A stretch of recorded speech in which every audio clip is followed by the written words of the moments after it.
Funny, pasa verdadero. Si tienes lo verde siempre llegará primero, pero llegaremos antes o después. Solo a lo suyo, que Dios te la ve, que por más que tarde lo veré caer. Somos más lo bueno y tenemos fe. El dinero ya lo veré, no vendo mi alma, lo lograré. Seré el más grande, no olvidaré de dónde vengo ni cómo voy. Money work, el mundo quiere dinero. Money work, se arregla con dinero,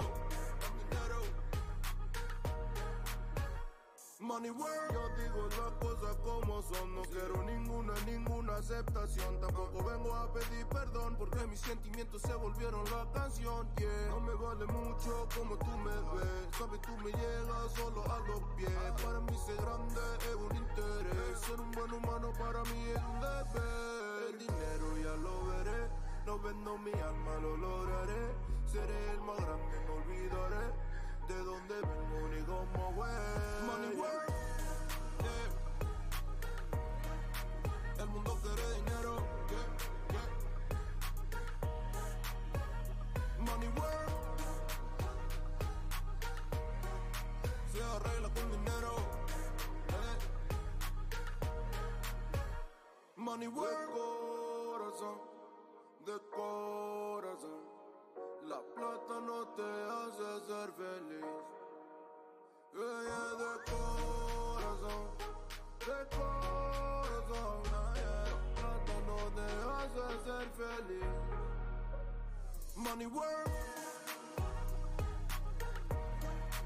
el mundo quiere dinero. Yeah, yeah, yeah, yeah. Money work, money work, money work, money work. Se arregla con dinero. Money work, lunes, lunático.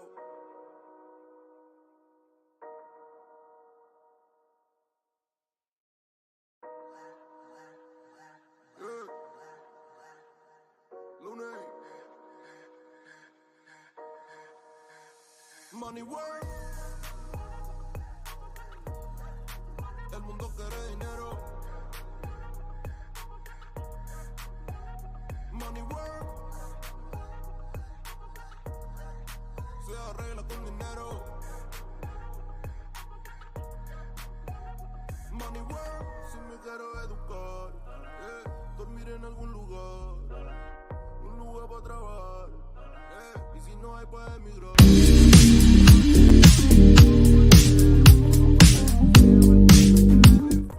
Funny, pasa verdadero. Si tienes lo verde siempre llegará primero, pero llegaremos antes o después. Solo a lo suyo, que Dios te la ve, que por más que tarde lo veré caer. Somos más lo bueno y tenemos fe. El dinero ya lo. What's going on, people? What's going on? How's everybody doing? I'm back. No dial-up.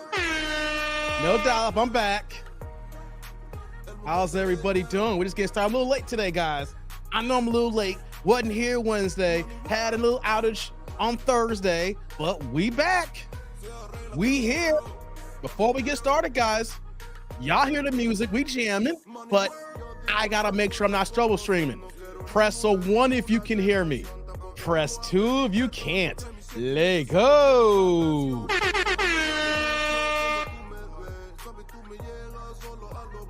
How's everybody doing, y'all?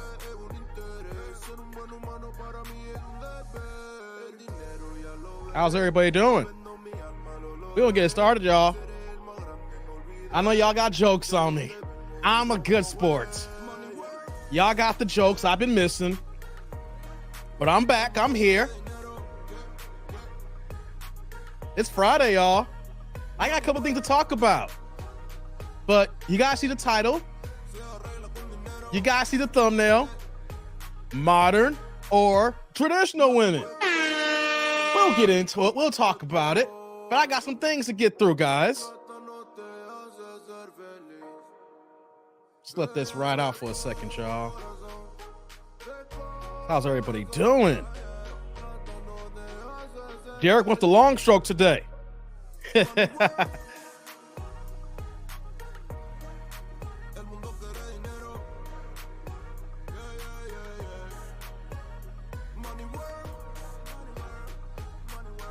Shout out to Carl.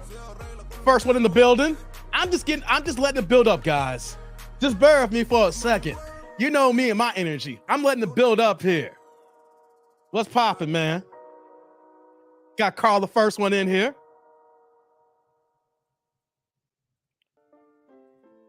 I love that track. Let's get it going here, guys, because I can't get the show started if I'm just going to play that, because I just let that ride for about 2 or 3 hours. Okay, guys. I'm that dude named Dave. I am back. I'm your favorite YouTuber. If I'm not, I'm about to be your favorite YouTuber. We're going to get into it today. It's TGIF. It's Friday. We got the 8-ish crew here. I don't know who's going to show up today. It's snowing in Chicago. It's snowing in Chicago. It's cold out here. Temperature going up and down. But, guys, we're going to get into it. Let me see who's in the building, guys. Let me see where y'all at, guys. Let me see who's else here, y'all. What's going on, D. Samuel? I see you, brother. We got Larry in the building. What's popping? Honey Smile is back. How you doing, girl? I hope you and your family doing well. I know you said you had some issues, but glad to have you back in the chat here. Hope all's well with you and your peoples, girl. You know? Shout out to Pinball. Pinball's in the house. Yo, are you chilling? Are you on the road again, brother? Last time I talked to you, chilling on the sofa. How you doing, brother? We got Sheila in the house. I can't pull up your member chat here, Sheila. StreamYard be acting janky. I saw the member one, but I'll pull up your first comment. Got Sheila day one in the building. Hey.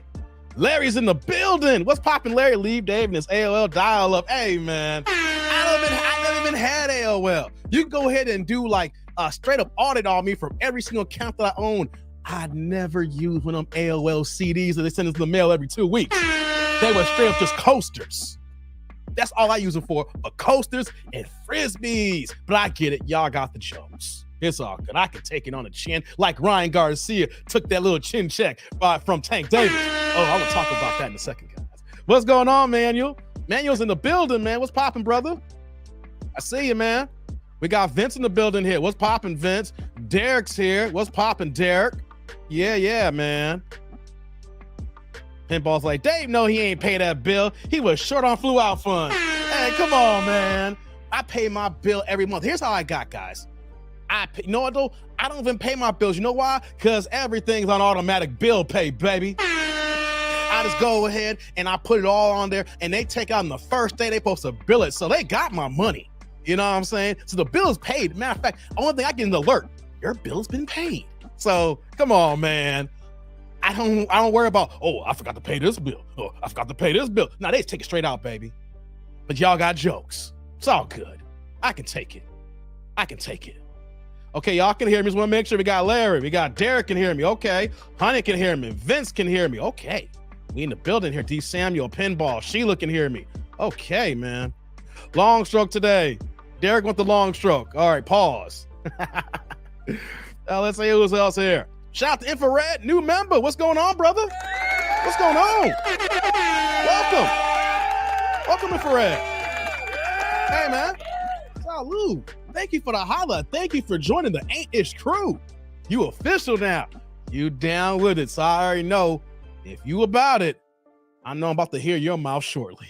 It's all good, man. I appreciate you for being here and joining, man. Thank you. Uh-oh, here we go. We got my man Chucky in the building. Once again, we live. He's live. Friday live. We are live, kicking it, getting ready for yours. He's that dude. TDND live. TDND by nature. Like it up, peeps. Ooh. There you go, Chucky. Hey, man. I read that first rip here. Didn't even practice that off the dome like that here. Thank you, Chucky. You really creative over there, man. I like your little intros, man. I look forward to them, man. Thank you. I like reading them. Hey, man, Nate Dogg's like, what's good, TND? I came from Why Eli podcast, and all the women up there gave me a headache. For real? Hey, Nate Dogg, what are they talking about, man? I hope I won't give you a headache today, man. You know how I do, man. I hope I get down to get down. What's going on, Jay? What's good, Tribe? I see you, man. Ain't crew 323 division. I see you, man. I see you. Dave, I told you Baltimore was going franchise Lamar. Well, here's the thing, though, Derek. Nobody saw the non-exclusive tag. So I don't think you said the non-exclusive tag. All right. I had an idea that they might want to franchise. They couldn't get a contract together. That's just the norm in football. But nobody saw the non-exclusive 1 year, $32 million offer, though, Derek. Come on, man. The 1 year, $32 million. Daniel Jones is getting $40 million a year. Come on, man. They're not officially saying it, but it's collusion with Lamar right now. It's a little collusion. Come on. You got 5 teams that came out saying, we don't need a quarterback when y'all need a goddamn quarterback.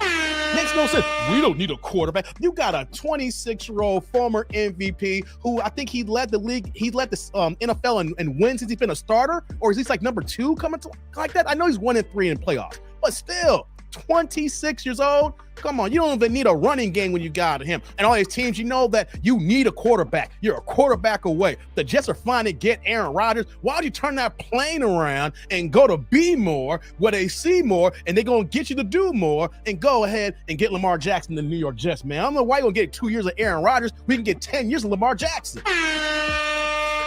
Man, come on, man. Make it make sense. We'll talk about that a little bit more, man.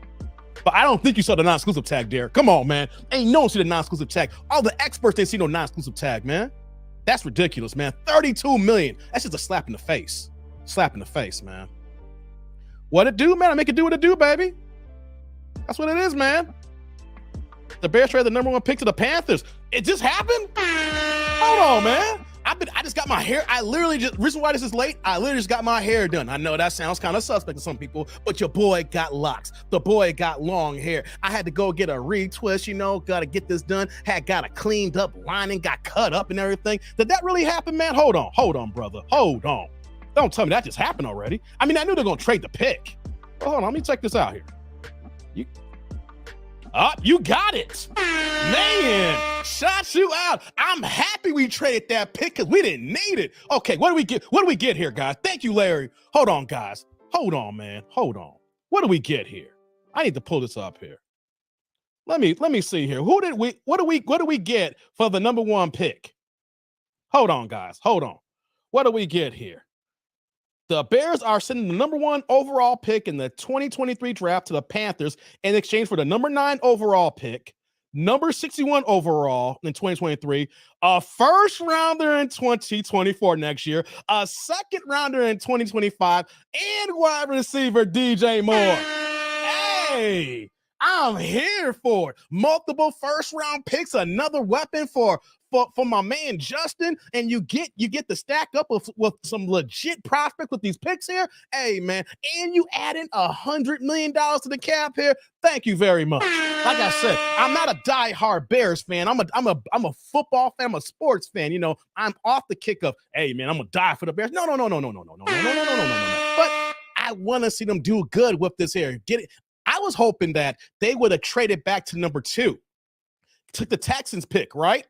Went to 1 and 2 and got some assets for it. You wouldn't got that much going from 2 to 1, but you could got some assets for it and then trade the second pick down. I was hoping they'd double dip, but hey, I ain't mad though that you get the number 9 pick. We're down to number 9. That's okay though. That's all right. But you know what though? You're going to get some quality at number 9. You're going to get quality at number 61. We're going to get a second round pick. We're going to go next year. We're going to get another first round pick. We get DJ Moore. The man got hands. About time we get some weapons over here, man. Thank you for the update, Larry. That's what's up, man. Let me see here. Oh, boy, that just changed my mood, man. I'm glad to hear that. Boy, oh, boy. Who was in the building? What's going on, Jay? Got Jay in the building. Who else we got here, man? Sheila's like it's all love. I know it is, Sheila. I know it is. What's going on, Renee? What's going on? We got Brown in the building. What's popping, brother? Who else is here, man? Who else is here? Let me see. Let's check it out here. We got Thomas in the building. What's popping, Thomas? I see you, man. I see you. We got Millennial in here. What's popping, Millennial? All righty, man. We got a lot of people here already. Small, but we're a decent crowd here. Who else we got in the building, man? Let's see here. Let me check it out here. Chucky says, I'm in the mood for Chicago L tonight. No Chicago L's, brother. Nope. Sorry for you. Nate's like, New York Giants for life. Okay. Carl's like, damn. What's going on, Shawna? She's like, hello. Okay. I think it's a hell. I was like, what the hell's going on, Shawna? It's all good, though. It's all good. Let me see what's going on over here. All right. Let me do this here. Okay, guys. So thank you for that little update here. I appreciate that. Man, my Bears finally did something right here. Got some capital. What's going on, Javon? What's going on? How you doing? Larry's like Dallas Cowboys for life. Man, that's a sad life, Larry. That's a sad life. Man, at least we've been in the playoffs more than y'all. we've been in the Super Bowl before y'all, man. I know y'all supposed to be America's team, but that's a hard one to say. Man, I'm Cowboys for life. Hey, man, I'm off them narcotics, brother. I am off those narcotics. Ooh, boy, what's going on? Carl said, Larry, who are they? Okay, guys, if y'all wondering, you know who I am. I am that dude named Dave, and I'm back here with another Friday Live here. Just to give you guys a little bit of update here. I apologize for missing Wednesday's show. Had a lot of things going on, some personal family stuff. Got to help out my mom and stuff like that. So there was some last-minute stuff, and I said, you know what? I got to go ahead and move the live to Thursday.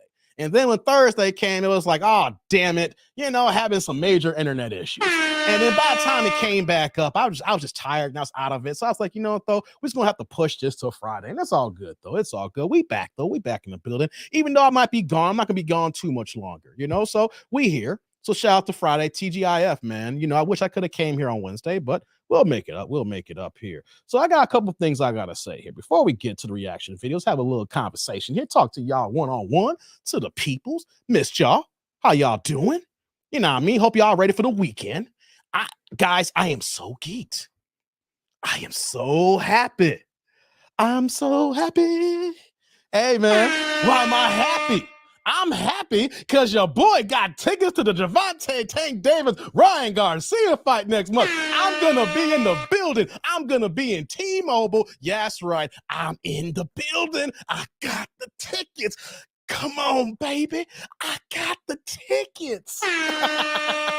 Hey, I'm just saying, guys, shout out to, Tank Davis and Ryan Garcia. They had their big press conference on Wednesday in New York, and then they had another press conference yesterday in LA, and it was fireworks, guys. Any March birthdays? Hey, Honey Smile, you know who got a March birthday? Hey, I'm gonna say, hey, thank you for bringing that up, Honey Smile. I said, any March birthdays? Whose birthday's on Monday, guys? March 13th, Monday. Who got a birthday on Monday? Do you know who it is? Do you know? What's going on, Daniel? Hey, man, what's going on, Elam? And the cheeseburgers. Hey, guys, there's a birthday on Monday. Whose birthday is it on Monday? Y'all should know whose birthday it is on Monday. Yeah, look at Larry. Hold on. One more person got a birthday on Monday. The late, great Kevin Samuels, but someone else got a birthday on Monday. Who got a birthday on Monday besides Kevin Samuels? Can y'all guess it? Shawna got it. Is it you? It is me. That's right. Yo, boy, that dude named Dave also shares the same birthday with the late, great Kevin Samuels. That's right, y'all. So you know what that means on Monday? It's a double birthday live on Monday. We're going to celebrate Kevin Samuels and me. Yeah, we having a birthday live. Shout out double decker for y'all, guys. Yes, indeedy. My birthday and Kevin Samuels' birthday on the same damn day, March 13th. That's right. Your boy be 43, y'all. Getting up there. There's a little bit, a little bit more grays in the beard, So we're having a birthday live. You know what I'm saying? I might play a few Kevin Samuels videos. We might do some little reactions. I'll drop the link. If you guys want to talk about some of your favorite Kevin Samuels moments, things that may have helped you in your life, I'll do that as well. You know what I mean? So, yeah. So, shout out to the March birthdays as well as yo boy. I already got the link out, guys. I made sure I created this link out. I was like, you know what? I ain't going to forget. Birthday live. Go ahead and click on it. You go to my channel, it should be on there already. Go ahead and click on it, click the like button, and remind yourself on that birthday live. That dude plus Kevin Samuels. Man, may he rest in peace, y'all. May he rest in peace. I didn't even know that. Ain't that shocking, guys? I did not know that Kevin Samuels had the same birthday. And know what the irony is? You guys know that one of my best friends, dear best friends, is Mikey, aka Mike's Philippine Journey. MYK, Mike. Check it out, though. I'm born on the same day as Kevin Samuels, and Mikey's birthday is the day that Kevin Samuels passed away. Ain't that crazy? Mikey's birthday is on Cinco de Mayo, May 5th, and that's the day that Kevin Samuels left us here. So it's kind of weird how that goes down here. Honey, what you got here, honey? Hold on, let me pull this back up. You said my birthday's the following Monday. Hey, shout you out, honey. Hey, you a week after me. Guess what? 7 days. That's what's going on. Shout out to all the March birthdays. You know, I don't do the zodiacs. You know, someone's gonna say, so Dave, that makes you a Pisces. I guess so. I don't subscribe to it. It's what it is. You know, it's just a day, but it's another day that we turn the globe another day. You know what I mean? We pass over another year. You know what I'm saying? Honey's like, how are you celebrating your birthday, Dave? You know how I'm celebrating? I'll be with y'all. I'm gonna be live streaming. I'm gonna be here, y'all. I got the day off. So I'm gonna do run a little errands, you know, but it's a Monday. Ain't really nothing for me to do on a Monday. I gotta do stuff, you know, took the day off from work, you know, but yeah, I'm gonna rock with y'all. Yeah, I might go out to dinner this weekend. Might go out to eat, go to a little restaurant, you know, go ahead and give me a little steak. What's going on, Jimmy? Jimmy in the building. What's going on, Jew Bean? I see you, man. Yeah, with the Moet, Sheila. Yeah, I think that we might upgrade from the Moet for the birthday. We might get some a little bit more. We got to get some a little bit. We might get a little bigger. It's the birthday, baby. You know what I'm saying? We might got to do it. I love my rosé Moet, right? But we might need to step it up for the birthday, you know? But just make sure y'all check your calendars for Monday. Let's do the live stream. We'll celebrate Kevin Sanders. We'll celebrate your boy and get it in. That's right, y'all. That is up, y'all. That's what I'm telling y'all. We go, you know, March 13th, baby. What's going on, Joker? Yeah. So yeah, keep that in mind, guys, for the Monday. Don't hop on anybody's streams. You know, no disrespect to anybody else. You know, shout out to my man Theo. Theo had texted me, right? And this what really triggered it. Theo had texted me like early in the week. And shout out to the Do Better podcast. He was like, yo, that dude, what's going on? I'm like, not much, man, what's popping with you? And he was like, yo, man, he sent me this link. So I was talking to, Messi Michon, we're talking about doing, we're going to do a Kevin Samuel celebration, tribute, man. What do you think about it? And I was like, bro, I'm doing my own live because it's my birthday. Hey, y'all do you, right? Congratulations, y'all do you. But I got to do a solo joint because, as much as I rock with y'all, it's my day. If any other day, I kick it with y'all. You know what I mean? So yeah, Derek's like cake day. It's your birthday. Yeah, Pinball's like, Dave, are you flying anybody out for your birthday? No, I ain't flying nobody out. No flew out crew. No flew out, baby. No. We chilling, man. We low key, man. We in the basement. This Chicago weather ain't got me doing nothing, guys. It just started snowing. It's been snowing off and on last night. It's snowing again right now. Temperature dropping. I ain't trying to be out there in them streets, man. I'm just out here rock with y'all, man. Y'all my peoples. This is my get up. This is how I get down. This is how I enjoy myself, getting down with y'all. You know what I mean? So that's what's up, man. Mark your calendars for Monday. Let's get down. Jews like strippers and coke, strippers with cake. Hey, man. Oh, it's a strippers and coke. It's a strippers and cake, strippers and cake. I was like, coke. I read that wrong. I was like, what the hell? Hey, no. We good, though. We good on that, man. No dirty birthday, Hyundai. No, though. I'll just be real with you guys, right? A lot of y'all who've been with me from the beginning know this, right? I'll put you in on something. If y'all heard me talk about it or not, I was raised in a goddamn cult. Yeah, I was raised in a cult that did not believe in birthdays. Yeah, you know what that was? I mentioned a few times before, I was raised a Jehovah's Witness, guys. Yeah, I was the one knocking on your goddamn doors on Saturdays, talking about, are you ready for Jehovah's return? If you're not, I have this watchtower for you that talks about the evils and ills in the world today. And also, too, if you're interested in a free Bible study, we'll be more than happy to give you one. Hey, man, we didn't celebrate no birthdays, no holidays, none of that stuff like that, So by the time that I had left the Borg, by the time I had left the cult, I was 29 years old. I was already a grown-ass man. You know what I'm saying? So when you don't celebrate your birthdays for your entire life, it's not really a big thing.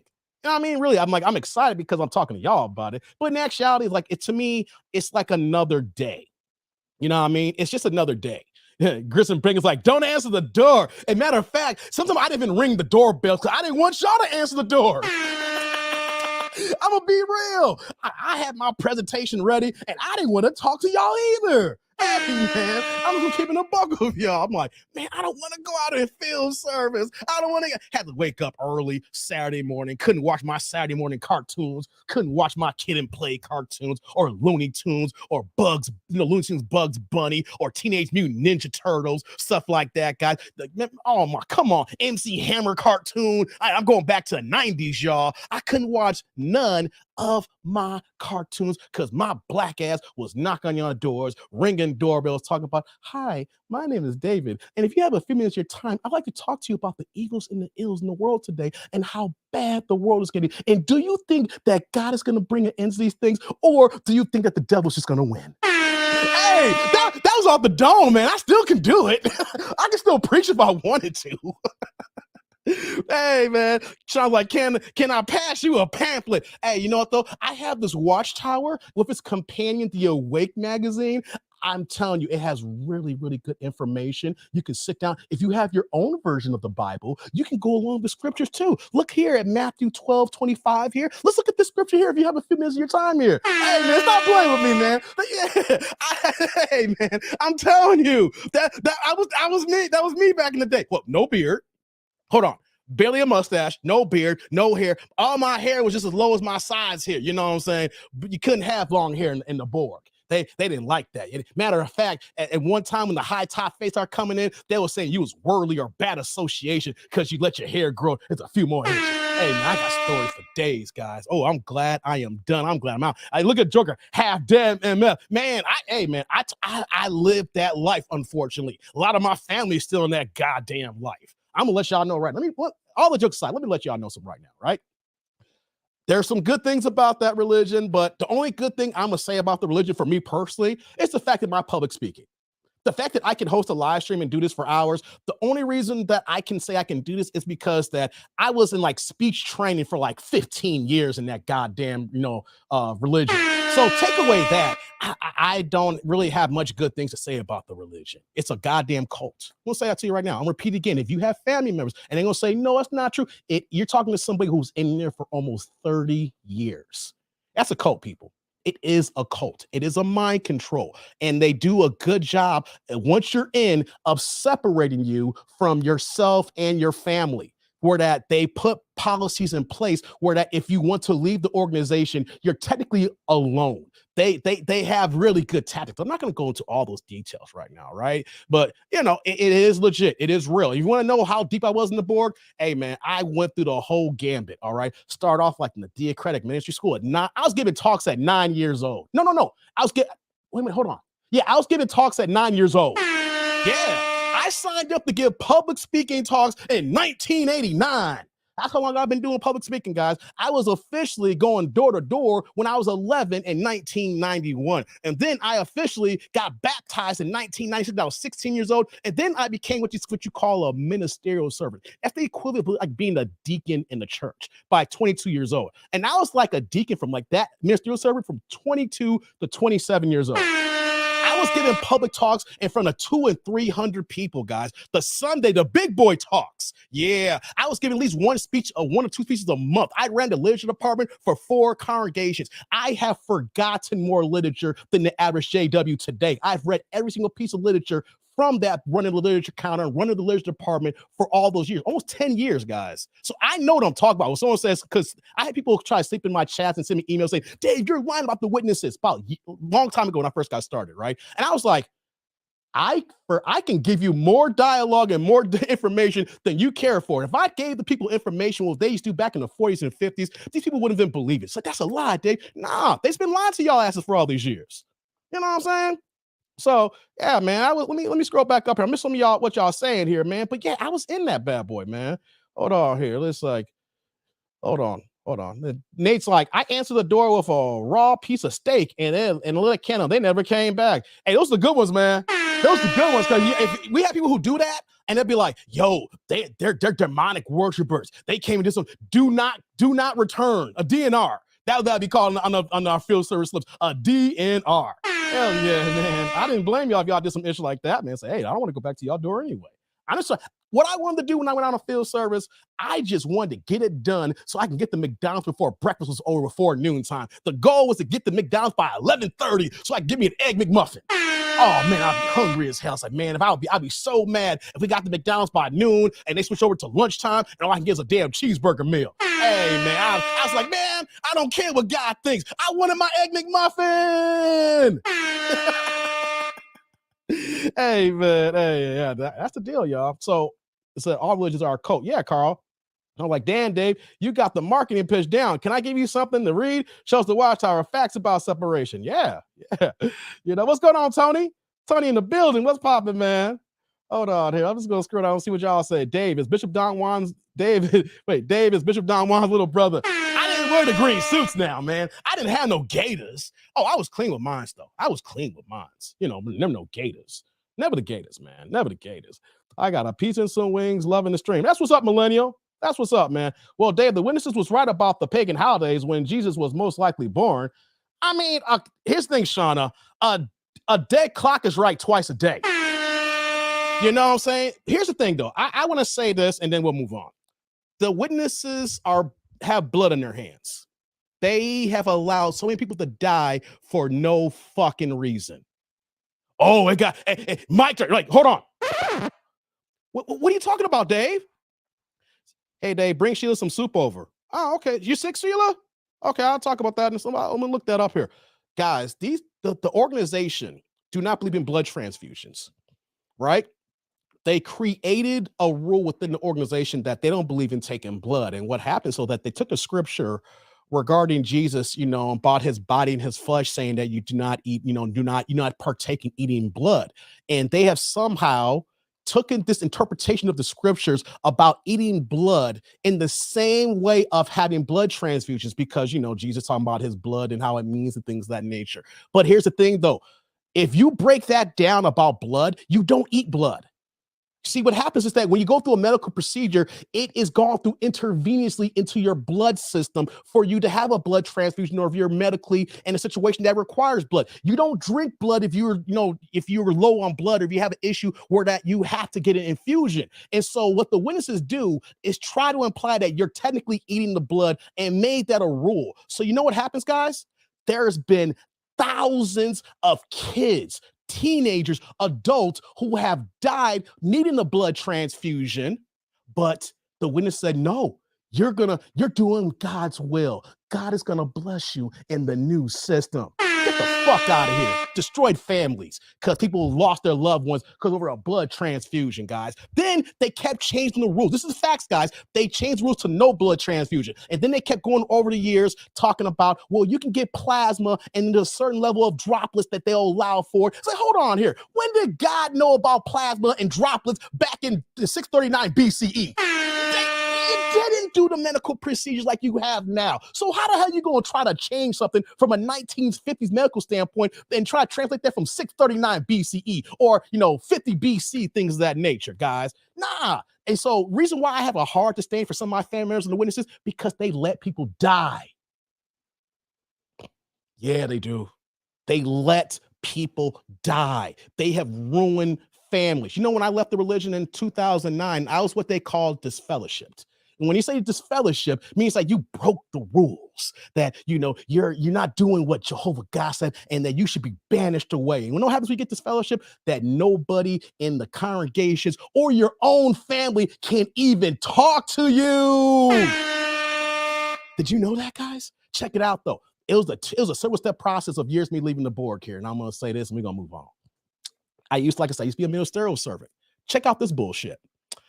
They made me step down from leadership because I had a MySpace page back in 2007 promoting my music. I used to be a music producer. What? Yeah, check this out, guys. They felt back then that social media was wrong. You would lead to being a bad influence, and that people will look down at you, and the fact that you could not be in a leadership position. So I was if anybody knows about witnesses, about being in the back room. I was in the back room for like a whole damn week, just grilling me. You're guilty until proven innocent. They kept questioning me all about my pictures. It's like, you wearing this kind of shirt here. You think this is good to wear around other brothers and sisters? I was like, I wore this exact t-shirt at the congregation picnic 3 weeks ago, and none of y'all elders said a goddamn word about that. They looked at that, it's like, what? It got quiet for like 3 minutes. It's like, they nitpicked me and nitpicked me and nitpicked me. So I just got tired. Like, you know what, though? Do what the hell y'all gonna do. I ain't fighting no more. Either I'm a minister or I'm not. If y'all don't want me to be here, just take the shit away. You know what they did? Well, Dave, we're gonna take it away. I said, good. I don't want to give no more goddamn talks. I'm sick and tired of giving these 45-minute talks. I'm sick and tired of working behind the counter. I'm sick and tired of doing all this work for you. Hey, man. Hey, man. So check out. They said that they were doing God's word. They prayed over it because I had a MySpace page. Fast forward to 2023, guys. You want to know something? Everybody in the witness got a freaking Facebook page. They got Facebook groups talking about the JW's Organization of America, Jehovah's Witnesses Organization of UK. Everybody got a freaking Facebook page whatsoever. But before, I had to step down and say that it was God's will and it was God's, a Holy Spirit that said, you shouldn't be here anymore because you got a social media page. Oh my God. I'm not making this up, guys. I wish I could make this up. Come on, man. Come on. Oh, that was in for me. Then when they disfellowshipped me, I was like, I went through some racist shit through my disfellowshipping meetings. And here's another thing too, guys. Does that even exist anymore, says Nate Dogg? Hey, man, MySpace. I know, right? MySpace still around. Technically, it's still around. I don't know who's using it, but MySpace still around. Excuse me. So check this out. So when they were disfellowshipping me, I was going through all these meetings. Right before that, though, I was working my job at this company called Aircel, which is now called GoGo. So I was one of the first analysts to be hired for this company, which is Wi-Fi internet on the airplanes. Your boy was the first production person that they hired on the application side for that. So whenever you fly in an airplane and you say, hey, I'm gonna use the internet, just know that your boy was right there front and center testing it and was the first application person for that team when they first went live with American Airlines on 7 planes back in August of 2008. Before that, there was no Wi-Fi to airplanes and your boy was right there front and center. So I was working this job here, right? I'm working crazy hours, upstart company, put in 78 hours, right? Then someone made an accusation about me, right? So normally you get an accusation, they got to go to the elders and they got to have a committee, right? But every time they want to have a meeting, I was at work. They literally hit me up, so I'm at work. You know what happened after like 2 days? They said that we're going to disfellowship if we don't talk to you. Like, you ain't even fucking talked on that fucking work. You know what they did? They made me take a fucking day off so I could have this goddamn meeting. I was like, you have no cares about someone else's responsibility for work here. I am at work and I'm at work here, and you're going to go ahead and render a judgment because I'm at work? You can't wait to work around my schedule? Yeah, guys, they're that bogus. It's that you're guilty until proven innocent. And then when I went through these meetings, I went through some bogus, racist bullshit. Even from one elder who was a father, one of my friends who I've known for 15 years, a white guy, said some of the most racist shit to me. And I was like, by the time I was like, I'm done. I was like, do what y'all gonna do. I literally was. And you want to know something? After they made that announcement, I went to one meeting. I never went back to a meeting again. Well, no, I went to one meeting and then I visited my mom for another meeting. I never went back to a Kingdom Hall again except for my cousin's funeral about 5 years ago. Oh, man. And the irony is that you will never, I've had family members talk to me. I was like, why we want to talk to you about it? Because you're living a fucking lie. That's the whole thing, though. They're cool about living the lie. They think that they're martyrs. They believe in that they're the one and only true religion. Seriously? Hold on. A white man named Charles Taze Russell, who so-called discovered, the Bible students that turned to Jehovah's Witnesses, a white dude, who was Protestant, is the reason why that all of us gonna live forever? Hey, come on, man. Don't get me started on that shit now. Hey, man, no wonder why I couldn't find my MySpace page, says Nate Dogg. She was like, if Jesus had such a problem, why didn't he tell you himself, Dave? I don't know, Jew. I'm still trying to figure it out myself, man. Jay's like, MySpace turned into a music. Strictly, it was better than Facebook. Did they tell you in the MySpace DM? Nah, Shawna. Dave was like, Public Enemy, roll without a pause, man. Hey, man. She was like, the memories. Man, but yeah. So I lived that life. You want to know something? My life has been so much. I mean, the only thing I do hate is the fact that I lost my family.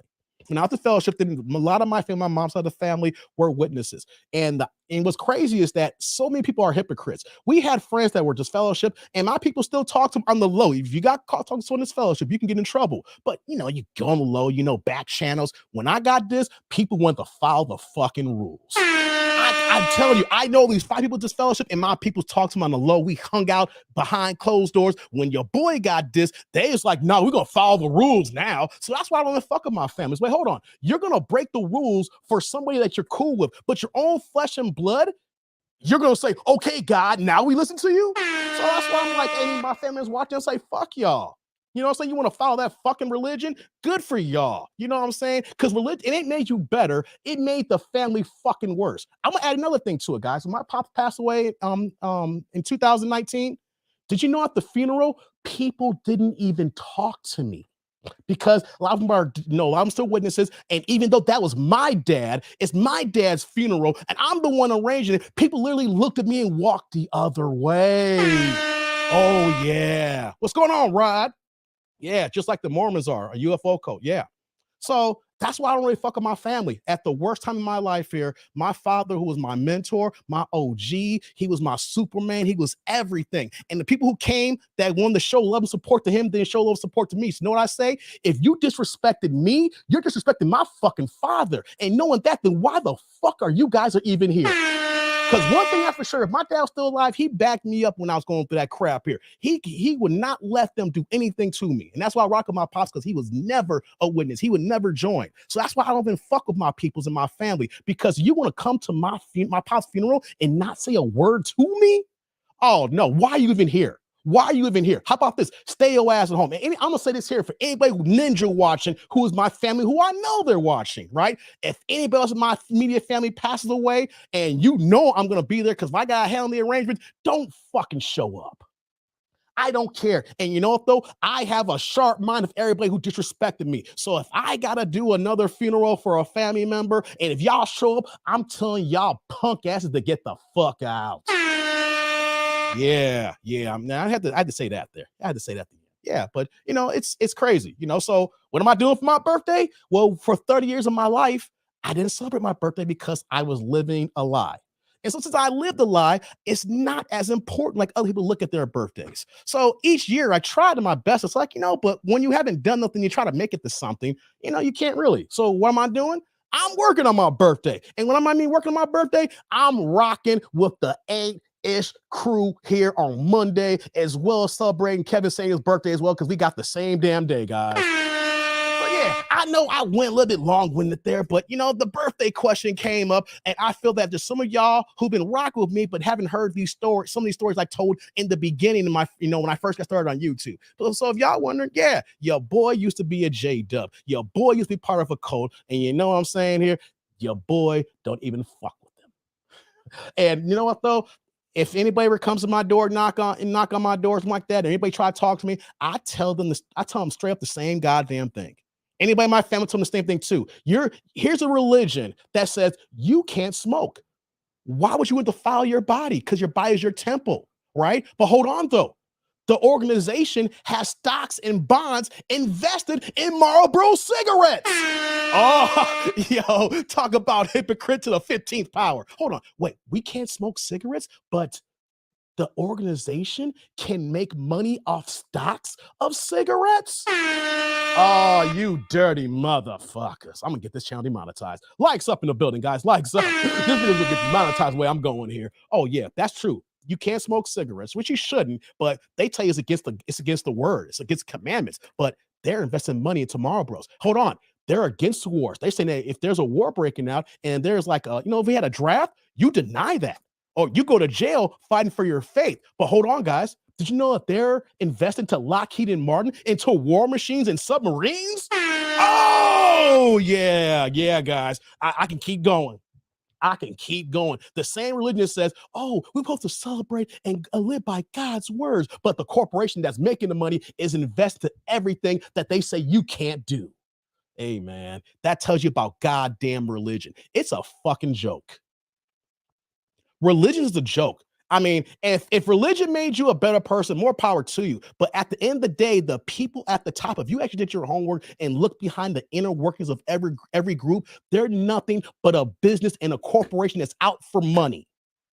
And once you learn that, you're going to learn that it ain't got nothing to do with the Bible. It's all about the bottom line and the dollar that they're trying to make and how to keep you a slave and how to keep you broke and dusty.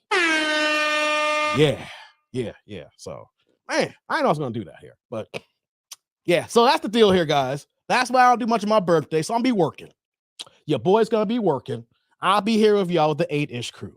You know what I mean? So that's what we're going to be doing here on Monday. Shout out to Kevin Samuels as well. March 13th. Save the date. We live streaming. I already got it out there, guys. So yeah, got that out there. Want a little long stroke you on that one, guys. So she was like, been there before, honey. Stay strong. Tony Pettis. What's going on, Tony?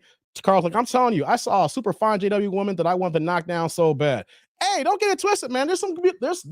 Here's the thing about the organization. Some people are so blinded that they don't know. Some people are born into the organization. They don't know no better. Like I got into it. My mom started studying when I was like 3 or 2 years old. So I didn't know no better, guys. So, but there is some women in there there's some beautiful women. I dated quite a few women in there, but you know what though? It ain't worth it. It ain't worth it. Hey, what's going on? We got Big Man in the building, and the Big Man coming in with the first super. Come on, man. Shout out to Big Man 7917. He's one of my #1 sponsors, man. He helps keep the lights on here. You coming in with the $5 holla. What you got here, brother? Let me read it back out here. It says, Henrietta Wiley Trust Fund. It gets money from the defense contractors and give it to the Watchtower Bible Tract Society, aka Jehovah's Witnesses. Whoa, Big Man. Hold on, Big Man. Wait a minute. Hold on. Salud. Thank you for the holla, Big Man. Are you a former J-Dub? Because only JWs or former J-Dubs or you closely associated knows about Henrietta Wiley Trust Fund. Like, I didn't learn about that till I got out when I was deprogrammed. Like, literally, guys, I went through 2 matrices, right? I took the red pill a couple of times. The red pill to get the fuck out the board and the red pill to open my mind up about women and men and life in general. Big Man, once again, thank you for the holla. But I got to ask you, you got to be a former JW. You got someone in your family because not many people know about Henrietta Wiley Fund here. Come on, man. That's why I rock with you, Big Man. Not many people know about that. Thank you again, man. Thank you again. Let me scroll down here. Let me see. I'm going to talk about a few other things before we get started here. Shawna's like, let me see what you're saying here, Shawna. They don't teach what the scriptures really are in religion. They try to dictate how you live while the pedophile and molesters molest their churchgoers. You know what, though, Shawna? That's a funny thing you say here because, it's funny how when you jog your memory, I can honestly say that I don't have any facts. I mean, I don't have any proof, right? But I have had friends who I think were involved in DV and, being in heinous acts and when, taking the booty. Because what would happen is that I had several friends and they would talk about it, right? They'll talk about they got with this one girl, but then they'll be style about it. Yeah, it did such and such. I didn't do it. I'm just joking. And they give you the eye wink, right? And I'm like, did you do something or are you just doing the eye wink? Just act like you playing. You know what I'm saying? But I know for a fact that guys who I talked to, I used to be cool with, had told me stories of at least 5 different situations where I think that some great action may have happened. Yeah, guys. And it fucks me up that when I transport myself back to that there, and I'm like 19, 20 years old, and I'm like, dude, are you just joking? Or what's he doing here? Like, so the way that, a couple of my friends ex-friends would use their words so that it couldn't play if it got to the back room. So yeah, I can honestly say that I know firsthand about people who've had bad situations, boys and girls. Yeah. And the Jade Up organization, it is huge. Okay. I thought I was going to stop here. They have this rule called the 2-witness rule. So if something bad happens, you need a witness to co-sign it. Otherwise, it's a he say, she say argument. So if you have a situation where a guy takes the booty, or if a woman takes the booty from a little kid, if you don't have a witness, the elder's going to say, well, boom. And you know what? If you bring the accusation and you can't prove it, sometimes you're even more in worse trouble than ever. I've heard people who went and deleted themselves from all the stuff that they went through. Some people actually got disfellowship for even being taken advantage of. Hey, man, there are some despicable, rotten people, and I have no problem saying that. There's a whole bunch of good people who are blind, but the people at the top know what the fuck is going on, So yeah. Let me scroll down here. Let me get to a few more of these comments here. We're going to move on here. I didn't know I was going to talk about this today. I had no idea. What's going on, Judas Lion? You got your popcorn out here, what I'm talking about here. I see you, man. What's going on, Joseph? What's popping, man? Salute to you. Yeah, hold on. Let me scroll down here. What's going on, S. Dillon? You say, they take the booty. People be taking the booty. It happens in all walks of life. Big Man, what you got here? Another $5 holla. Okay, now that I asked you, let me ask, what you got here, brother? What you got with this $5 holla? I used to be in that cult too, Dave. Long time ago, I was raised in it. I faded away completely from it in 2013 and never went back. Oh, snap, for real, Big Man? See, that's a real term there. Hold on, Big Man. Hold on. Salute, Big Man. Thank you for the holla. See, guys, see what he said? So he said, I recognize that. He faded away. You know what fade away means, guys? people who recognize that I got to get the fuck out of here, but you want to deal with the elders and that, you don't want to deal with, disassociating yourself and all the questions. So what you do is you start missing meetings little by little. Either you move and go to a different congregation, you stop going, or your work schedule. So back in the day, like say the schedule for me would be like, you go to your theocratic meetings, go on Tuesdays, you have your book study on Thursdays, and then you have your Sunday talk, right? So what will happen is someone will fade away, will start missing regular Tuesday meetings. And then they'll start missing some Sunday, and then you start getting infrequent, and then when they'll call a term called inactive. So when you become inactive, then you can slowly start carrying this out where you can slowly, like Big Man did, fade away. So you was out in 2013, Big Man. I got out in 2009, man. About a 4-year difference. You know what I mean? So yeah, man, I didn't get faded away. I got dissed. They took your boy to the woodshed in that back room. But man, Big Man. So now that I know that you're a former J-Dub, I know that I could talk about some things, and he's going to be able to co-sign what I'm talking about here. And matter of fact, Big Man, probably just the fact that he knew about that fund, he can also tell some things as well, guys. I'm telling you, the organization is bad. The only thing I learned that said that I can say thank goodness of it is the fact that I learned to public speak, and I can live stream with y'all for hours and hours at a time. You take away that aspect, that's it. Not if you could teach yourself how to live stream, public speaking. But yeah, man, thanks for that, Big Man.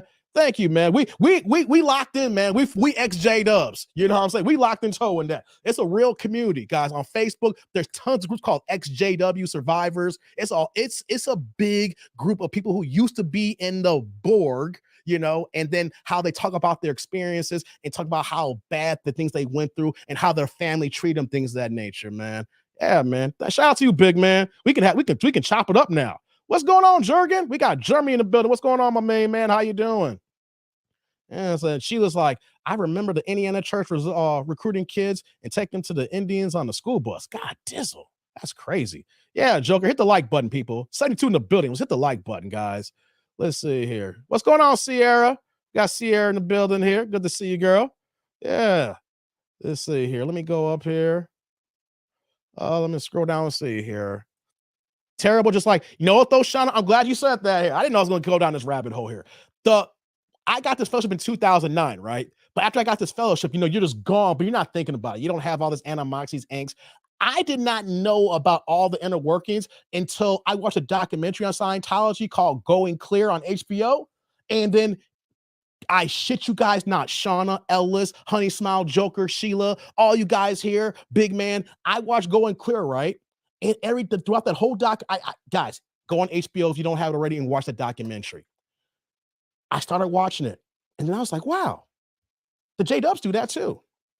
It's like a 2-3 hour documentary. I kept watching, wow, they do that too. The witnesses do that too. Oh, whoa, what? And then by the time the documentary ended, I had to watch it again to see I wasn't losing my goddamn mind. And then lo and behold, Scientology and the witnesses have basically almost the same inner working rules. It's just the fact it's a different religion, how they teach what they teach here. But when you look at the core roots and their core fundamentals, I literally was saying, they do that too. They do that too. They do that too. The next, I started going down this rabbit hole. Literally, that's when the red pill kicked in of the religion. Went down this rabbit hole. You want to know something though? Not only is Scientology just like the witnesses, I hate to say this to y'all, but the Nation of Islam is in that same goddamn boat too. Oh my God. The Nation of Islam, I'm talking about the nation, the American version here, led by the Honorable Elijah Muhammad in the beginning here. They have almost the exact same workings of their fundamentals, just like the witnesses and just like Scientology. And that's why I started going down this big ass rabbit hole. And then the string kept getting pulled. I was like, oh my God. Not only is just the witnesses are bad, all these motherfuckers are bad. Yeah. Do your homework and look at the back innings. Don't look at what they teach the Quran or, they teach, from their Scientology books about, the earth and, all this stuff with it's a whole bunch of stuff with Scientology. I don't want to get into that, but they're all the same. They're all the same. They just tweak their teachings a little bit differently. Everybody's following the same blueprint. They're all following the same plan to disguise what they're doing here and to keep people blind and in darkness instead of saying that they're giving you the light. Hey, yeah, I'm telling y'all, man. I can keep going if I wanted to. I'm gonna see what else y'all say. Hey, what's going on, Raphael Jones? RPJ in the building. Dave, chat, what's going? What's good this Friday? How y'all feeling? We feeling good, RPJ. How you doing, brother? Good to see you, man. Yeah, Derek, you said the same thing too. You used to be a JW as well until I asked them a question they refused to answer. Hey, man. Yeah. There's a lot of questions you ask, and they're like, you just got to believe in God. I need more than just believe in God. I don't do blind faith no more, y'all. Forget that shit. I ain't no modern woman. I'm just going to believe and just put it out there like that and just have this blind faith. Get the fuck out of here with that, man. Yeah. Let me scroll down here. Let's see here. Yeah. Let me just see who else is in the building here. We're about to get this going here. Shout out to Big Man here with the $10 holler. I knew he was going to go with this one, Big Man. I was feeling this before you.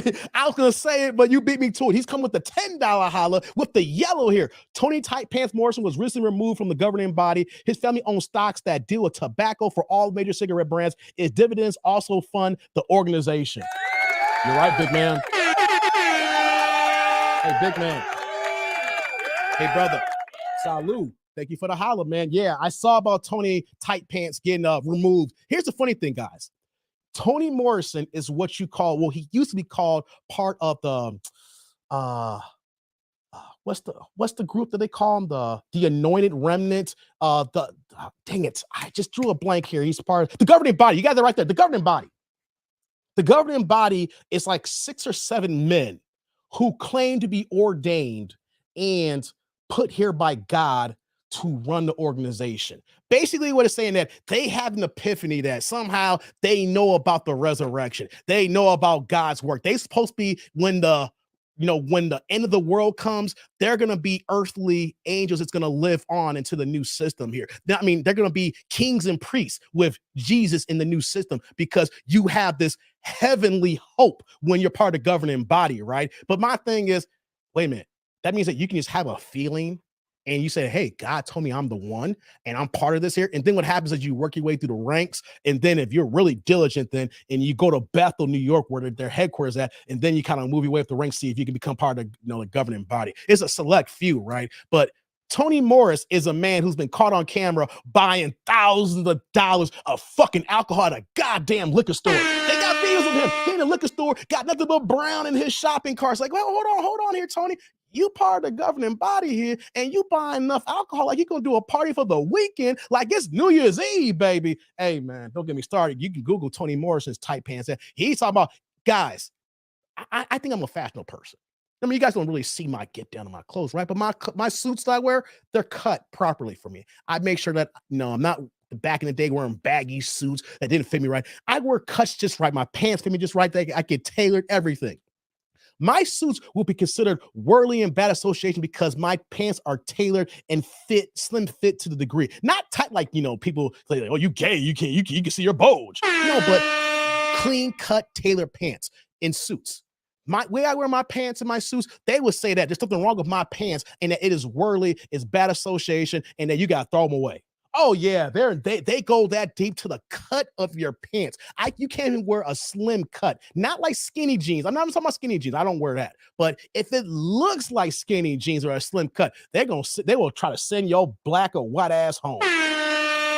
Oh yeah, guys. Yeah, I can talk about this. I can tell you stories for days. Not even making it up here, man. It is something else. Thank you, Big Man, for that holler, man. I know, Big Man. I might do here. And I don't know if I can do it tonight here. I might do a members only chat, and we can just chop it up about the bullshit. Thank you, man. Thank you. Let me scroll down some more here. We're gonna get more into it. Nation of Islam's a control code lead to the new Wahhabis. Yeah, Shawna. Let me scroll down here and see what y'all talking about here.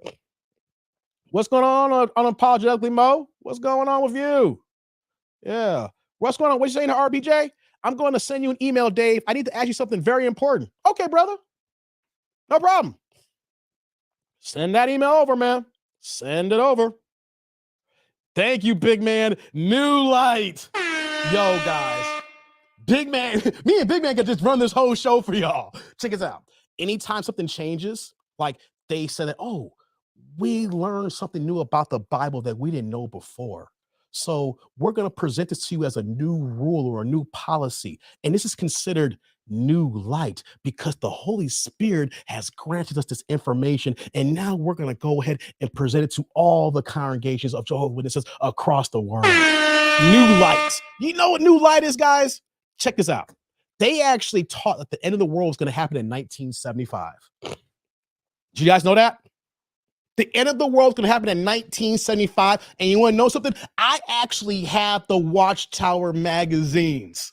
You want to know why? Because I told you earlier, I used to run the literature department for 4 congregations. I used to run it for, based on, I was, intro into it, but then I was in it for 10 years. So what happens is that you have these bound volumes so that, you get the Watchtowers, and then at the end of the year, you can get a bound volume. So you have all the Watchtowers in one book. Well, my mom used to get all the bound volumes because, you do your research and your homework. So we had every single Watchtower Awakened bound volumes from the 80s, from the 90s, the 70s. Oh, I got books in my mom's house and it's in boxes, right? And I actually have the actual Watchtowers from 72 and 73 talking about the world is coming to an end in 1975. Guys, they have public talks in stadiums talking about stay alive to 1975. Hold on, guys. I'm going to repeat that one more time. They had talks across the world telling everybody, stay alive to 1975. Yeah, y'all. Yeah. And you want to know something? People believed it. People cashed out their retirement savings, sold their homes, quit their jobs. And you want to know what happened after 1976? So many people were destitute, broken, lost everything over a false thing that they're trying to prove here at the end of the world is coming in 1975. That was just one prediction. Yo, they predicted the end of the world was going to happen in 1914, 1918, 1925, 1975. And then they said that the class of people who was born in that First World War, 1914s, said that group of people would never die. It means that the end of the world would have happened, and then the resurrection would have happened before 2000. It's 2023 right now. The resurrection still ain't happened. Oh, yeah, guys. Oh, yeah. They said that by the group that would never die. And you want to know something? They had all these pictures of these old people on the magazines. And you know something? All those motherfuckers are dead. So they came out with new light saying, oh, we got it wrong, okay? We got the prediction wrong. So it's actually overlapping generations. So that's why we didn't get it right. There's a generation, it's overlapping the generations. So we'll get there one day. We just don't know it. Does that sound confusing? Yes, it is confusing because that's what they teach people. People believe that bullshit. Yo, man, it's crazy, guys. It's crazy. On a Sunday, right, big man, on a Sunday. Liquor is my religion. I feel you, Renee. I feel you, brother. He did it on a Sunday morning when rank and file witnesses would either be in field service or at a Kingdom Hall meeting. Yeah, big man, you're right. Ruthless. Let me see. Whoops. Sorry, my chat's acting up here, guys. Give me 1 second here. Hold on here. Got a couple new members here. Hold on, guys. Hold on. Y'all cracking up here. What's going on, Rando? Oh, big man, you a member? Congratulations, man. Thank you for joining again. Thank you, big man. What's going on, Lorenzo? Elizabeth Davis, raining in Hollywood, California. The drought is coming to an end. It's snowing over. It's raining there and it's snowing here, man. Hey, guys, this weather's crazy. Oh, boy, this weather's crazy, man. Let me see here. Renee's like, Bud Light. Yeah. Big man, you know about Stay Alive to 75, right, big man? You know about Stay Alive to 75, right, man? Jim Jones, yeah, man. Jim Jones, man. And the witnesses, they're worse than Jim Jones. Jim Jones only killed 900 people. I say only 900. Guys, if we could look up the actual stats of the Jehovah's Witnesses, people associated who died from not getting blood transfusions, it's more than 1,000 people. They've been believing this mantra since 1942, something like that. I can't remember the exact year in the 40s. They kept going back and forth from the 40s and 50s, changing up here. Jim Jones killed 900 in one spot here. The witnesses have killed tens of thousands with their blood policy program, still going to this day, guys. They even got magazines of little kids on the cover who needed a transfusion, who passed away, and they get the last quote saying that this person was being faithful to God, and Jehovah's going to remember them when the resurrection comes. That's that bullshit. Now their family ain't got their daughter, their son, over a false fucking lie. Yeah, man. Yeah, I said that Jim Jones is bad, but the witnesses are worse, guys. Because Jim Jones got them all at one time. The witnesses are taking people out every freaking year. Mm-hmm. You can go scroll down here. Hey, what's going on, Miss Dee Dee? What's going on with you? Hey, Joker's a new member too. What's going on, Joker? Thank you for joining. Yeah, man. Yeah, thank you. You and Big Man. Salute. Becoming part of the Anish crew. Oh, yeah, the Heaven's Gate people. I remember that, Shawna. That was back in high school for me for the Heaven's Gate, man. Yeah. I read what you saying here, Carl? I read about that, Dave. You will be alive in 1975. You know about that too, Carl? Oh, you were the witnesses? Hey, man. Hey, man. Hey, man. That's the main reason why my dad never joined. I was young and I was a kid, and my dad used to throw them shots at my mom. It's like, I never joined that damn religion. I was like, what? So they talk about the end of the world is going to end in 1975. We still here. I was like, for real, Dad? I mean, I was a kid. I was like really young. I mean, he would yell that at my mom's. When he's mad at my mom's. I was like, for real? Yeah. They talking about the end of the world's going to be here and we still here, Dave. What the hell they talking about? I'll never join that ish. Shout out to my dad. I never forget them arguments. My dad had to have me rolling on that, man. Yeah, yes. Also the Mormons. Yeah, the Mormons are bad too. What's going on, Clifton? Clifton's in the building. Yeah, it's Friday night, baby. Get y'all drinks up. Thank you. Yeah, likes up. These rich people are regular people. The rich have even crazier cults. Yeah, that's true. That's true, Shawna. Shout out to Big Man again, back with the $10 holla. What you got here, brother? Let me see what you're saying here. It was a cash grab. They said 1975 is Adam's birthday was going to occur. Celebrating a human that rebelled with his wife, costing humanity and morality. It's just silly to me. Big Man's not lying. Hey, guys.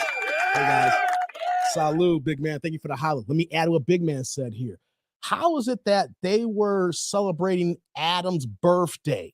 Like they was trying to trace back to like 6,000 years to the date of the first man. And my thing is like, how do you even know the exact time frame of Adam? And why are you placing the onus on Adam is the reason why we lost perfection and everlasting life, because he listened to Eve and lost paradise. Oh, man. Your boy, if you want your boy want to get in a religious tip and want to talk about that, we could do that too. But that's what Big Man's talking about here for 1975. They took an item and then placed that to say this is going to be the end of the world because of Adam.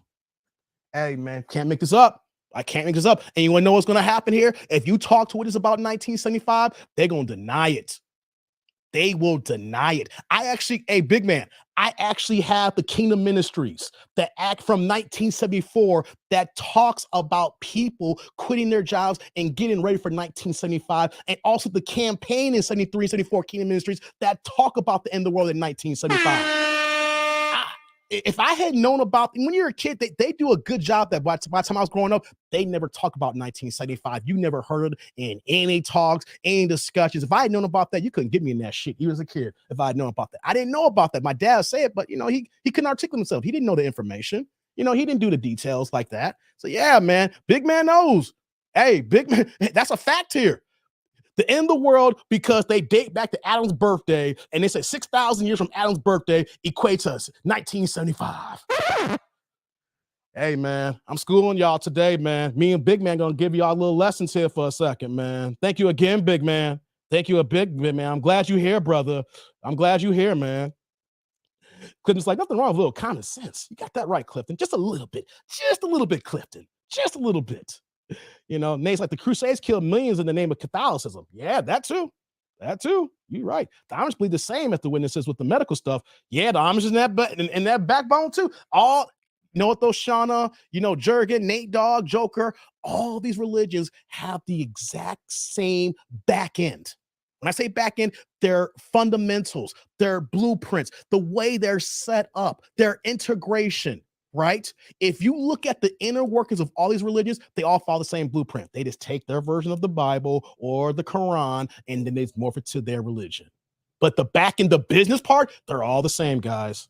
Let me get down here and say, oh, Big Man's back with another $5 holla here, brother. What you got here with this one here, man?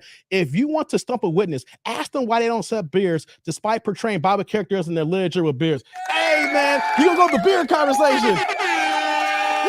Big Man's gonna go with the beard. Hey, Big Man, salute for that comment too as well. Guys, this is a fact here. You're not supposed to have beards in a religion.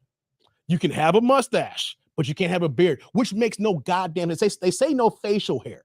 But so if you're not supposed to have facial hair, why can I grow this, but I can't grow this? I was talking about that earlier about my own hair on the top of my head. It was even worse for you, a black person. And they said that boxes or fades or high top fades was a trendy cut and that was considered worldly. Yeah, but ask them about beards. Well, when you look at all the literature, like Big Man said, you look at all the books when they use artist interpretation. Everybody in biblical times had freaking beards in their pictures. Even Jesus, they show everybody, Adam, it didn't matter, Moses, Pharaoh, the Ramses, you name it, man. Come on. You go through all their books. All old timers have goddamn beards. But why is it now that we're serving? Oh, we don't want to be part of the world. You need to be clean cut so you can distinguish yourself here. Wait a minute here. Well, they wore beards and they're part of the world then, so why are you making a distinction now? God never said that I can't have a beard on my face. You know what I mean? So, yeah, man. Hey, man, that's a fact. Ask them about why you can't rock a beard. If you know somebody and says, hey, how come you want to? And they'll say something about, well, it's bad association, or we want to be different from the people of the world. So you recognize who the witnesses are and who everybody else is. And I'm like, you can do that if you keep your beard clean and keep a clean cut. You know what I'm saying? They make it seem like that everybody's going to have a disheveled beard. Thank you, big man. That's a fact. That's another fact. God dizzle, guys. Hey, man. Listen, Carl said, all religions are for weak-minded people who have usually lost everything. Religion is notorious for getting people at your lowest point here, especially if you go to a funeral. You go to a funeral and the preacher or whoever is talking, and then you're crying, you're hurt, and then that's when they go and give you the overabundance of love and attention. It's like, it's a hard time, brother, sister, but God got a place for everything here. And why don't you come on to the Kingdom Hall? We can have some good dialogue and conversation. They do get you on that, man. They get you when you're at your lowest. Nate Dogg's like, Adam never had a birthday. He was never born. He was formed. Nate, exactly. Nate, make it make sense. Just take that part of it. Why are you using Adam as the example when Adam is the reason why we lost perfection and was kicked out of Eden and paradise here, for the fact that because of Adam and Eve is the reason why Jesus had to come and had to die for our sins. So if Jesus had to die for our sins, then why is there a date in place for the man that in the world's going to happen where we lost it all? Make that make sense. Why so much onus on the man? So Nate, even before that, it's like, yo, what the hell? So make it make sense, Nate. You know what I'm saying? It doesn't make any sense. So yeah, you guys hear this like, are you serious, Dave? Are you serious, big man? Yes, we are serious as a heart attack. Man, you can't make this up here. Man, live beside the dinosaur, says Clifton. Yeah, man. Let me see you scroll down here. I mean, Adam Eve, shake my head. Half that motherfucker said Joker. Hey, man. Clifton is like, I never joined a religion or group that encourages you to separate from your family. Yep. That's what they do. They separate you from your family. And here's another tip, guys. Once you officially become baptized in the witnesses, where you dip your water in there, you're officially in. And so once you're in, then that means you're in. And then if you leave the group, they say, you can't talk to us no more. How's that love? I don't understand. How is that a God of love to say, you know what, you do wrong, you getting kicked out. We can't talk to you. This is tough love. You got to stay on the outsides on the end here. We don't care how bad things get. Do you know how much separation anxiety and how much that causes when you lose your entire family? What if you're a kid and you can't talk to your mom or your dad or your brothers and sisters and cousins, or if you're a husband and you can't, you talk to your wife, of course, but you can't talk to your other family and friends. You go to the Kingdom Hall, you got to sit in the back and everybody look at you like you crazy and can't say a word to you like you're a leper. Hey, man, they really do that. What is love about that? There is nothing love if you make a mistake and say, just bash you out. Instead of trying to help you going through things, they say, nah, get the fuck out. And then what they do is they make you work to come back. Sometimes take like 6 months as early as you could be out for at least a year. You know what I mean? Like a year means you're going to every single meeting. You can't miss a meeting for like 6 months to a year. You have to showcase you're there. And then after a certain period of time, then you got to write a letter asking to be reinstated. And you know some guys? Majority of people don't even get reinstated their first letter. They'll reject you, even though they don't know your heart condition. They'll talk to you and say, you know what though? We appreciate you coming back here, but we think you need to stay out just a little bit longer. Like, you ain't motherfuckers a God. How you think I'm not doing the best I can? Yep. They are the proponent of judgmental. What's saying here? Hold on here. Whoops, lost my spot here. Damn, StreamYard. Okay, here we go. I'm back. Derek's like, I'm glad me and Big Man don't beef anymore. He's on a different level. Hey, reason why y'all beefing, Derek? Because y'all be former J-Dubs, man. Y'all used to be down the old clique. That's why y'all were linked, kindred, and didn't even realize it. That's why, man. It's all good though. That was some fun. That was a fun beef y'all had, man. That was a fun beef, man. I gotta clip that. I gotta find those and clip those. Hey, man. Shout out to Big Man again, man, with the $5. What you got here, brother? It was sad. They quit their jobs, sold their homes, liquidated their savings, and gave it to the watchtower, only to be disappointed and impoverished. That's true, guys. That is true. That is so true. Hey, Big Man. Salute. Guys, leading up to 1975, people drained everything. They had money, savings, retirement, houses, cars. People sold it all, got rid of it, and donated to the Watchtower Bible and Tract Association. Gave it all and became full-time ministers, preaching door-to-door, talking about the end of the world was happening. And when 1976 happened, you saw a lot of older people had to go and moving with their kids because they had nothing left. You had grandparents who had nothing. Hopefully friends would take them in. You had kids who didn't even have no parents. It was total upheaval, and people were just disheveled beyond belief, guys. Can you imagine if you would stack your whole life savings, you are living in retirement, and you give it all to a group, and next you know, you got to go back to work for the rest of your life at 60-something years old because the end of the world didn't happen and your ass still here. Big Man's right. People lost everything. People died in torment. Talking about, oh, they're faithful servants of God. No, you use these people. You took everything you got for them, and then when people left, they said, "Oh, you just don't have enough faith." Like, don't have enough faith. You said the end of the world was happening. We still here, motherfuckers. Hey man. Thank you again, Big Man. Big Man pouring in, man.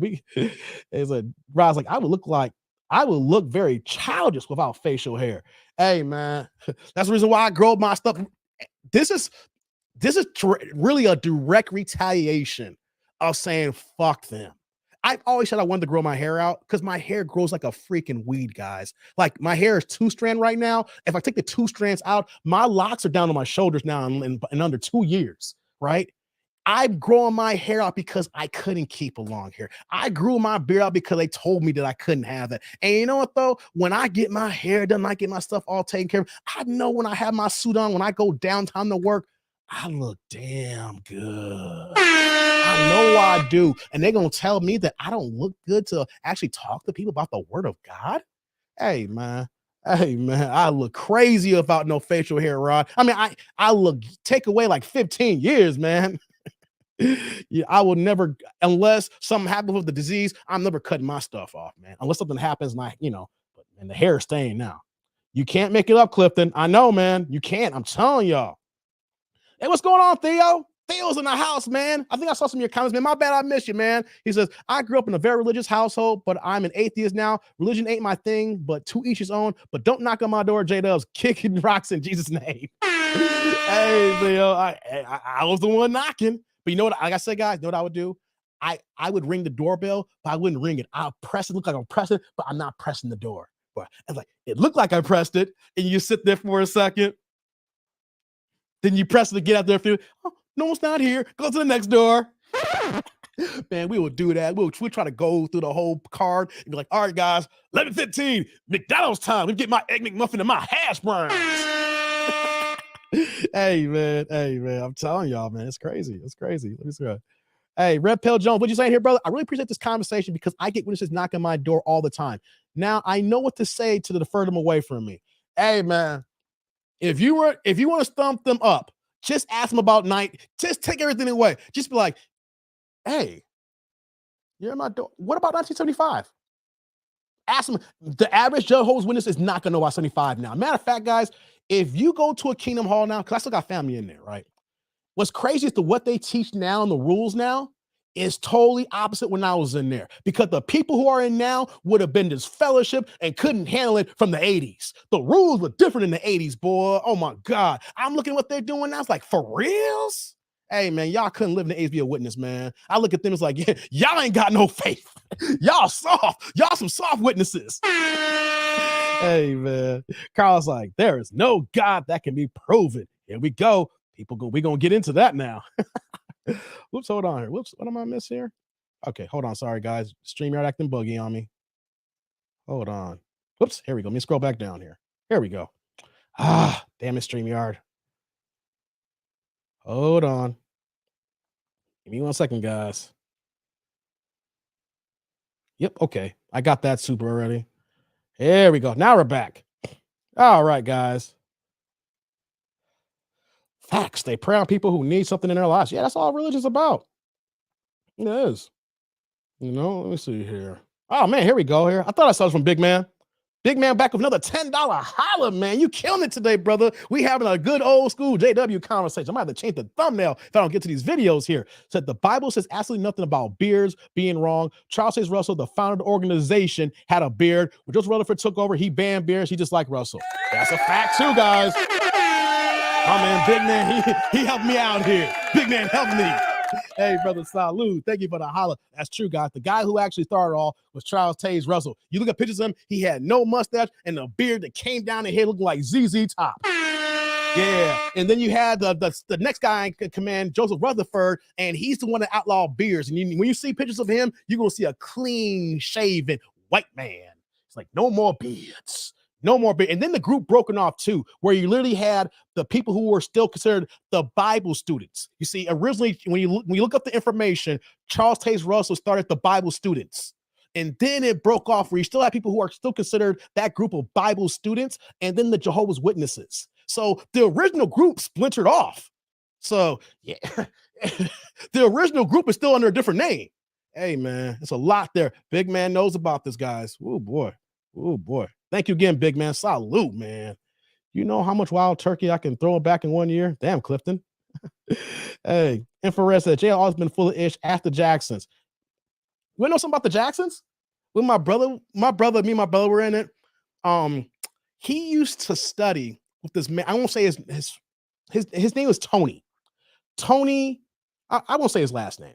It doesn't matter. But Tony is the direct first cousin of Michael Jackson. And he studied with my brother. You know what I'm saying? And they talk about the Jacksons because there's still several members of the Jackson family that are witnesses still. Like I believe Rebe Jackson, she's always been a witness. I don't think she never stepped down. And I think there's one other member as well as Catherine. And if you guys remember the Jacksons American Story, that, you know, the major what they had, the miniseries, there is a scene where they're actually singing in the Kingdom Hall with the bland ass songbook. Oh, praise to Jehovah. Yeah. So Catherine, I believe, still is. I believe Rebe still is. I think there's one other family member, but my brother used to actually study with their first cousin. So they have a whole family that's involved in it as well. He said after Jacksons. Yeah, I knew them. I didn't know the Jacksons per se, but I knew the family, meeting them. I was really young back then. Yeah, man. They're rejecting folks like Barry Bonds getting rejected from the Hall of Fame. Yeah, man. They are reading political document called the Roman Catholic Bible from the Roman elite, from the fallen Roman divide, conquer, and control. Yep. Let me go scroll down here. What's going on, Jay? Dallas in the house. Welcome, brother. Welcome. Got Dallas in the house. That's what I'm talking about. More Dallas. Hey, shout out to Big Man again. Hey, Big Man's coming. Hey, Big Man is sponsoring the show, keeping the lights on. He's back with the $20 holla. I know I'm giving you applause early, brother. I know, but let's read this what you got here, man. Hold on. Let's see what this 20, man. Did you know JWs used to preach using the King James Bible? Did you know up until 1984, their New World Translation is copied from a Bible that a Catholic priest received from a demon to his wife during a seance? Hey, Big Man. Salute. At my mom's house, she still has her original King James Bible when she was first studied to be a witness. Yep. 1984 is when they came up with their own New World Translation of the Holy Scriptures. Their version of the Bible. Yeah, you're right, Big Man. My mom still, if I go to my mom's house right now, she still has her original King James version of the Bible before they moved over in 1984. Because check this out, Big Man. My mom got baptized in 1983. So she started studying like in 1982 and I was 2 years old. So they were still using the King James Bible. And then in 84, when my mom's like a year in, that's when they moved over to a New World Translation and used their own Bible. That's right, Big Man. Hey, man, we both there lock and step. If I go to my mom's house and bring it back, like, yo, here's that King James Bible I told you about, tribe. Yeah, man, big man. Thank you for the holla again, man. Dropping that 20. Yeah, he's not lying. He's not lying. Big man's helped me fill in the back gaps right now. He's sprinkling in a little bit as I'm talking here. Thank you again, big man. Thank you, Mandy. We're not lying to you guys. Everything that we're saying here, you guys can go ahead and look it up. And for witnesses that are ninja watching, because they haven't emailed me and said some things to me, you guys know what happens, guys? They are such driven in fear about looking up information that they create anxiety so that if you Google it, they're going to say that you're doing the devil's work. Oh, yeah, guys, if you try to Google or you try to do research of if the witnesses are fake or if they're telling lies, elders have even said, like, you don't want to go online. It's because you have apostates who are telling lies, and all they want to do is see you perish and burn just like them. So people who are witnesses don't even want to look up if we're giving you the factual information, because they've gone on stage and told people, if you look this up, it's going to be wrong anyway. Hey, that's some spin action for your ass, ain't it? That's some spin action. Hey, man, make it make sense, y'all. Make it make sense. Hey, man, thank you again, big man. Thank you again, big man. Oh, man, let me scroll down here. Let me get caught up here. What y'all saying? What's going on, Asa? He's like, welcome back. Thank you. Glad to be back. I'm glad to be back, y'all. Glad to be back. Let me see here. Let me scroll down here. There's a creator. This isn't the Big Bang Theory. Scientology, what says Clifton? Hey, Clifton. Hey, man, you can't get me on that book. Here's the crazy thing about Scientology, guys. Did you guys know that Scientology and the Nation of Islam are basically morphed together? Scientology is a predominantly white religion. If you ain't got no money, they ain't fucking with you. That's a fact. You got to spend $200,000 to go up the ladder, at least. If you want to go up to the ladder, what's that, level 7? Who know about Scientology? If you broke, you can't be in Scientology. That is a goddamn fact. They will go ahead and open up lines of credit so they can go ahead and swipe, so you can go ahead and pay, so you can keep moving up the ladder, baby. Hey, man, Scientology will have your ass broke if you can't afford it. But did you know that Scientology and the Nation of Islam are together? Oh, yeah. Hey, guys. Hey, shout out to Louis Farrakhan. Hey, man. When you look up the inner workings of Scientology and what they believe in was a Neo, the aliens and shit like that, and you're gonna tell me that the Nation of Islam is in cohorts with that now? I'm not lying. I'm not lying. If you part of the nation, I'm not lying. Don't come and try to send no troopers over to me. Hey, I'm just saying, if y'all don't believe that or whatever the case may be, go ahead and look it up. The Nation of Islam and the Scientology groups are morphing together, man. They figure we're better together than apart. We're losing people, so we got to get together to work this. Hey, man, I'm not lying to y'all. I'm not lying. Junior's like, I used to like the Jehovah's Witnesses. Awake Tracks, Dave. Oh, for real? Used to like them? I mean, they're very well written. I mean, they are well written. I will give you that. But hey, man, if you want to get sold down a bag of bad goods, man, go ahead and rock with it. Dave flew at JW Airlines and flying out of women next week. Damn, D. Samuel, you wrong for that one. Big man has a collection plate. Has the collection plate. Yeah, I know, Derek. I know, man. On the other side of the world, the Muslims killed as many as the Catholics convert people. Hey, I know, Shawna. We having this discussion here. The new and improved JW says Clifton. You ever notice only religious people get possessed? I know. Like, say, like they get possessed. Like, I've never been possessed. After I left, I never had no encounters with demons. You know what I'm saying? And when I was in the religion, it's like, yo, check him out. That's a demonic person. You have everybody have their own thing. Since I've been out and I ain't been messing no religions, I'm like, man, I ain't never had no issues with that ever again. It's like the demons left as soon as I left God. Oh, did I say that out loud? Or I left Jehovah, how they want to frame it. Hey, man, hold on. I saw the 1611 Bible before it was changed again, and it's definitely different, says Nate. Wait, the metaverse comes, only is going to get worse. Yeah. Not doubting that. Deep live chat today. Yeah, Joker. I was not expecting that. It turned this way because my birthday is on Monday, and then it was asked what I'm gonna do for my birthday, and I started explaining to people why I never celebrate birthdays, really, and then it's kind of went down this rabbit hole of giving you guys a little bit more in depth about me and talk about the religion. And then Big Man came in here, and then next, he's part of the clique too as well. So we're just giving y'all a little bit of information, and I just want to say this here, hey, real talk though. I mean, religion's religion, right? Religion's religion.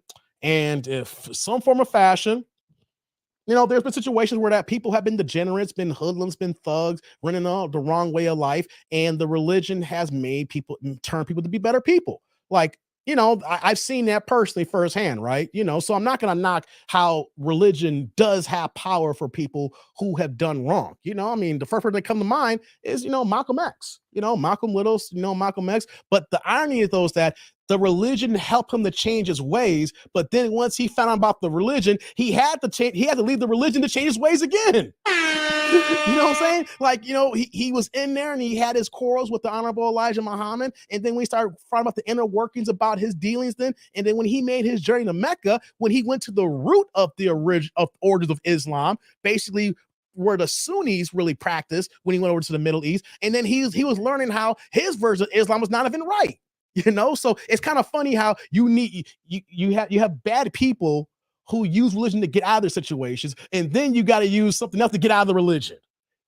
So it's kind of funny how that works. That it can make bad people good, but then it also makes good people bad.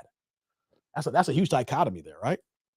Shout out to Big Man again with another $10 holler here. What we got here, man? What you spitting on me here? Joseph Judge Rutherford was a racist and drunkard. He built a mansion for himself and the prophets when they resurrected in San Diego called Beth Shurim. Oh, we're going there here, Big Man. Built with the organization's money. Yeah. Hey, Big Man. Hey, brother. Salute again, man. Hey, guys, if you guys Google what he has here in Beth Shurim, they got pictures of that house that they bought here. Oh, what took me over the edge, I'm glad he brought the racist part up too. What took me really over the edge when I started learning once I got out and I started doing more homework about racism. Did you know that I don't have it in front of me right now. I haven't looked at it in a couple of years, but I got my notes somewhere in my house upstairs. There's actually watchtowers, and it wasn't the Awake back then. I think it was called the Golden. It was called the Golden Wake or Golden Age. The Big Man, do you remember, if you can jog my memory, if you can post in the chat, there was a magazine before the Awake I think it's called the Golden Age, right? And in these articles back in 1919, between the years of 1919 and 1930, if you was a black man, they went hard on us. If you was black, they went hard.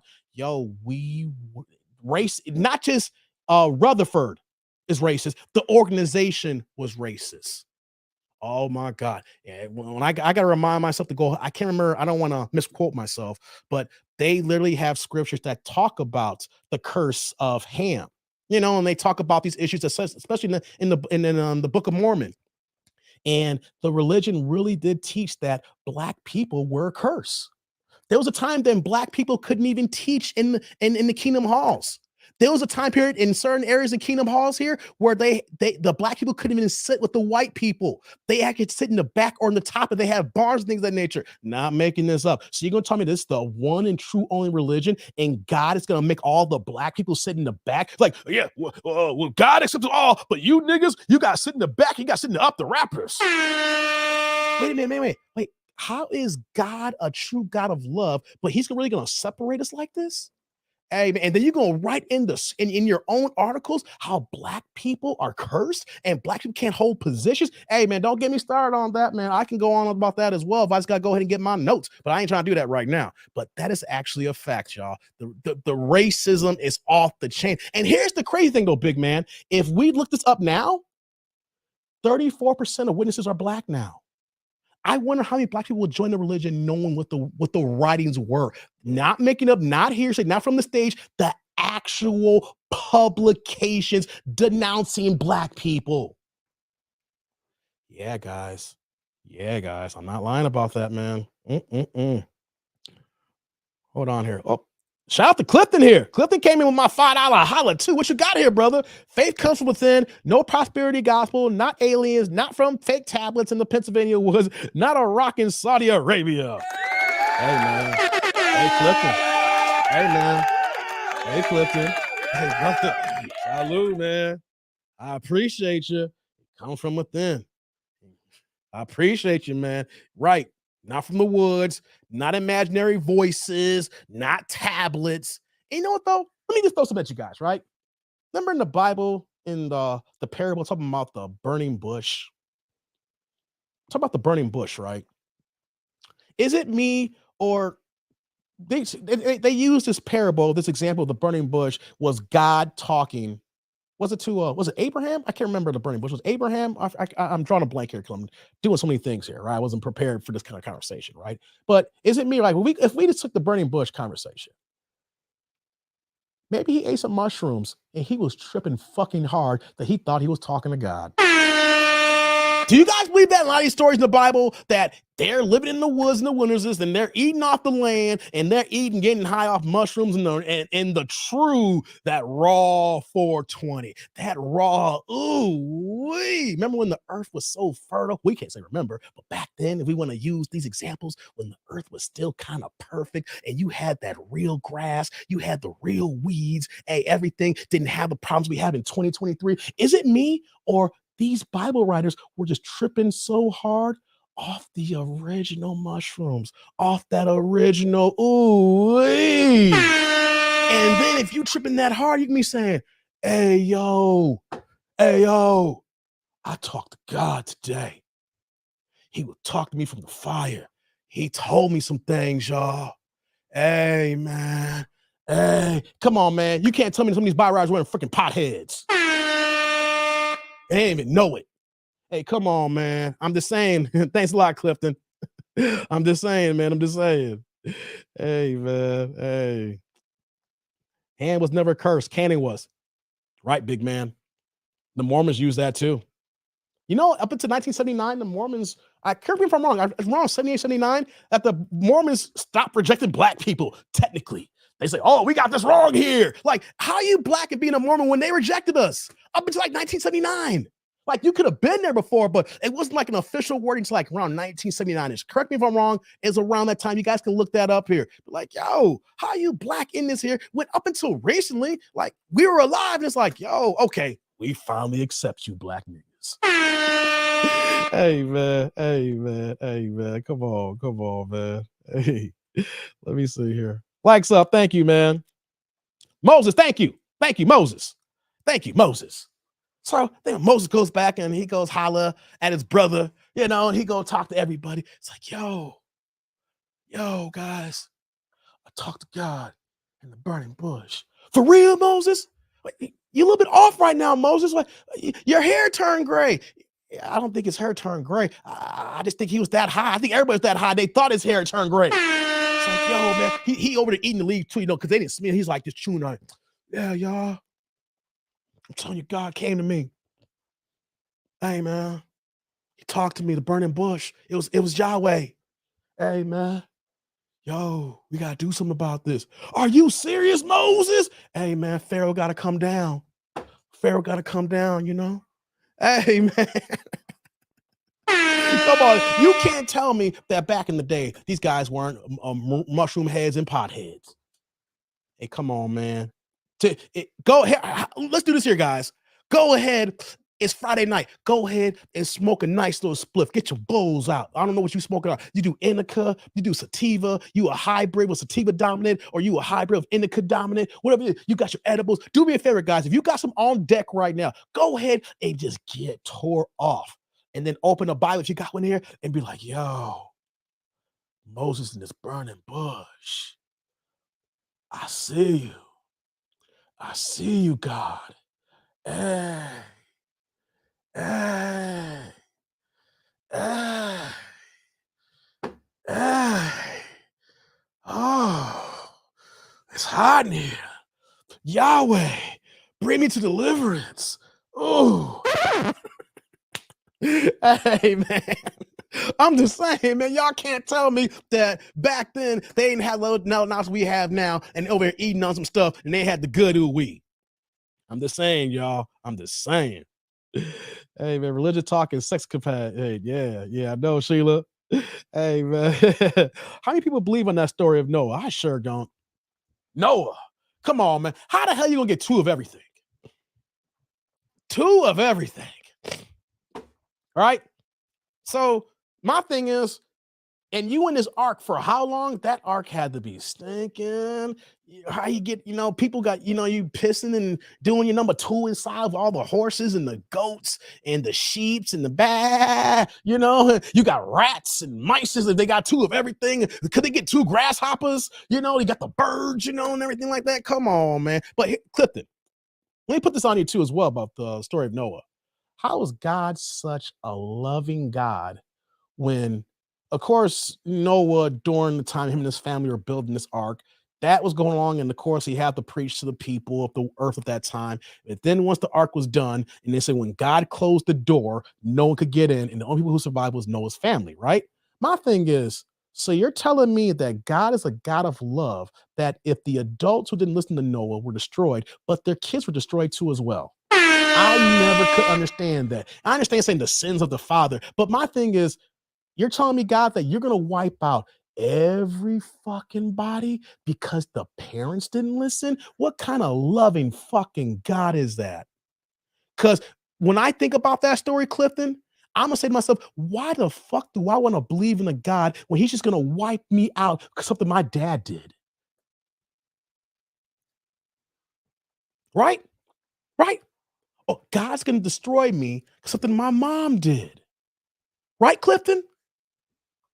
Take away getting 2 of everything and put it in the ark. Put it in a logical sense that the supposed creator of the earth wiped out everybody but Noah's family, even the kids, even the babies who had nothing to do with it. How is that a loving God? I never could recollect around that. Take away the work that Noah's supposed to do before the deluge happened. I don't care what any man can teach me. That is not a loving God, that he destroyed babies. He destroyed kids over the fact that their parents didn't listen to him. That's a loving God? If that's a loving God, then I will say, fuck God. And you know what, though? And if God is all purposeful, if he is almighty and he's all knowing, he can't get mad at me. Why? Because if he knows everything, he knows our hearts because he's supposed to create us. He knows our hearts and he knows our brains. And he should say, you know what? He's right. He can question me because I'm giving different things that doesn't add up. And only thing I'm asking for you is to have what? Blind faith? Nah, I'm sorry. You can keep that, God. God, you can strike me down right now if you're real, because you know what, though? I'd rather die than deal with that bullshit. So that's how I look at that, Clifton. I take the deeper connotation of how supposed God of things moves. Doesn't matter what you do, someone else could be responsible and he's gonna wipe your ass out. Yeah, guys. Make that make sense.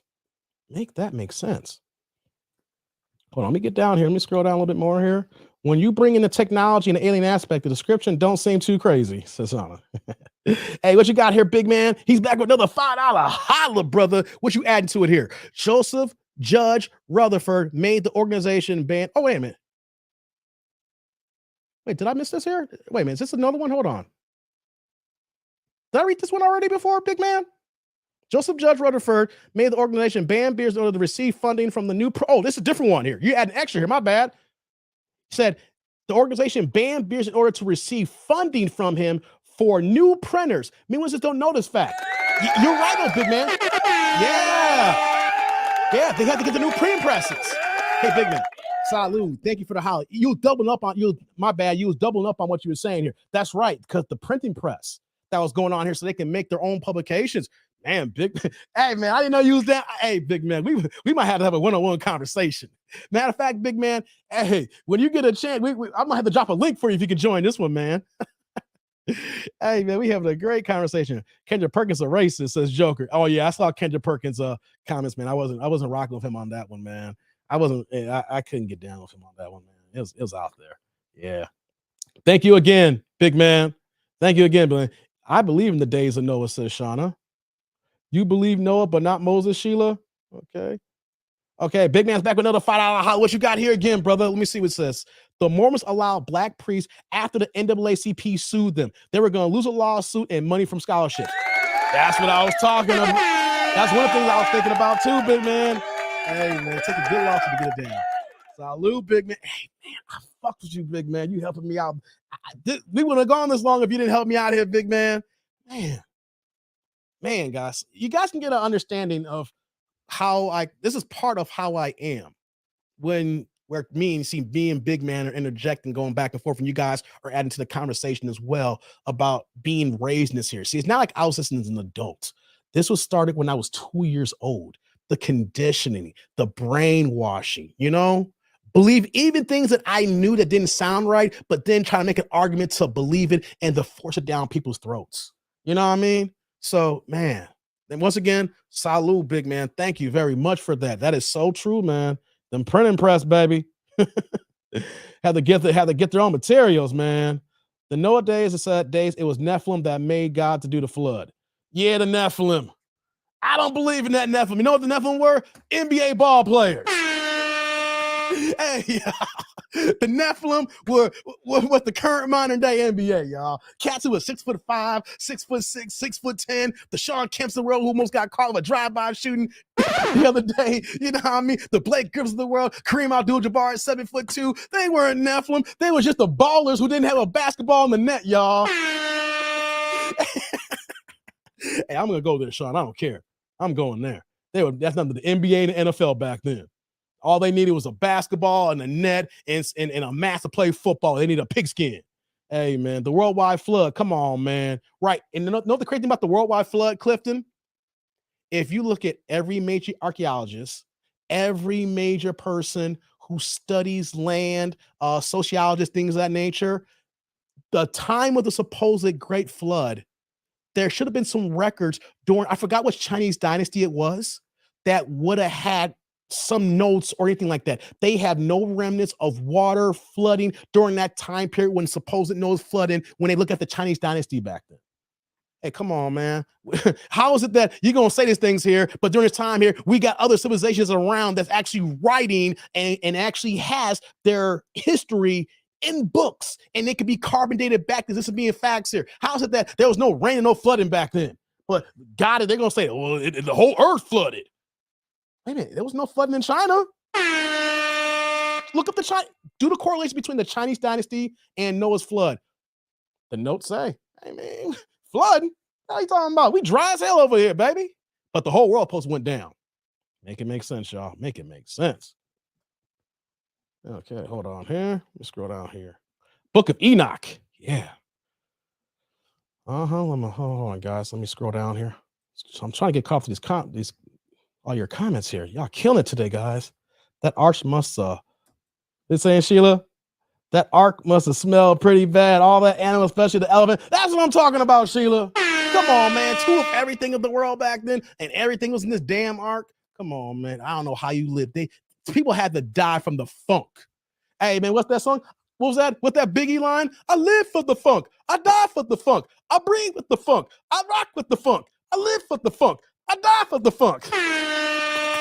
Man, you all died in that funk of the ark, man. Come on, man. Hey, come on, man. Hey, man. Hold on. Let me get down here. Hey, shout out to Eric Williams here with a $10 super sticker, brother. Hey, Eric came. He didn't drop no questions, no comments in this heavy situation here. Eric's just here for the straight up love, y'all. Hey, Eric, brother, hope you're enjoying yourself, man. Hey, salute. Thank you for the holler, man. Thank you, man. I appreciate it. Juby's like, I'm with Dave. Fuck it, Jesus, I'm good. I mean, some people gonna hear that say I'm blasphemous right now, but if you knew, I'm just giving you guys like the overview and just having a dope conversation right now. If you knew what I went through in that organization and Big Man can coincide, we're having the similar talking points.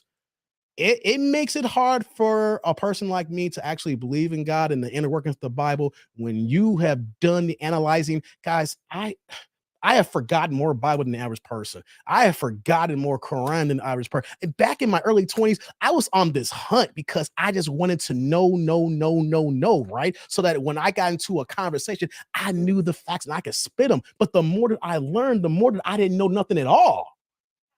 Does that make any sense? The more that I kept learning, the more I learned I didn't know nothing at all. It's crazy, guys. It's crazy. Hold on. Let's get it going here.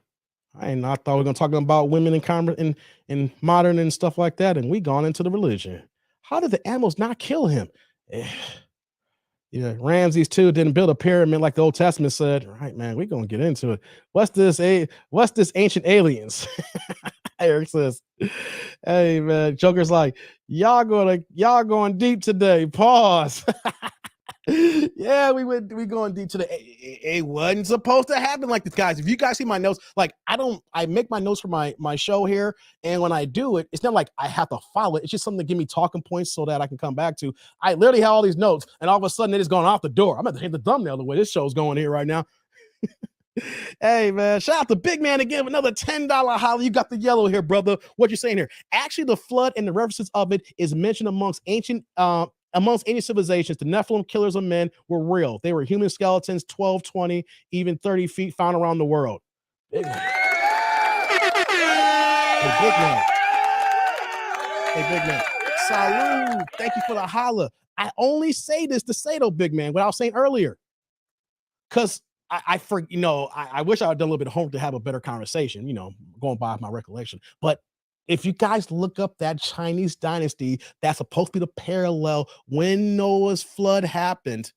There is no documentation. There is no parables. There is no scribes. There is no scrolls during that dynasty that discusses a major flood or terrible weather that could have wiped out civilization. Is what I'm saying here, though. So you're right here, Big Man, about that. I'm just saying, though, that there's a civilization that is around that says we ain't coinciding that here. So do you see the dichotomy in that, Big Man? Where that one group, we have a nation of people with their history saying that this didn't happen. And then, Big Man, you're stating this here. So it once again is one of the things that when we come to the Bible and religion, what's actually true and what's not actually true.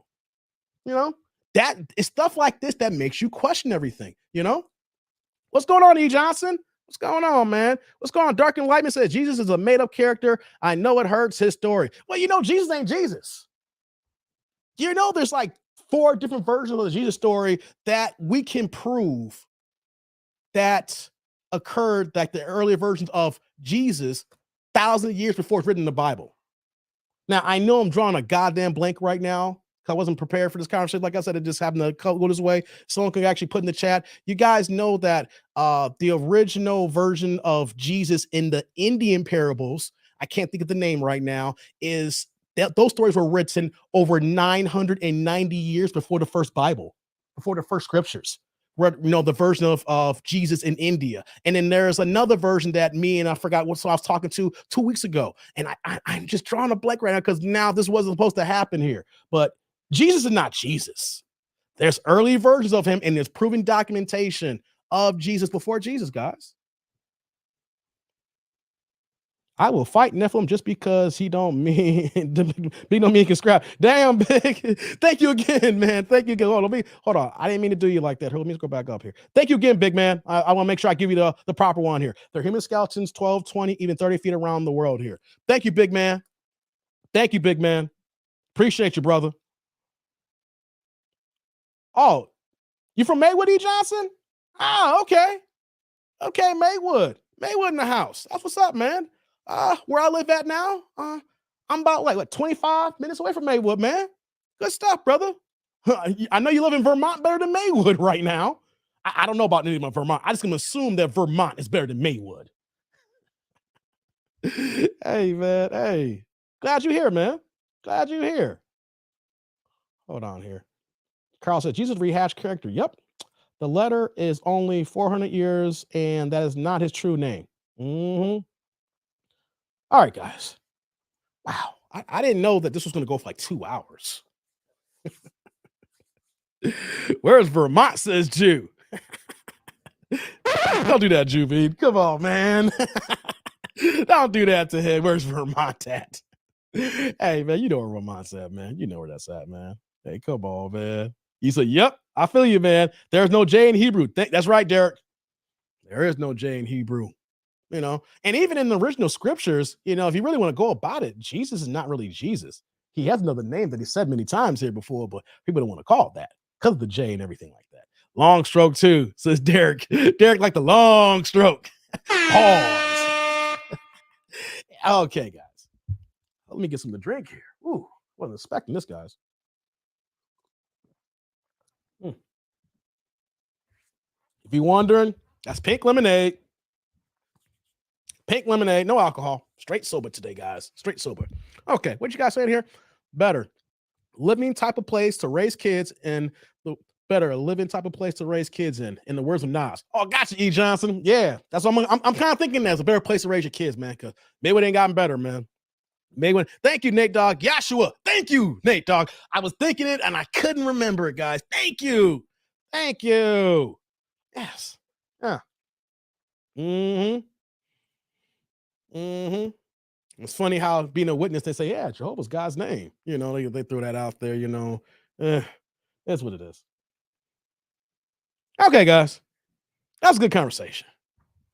Start off with me about my birthday, and I explained why I didn't celebrate birthdays. Then we went down this deep down rabbit hole about goddamn religions and me being in a cult, guys. Well, the good thing is, though, I'm able to talk about it. And there's a lot of more people like me who've been in cults or religions who've beaten you down, family that made you adhere to something that you didn't believe, but you had to because you didn't want to lose your family. And I'm a person who lost my family. My mom had 15 brothers and sisters prior to, a few of her brother and her sister passing away. My aunt, my aunt and my uncle passing away within, several years. Actually, my mom's sister just passed away a few months ago. So she's lost 2 sisters and 1 brother, right? So it's actually 13 still living. But out of all of her siblings, over half of them were Jehovah's Witnesses. All the women, though. None of the men really became witnesses. And you have to understand that if you have 15 aunts and uncles and everybody has at least 2 kids, and over half of them are witnesses, can you imagine how that is when you've known your family your entire life? Your entire life. Like, my mom started when I was 2 years old. So, I have a damn good memory. Like, my earliest memories have come from 2 and 3. I remember my 3rd birthday party. Like, that was the last birthday that I actually celebrated my family, my 3rd birthday party. I actually remember it, right? And,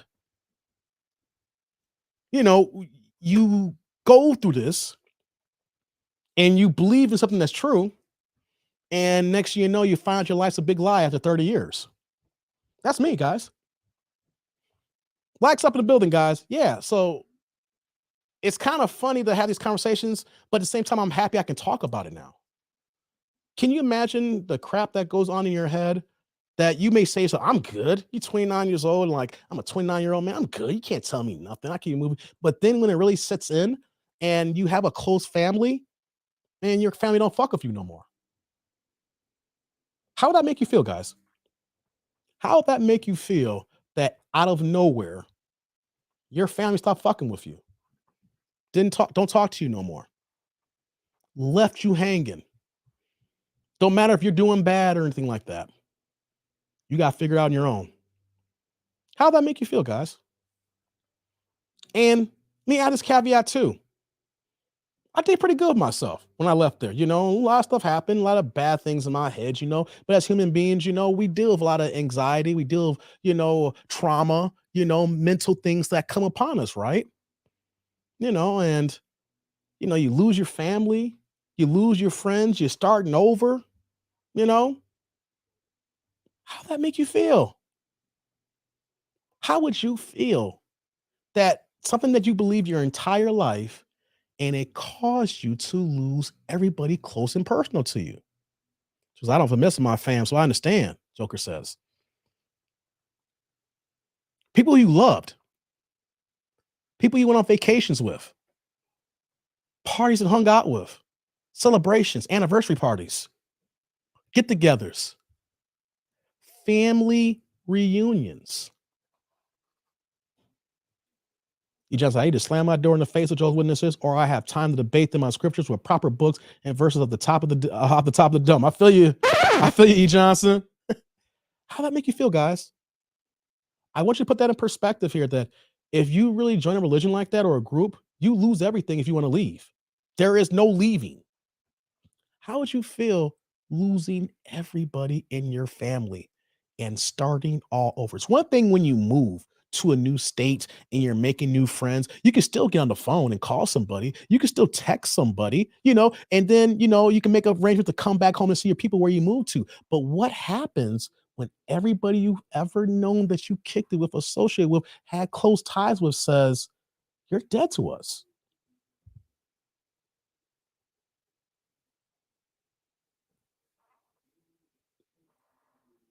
That's love. That's family. That we don't agree no more because I'm an adult, and you had to know that how smart of a person I am, that if I came to this conclusion, you guys had to know, if you know me, to say, hey, what'd you find, Dave? What, no dummy? Hey guys, I'm a person that should have graduated my junior year in high school. I only stayed my senior year in high school so that I could stay one more year being a kid. I'm not lying to you guys. I'm not no dumb person. I didn't graduate college. I didn't finish college. You know why? I'd rather work. School's just too easy for me, guys. I can put 2 to 2 together just like that. Like, I was growing up and I was young, and I could see just being lazy. A's and B's came just like this. I was first chair tenor saxophone. I was in music theory. I was playing the piano. I was running track and field. I was in cross country. I was in the basketball team. I literally was doing so many things, and my dad couldn't keep up with me, and still had a high grade point average. And then, you think about all the ways I was moving, and I'm a very knowledgeable and a social person. So if I'm 29, 30 years old, and the family says, "No, Dave, we don't care how smart you are. You're wrong, and bye-bye. Sorry, Dave. You're gonna die in Armageddon. It's gonna miss you." How do you think that feels? Crazy, ain't it? Crazy, ain't it? Add that aspect, and then being red-pilled about relationships. Hey guys, my 30s, there was so much going on in here. When you're deprogramming yourself from a religion and deprogramming yourself from modern relationships and dealing with the women. Oh man, it's a lot. Went through a lot. But it tested my mettle. It proved to me that I am strong enough to get through the situation here, even if everybody leaves me, even if I don't have my old support system anymore. So it's a lot, guys. That's why we gotta have you noticed when I've said in many live streams about using discernment and using critical thinking? Using critical thinking. Because when you're in those religions like that, when you're in these mind control groups, critical thinking goes out the door, and you're only focusing on blind faith. And if you critically go at something and all they say is just believe it, what's the point? What's the point? What's the point of life? What's the point of these relationships? What's the point of family? The point, is God really real? It's funny how a set of rules in an organization can warp up minds and destroy families. Serious stuff, guys. So, have you got reason why I'm not say stuff I say here? I always say too, don't always believe me. If you think something's right, then you can question me. As long as you come with facts and data statistics, we can have a conversation. I literally say, you don't got to believe me wholly like this here, completely. I want you to question me. Then we can have a conversation, but I just want you to believe me blindly. I don't want anybody y'all to do that the same as well. It's good to push back. It's good to analyze. It's good to see the other side of the coin, to even see if what you're learning is actually true. got to use critical thinking and use our sharp minds to weed through the bullshit. Otherwise, you're just going to be a blind sheep going out to the slaughter. And so many of these people in these organizations have been slaughtered, lost their lives, lost their families, lost money, living destitute. Like the story of, who's the name I want to think of? I'm drawing a blank, guys. Who is the Bible character who lost all his wife cursed at him and got all his kids killed? I'm drawing a blank here right now. Job.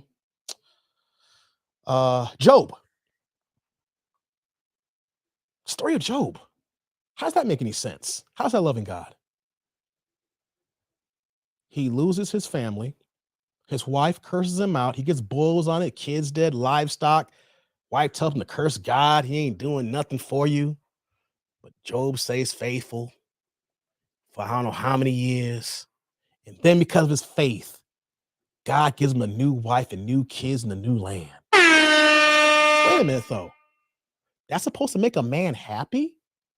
Because, correct me if I'm wrong, guys, Job lost his first kids. So even though they give him new kids, if anybody here has ever lost a sibling, a child, or a loved one, you can't replace that. And in the Bible, they write like, oh, he was so faithful. He got new land. The boils were gone. He got a new wife. The new wifey who's probably a little tight, gave it in, he had more kids, y'all. He still had to bury his original kids. How is that God love? Because God made a bet with Satan? Curse him. I bet you he'll curse you out, God. Job won't curse me out. Take everything, Satan. Take everything, but make sure that you keep him alive. So God is playing Russian roulette with us, guys. Critical thinking here. Critical thinking. Does that make any sense? Even for the most religious heads, if you're going to say, it's about faith, David. But why is God killing or allowing innocent people to prove a point? And then you'll see him make it up by giving the man more kids and a new wife. Don't know about you. When we talk about modern relationships and guys are hurt, are disheveled, are brought to ruins when a modern woman leaves them. Telling, curse God and die, you. Yeah. Can you remember Joe's wife? Yeah, curse God and die. Yeah, he ain't doing shit for you, Joe. We go through shit when we pick the wrong woman. So God is just going to say, okay, man, you just got to deal with this for a short period of time. And I'm going to give you some new joints. But the human mind doesn't recuperate like that. Critical thinking. How does that make sense? Yeah, he could be happy he survived the torment, but you going to tell me that he don't miss his original kids and don't miss his original life because God had a bet?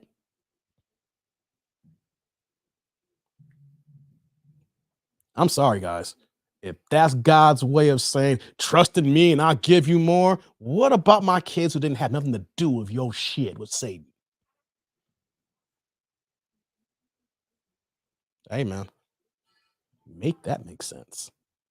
But I saw a couple of comments here. I didn't want to miss it here. Hold on. I saw someone want to put some here. Dark says, great discussion. I love that deepish. Thank you, man. Carl, what you got here, Carl? Dave, question. How do I knock down a job? How do I knock down a job chick who she's already knocked down a job chick? She's already been in my house. Wait a minute. Hold on. I got to read that back again. Hold on.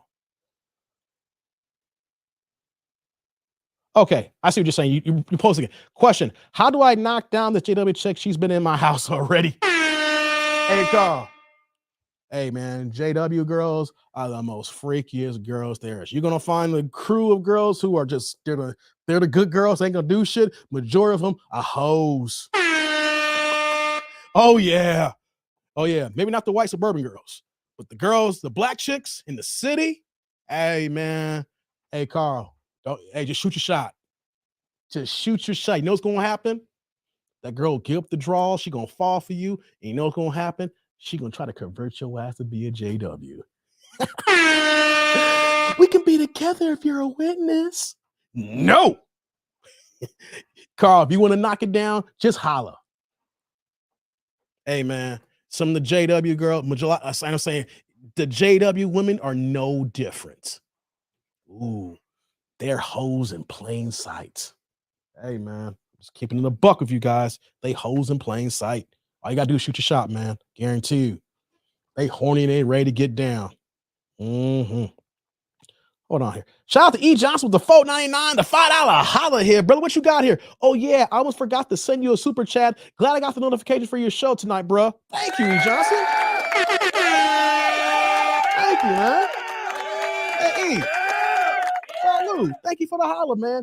It's like YouTube's actually working in my favor now, right? Guys, if you guys are wondering, I did a Corey Holcomb's I'm not trying to change the conversation here. I just want to, because E. Johnson got the notifications. So people are getting notifications again.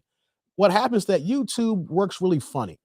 Every once in a while, they'll take one of your videos and push it out to see if anybody's going to watch it. To see, all right, well, even though we didn't push it when you originally dropped it, we'll push it now. So I did a Corey Holcomb reaction video regarding Gabrielle Union and Dwayne Wade and, their trans daughter or son. I don't care. It's some bullshit, okay? I don't line with Dwayne Wade. I don't line with Gabrielle Union. Some bullshit here. If you guys know my personal thoughts, no kid under 18 years old should be going under no transgender assignment surgeries whatsoever. I'm in the belief that you got a kid in middle school and high school. They just believed in Santa Claus about 5 years ago. If you really think that you're born in the wrong body, you are a parent. You need to do right because your kids change their mind all the time. Let them be 18 years old. And then when they're officially an adult, when they can actually go to prison, go to the military, go to jail, whatever the case may be, then you can go ahead and explore the options if they really want to go ahead and change their gender. But the fact that the way they're moving and it's like, we're supporting her and things of that nature, what's going to happen when, say, if his daughter's son in 5 years says, I'm not trans, I maybe just be queer. Kids' emotions are going through so much. When you're going through puberty, everything's going up and down. You think a kid at that age really knows what they really want? No, I didn't know what I wanted at 15, 16 years old. And so I did this reaction video about 3 months ago with Corey Holcomb talking about this on their show, 5150 show. And when I dropped it, got like 2,000 or 3,000 views. It's like it's around like 4,000 views. And all of a sudden, YouTube said, I'm going to push this out on Sunday. And it got to like 45,000 views in the last like 3 days. So the notification is kind of working now because I got a whole bunch of people who said, damn, Dave, where you been at? I said, I've been here. YouTube kind of shadow banned me from certain people. People weren't getting my notifications and people are now back. Now I got a whole new group of people here who are now rocking me for the first time. So that's kind of the reason why I kind of did this conversation too, because a lot of people who don't know who I am or know my background. There's why I went to the little religious conversation here today. So YouTube is in my favor here. And that's why you got the notification, E. Johnson, because they pushed the one video, and all of a sudden, then I got all these notifications. I got all these comments coming through here. So shout out to all the new people here, and shout out to all the dumbasses in the comment section. One guy actually said, I thought I deleted your channel. I'm like, are you butthurt that I came back in your algorithm? Like, y'all dumbasses who want to comment and try to throw an insult at me, don't you know you're helping me out? Don't you know you help them? Even if you try to throw me an insult and you click on that comment and you hit send, you just help my engagement out. A positive comment or a negative comment means you still helping the kid. So you got a whole bunch of dumbasses that's coming through here. But shout out to you, E. Johnson, and to people who's getting the notifications now. So we got a lot of new people here lately. So yeah. Hold on. Let me scroll down a little bit more here. See what we got here. Big Man says, the English letter J is very close to Hebrew Y. Jehovah is the English version of God's name. Yahweh, not Yahweh is God's name in Hebrew. Right? Thank you, Big Man. Yep. Yes, it is. Thank you again, brother. Thank you again. Big Man, wasn't the Bible translated from Hebrew to Greek? Oh, that's Derek asking a question here. Okay, hold on here. Hold on. E. Johnson says, it is sad that God will never leave you. Why then on the cross did his only begotten son say, my God, why hast you forsaken me? Amen. Amen. Amen. And if Jesus was risen from the dead and walked amongst his disciples, wouldn't that equal the second coming? So he already came again, right? It's a lot of double talk here. Shawna's like, facts they about the age and gender surgery. Yeah. I just can't understand that. You should not allow your kids to do something that major that changed their life. And what's crazy though is that Dwayne Wade's son, daughter, how you want to classify it, I'm not trying to be rude. I just don't know it because the queer community wants to look down at us because we don't know the pronouns. We get it wrong, stuff like that, right? Even to the point where they want to call us cis men. I'm not no cis man. You want to create a new title? Nah, I'm a straight ass man. I'm a man. Fuck with that bullshit here, right? I don't care. You know, when I demonize because we don't know the pronouns, like, yo, feel how you feel. You can't change me. You know what I mean? You live you. I'm not going to disrespect you and let me live me, but you can't force your beliefs on me. You cannot force how you feel about the things on me because I believe something differently. And I believe that kids should not be making major situations like this, major decisions before the age of 18. I'm under the belief that you should be making these decisions under the age of 21. Because even though you're 18 years old and you're technically an adult, guys, how many times have you fucked up at 18 years old? You look back now, even though that you were 18, you're an adult. We look back and say, man, I was a goddamn kid. Right? I look back now, I'm about to be 43 on Monday. When I was 18 years old, yeah, I was an adult. By age, technically, I was a fucking kid. I was a kid, guys. And you were kids too. So you're going to allow your son to transition to be a woman before he graduates high school. My thing is, why the rush? Why the rush? Because if you really feel this way now, you can still do that 18 years old. You can do that 21 when you're an adult and you understand all your feelings. Especially if you're going through this reassessment and you're taking hormones and pills, how that's even going to go haywire when you're already going through adolescence. Hey, man. What's the point? Like, seriously? Like, you're doing your kid disservice. Because for all we know, let Dwayne Wade's child turn 22 years old and says, I'm actually just queer. Or I'm actually just gay. Or I'm actually non-binary. So many stuff, right? But no kid should be moved to this situation here. And what really, it's kind of funny how YouTube pushed that video out after I made that video like 3 months ago. Because what happened this week, guys? Dwayne Wade's kid was on a fucking runway show in Fashion Week this past week, guys. Is it me or seems like a whole big old thing that they're trying to do here with this, the push this narrative out there? Hey, man, I don't agree with it.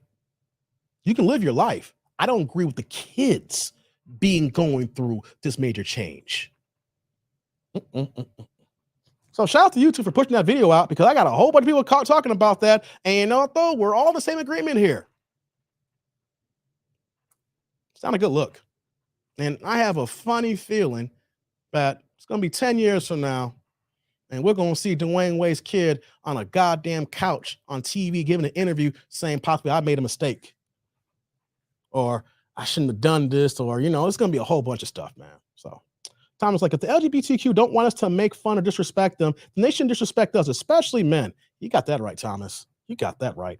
Common Sense Esper says, Dwayne and his son been touched. That's why they behave that way. Hey, Common Sense. I actually kind of think that as well.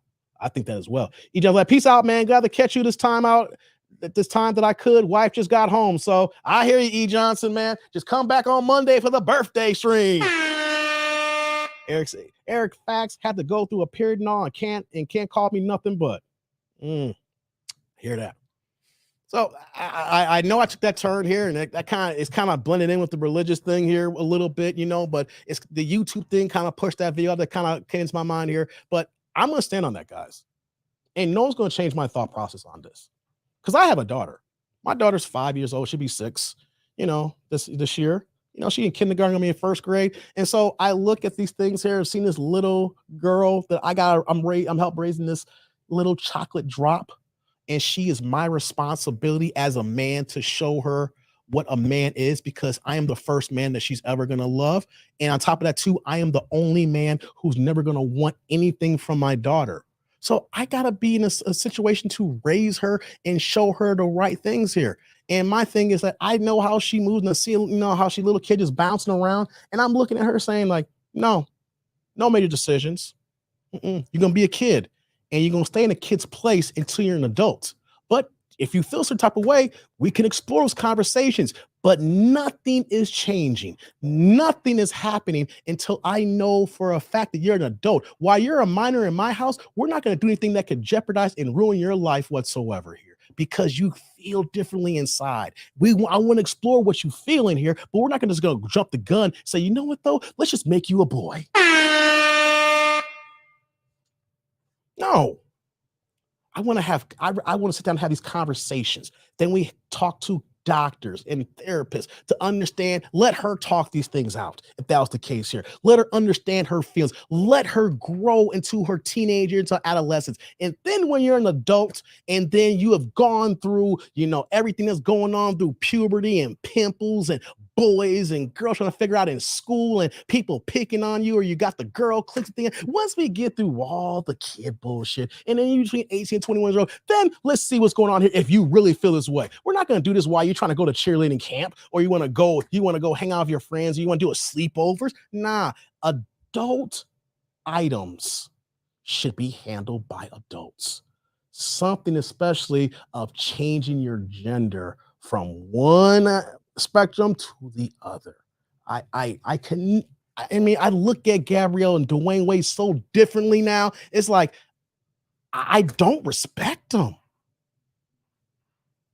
I don't respect a parent could do something like this to their kid.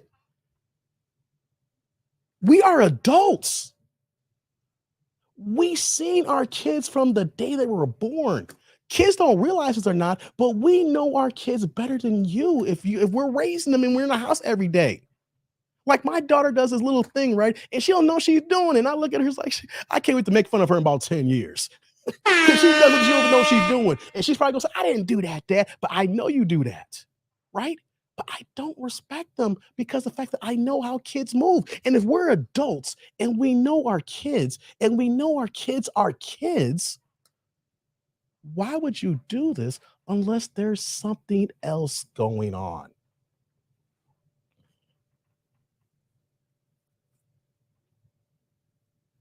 RPG is like, facts. I say that all the time to my daughter. Won't make crazy decisions like that until she's an adult and can make them on her own and on her own accord. Exactly.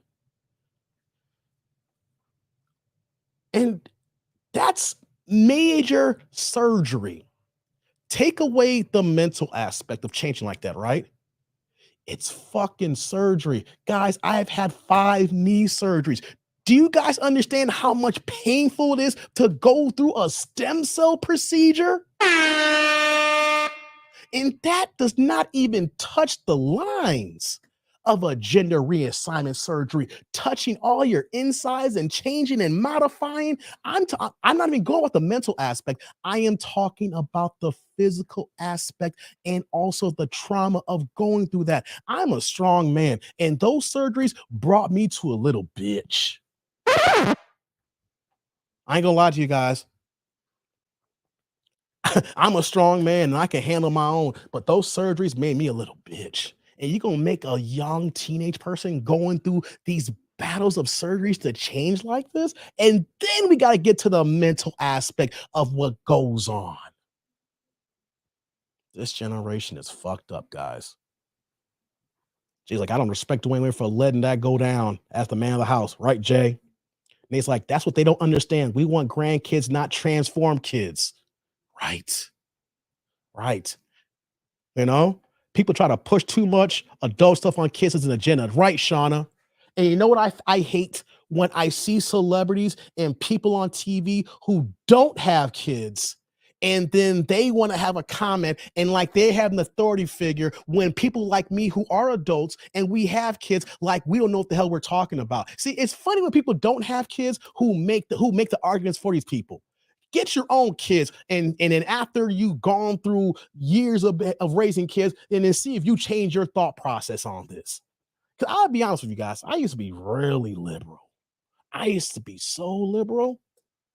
And over the years, you leave the religion, like I told you guys in the last hour or so, and you talk about all these things here that kind of wipes away that here. But when you get your own kids and you start seeing the ways of the world, a lot of the liberal thinking goes out the fucking window, because all you want to do, if you're a really responsible adult, is to make sure that you love your kids and your kids are safe and they have a great environment where they can nourish and grow, and they can grow to be good, upstanding adults one day. And then you want to raise them so that they can be better than you. The way that kids works is they're the remix. Right? You could be doing good and you ball out of your thing. The whole goal is that you make another you, and then your you is better than you. That is the point for me, right? I'm doing good, but the point is that my daughter does better than me. And how did I learn this thought process? From my pops. My pops always told me my whole plot in the rest of my life is to make sure that I get you right and that you are better than me. And at that point, then I can't do anything else. That's what he told me. And those words stuck with me. The remix is supposed to be better than the original, because we want our kids to have a better life and we want them to grow up. And then when they become better, that shows us what we done. They become our greatest creation. We know we did what's right. And so knowing that here, if I want my kid, my daughter to be better than me, why would I do anything for my own personal gain to think that I'm going to placate them when they don't even know right and wrong at times? See, that's personal what Dwayne and Gabrielle's doing. That's on them more than it's on their child.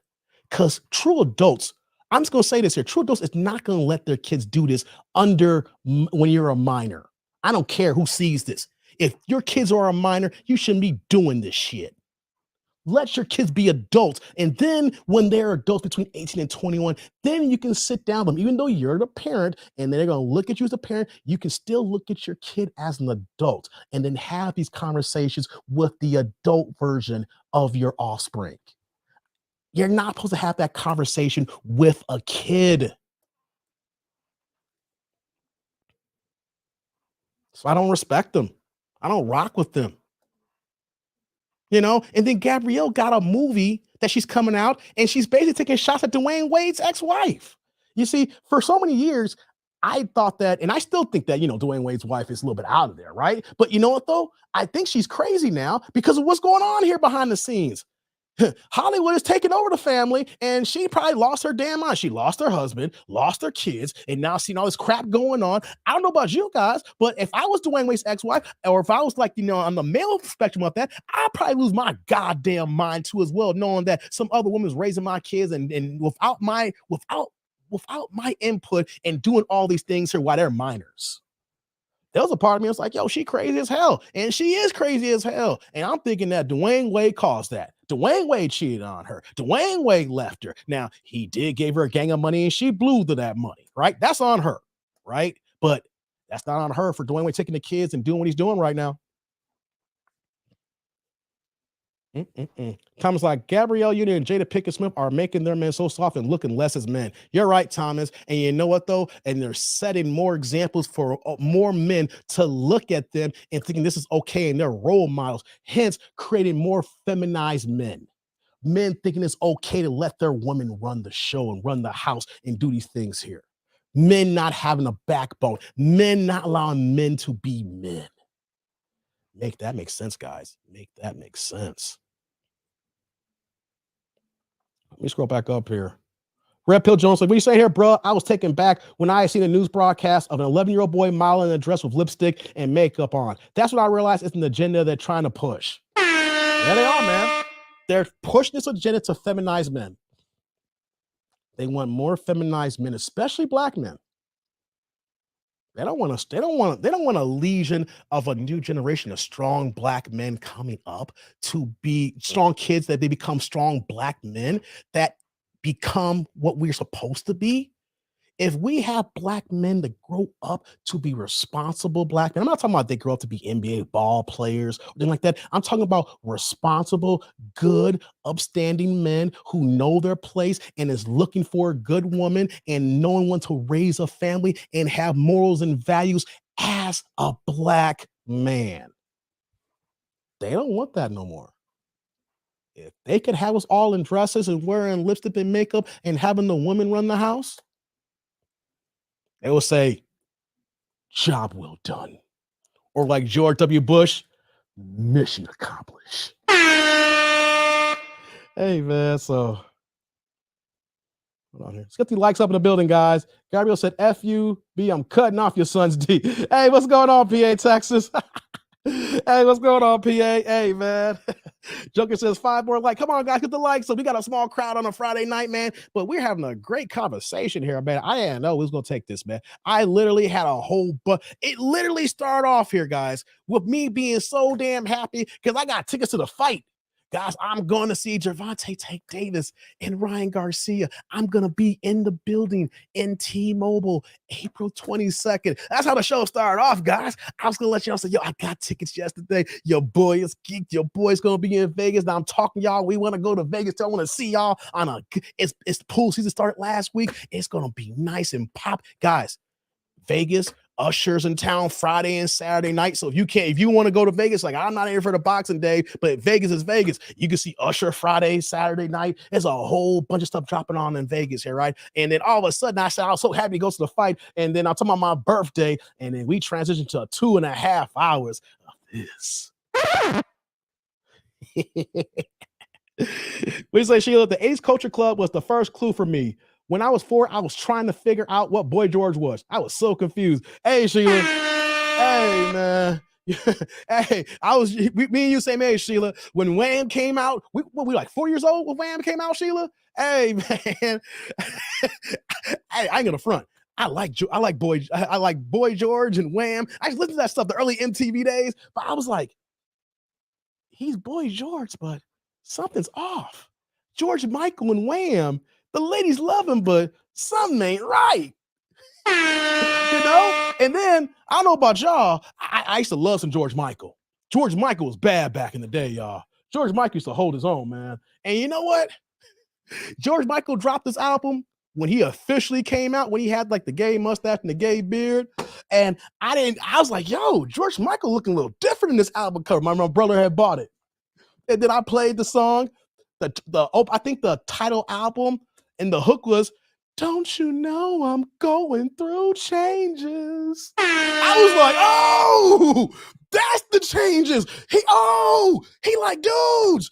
He don't like, oh, that's why George is talking about he going through changes. Oh. Hey, man, hey. Right, Sheila. I'm right with you on that one. Boy George and George Michael messed me up in the 80s. Hey, they still got hot music. I ain't gonna front. I like some George Michael. I mean, I know he get down the way he get down, you know, but I still gets down with the music. Hey, man. George Michael held his own on a few other things too. Yeah, Zick. Yeah. It's a miracle, says Javon. Wake me up before you go, Sheila. Yeah, I feel you on that. Ooh. Dang, my battery about to go dead here. Hold me plug this up here. All right, guys. Ooh. Plug this up. I want this to go dead on me. Okay, guys. I got a question for you. We've been here for 2.5 hours, right? I still got time. Y'all still trying to kick it? Y'all got questions here? Or do y'all want me to bring up a reaction video? I mean, I can't talk for 3 hours without reaction videos. You guys can see. I just like doing reaction videos because y'all like the banshiness here. You know what I'm saying? We can keep going, or do y'all want to? We can switch it up for a second here. We can get some reaction time here. What do y'all think here? I'm gonna give y'all a second here. Y'all let me know in the chat.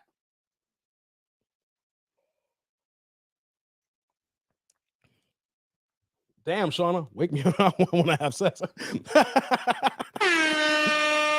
Hey, man. Hey, dog, at the moment I seen that cup with boy on it. I was stunned. I used to love Chameleon when I was 11. Hey, Nate. Yeah. Hey, I know Derek like the long stroke. Derek like the long stroke. You gonna make me change this thumbnail, guys. Where's the belt? Come on, Derek. The belt's right here. The belt is right here. Come on, man. The belt's right here. The champ is here. Champ is here. You hear that? That ain't no plastic, y'all. This belt is heavy. Come on. Some of y'all ain't seen the belt before. I ain't brought the belt out in months. Who ain't seen the belt before? Who ain't seen the championship belt? The WBC, baby. What's the number so we can vote, Dave?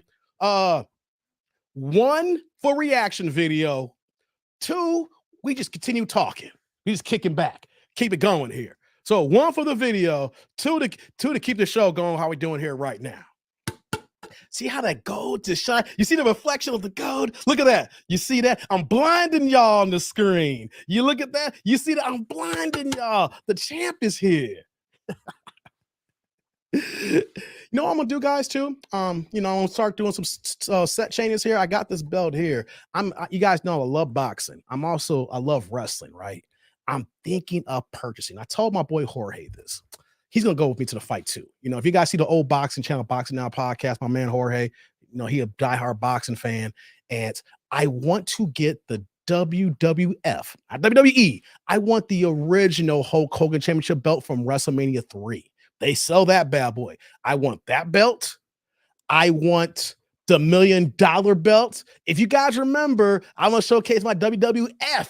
And those my WWF history. The $1 million belt was first being created when $1 Million Man during the first Survivor Series, but he didn't even fight in the first Survivor Series. He was just talking about, wow, I'm giving thanks for Thanksgiving, how rich he was with Virgil's driving around and stuff like that. And then that's when they were making the first $1 million belt during that time. I want that one.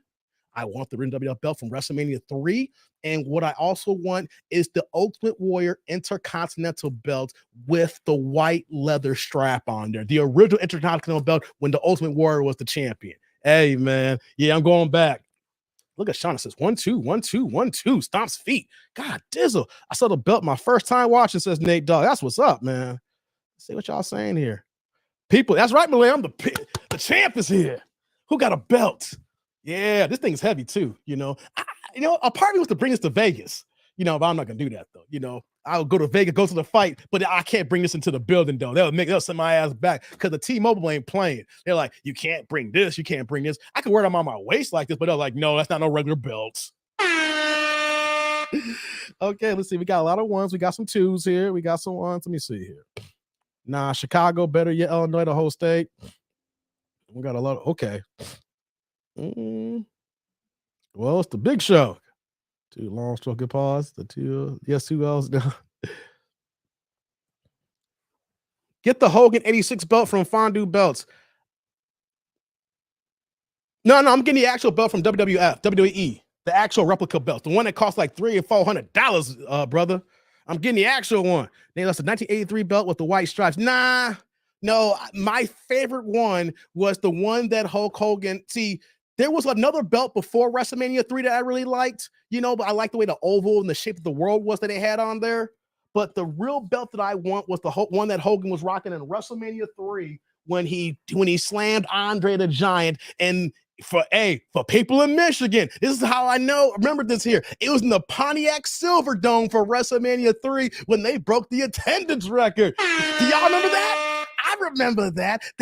Shout out to Michigan. Shout out to Detroit. Hey, the Pontiac Silverdome, WrestleMania 3, they had broke the attendance record for a wrestling event, WrestleMania 3, when Hulk Hogan had slammed Andre the Giant. I want that belt. If you guys go to that WrestleMania 3 and see the belt that Hulk Hogan, he didn't walk into the ring. They had those little escalator, little trolley things that brought him in because the Pontiac Silverdome was so freaking huge. Those guys couldn't run to the ring. So they had those little trolley things that brought him into the ring like that. I want that belt. I want that Hulk Hogan belt. Shout out to the racist Hulk Hogan. Hey, see if you get that belt, that Nature Boy. Oh yeah, the Larry, yes. And that belt is the original WCW belt. I do want that one too as well. That got, when WWE bought them out and then, they merged the belts together. I do want that Ric Flair belt too as well. Thank you, Larry, for reminding me on that one. Yeah. Ted DiBiase was cold-blooded, stuffing pills in people mouth after people. Hey, yeah, he did, Javon, because everybody had a price for the $1 million man. Just like if you smell. Oh man, when the Rock was popping, man, you couldn't tell me nothing in my early 20s, man, with Rock popping in. Welcome to the game. Oh, Shawna, I didn't know you was a Triple H fan, Shawna. It's the game. Hey, Degeneration X. Hey, suck it.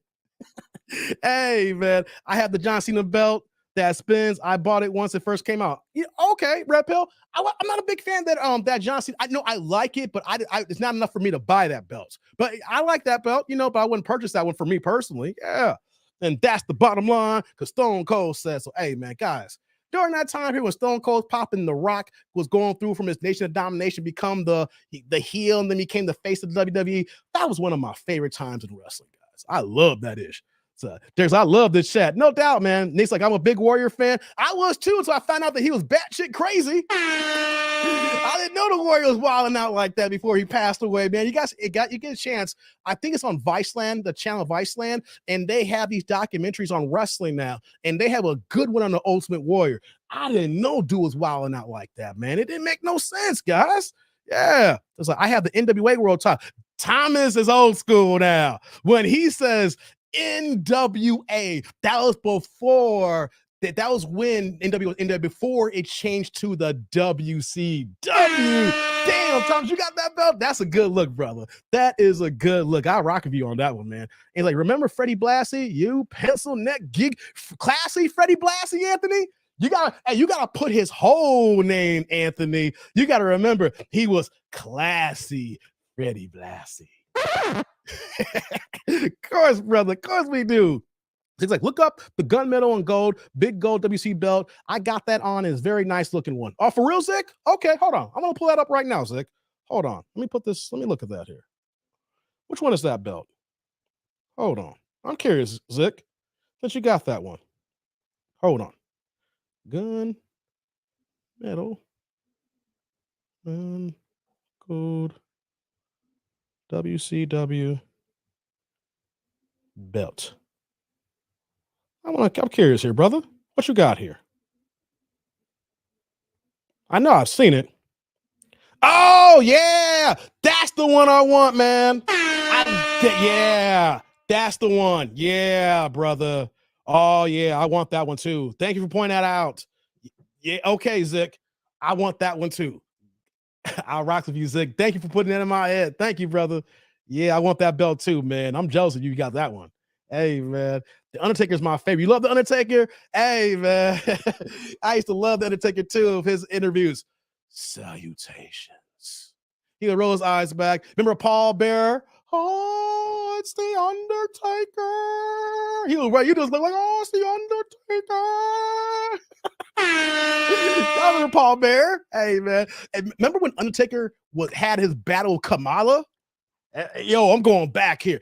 Undertaker and Kamala had like a beef for like 6 months. And every interview, Undertaker started his interviews like this. Kamala, you have no idea what the Undertaker is.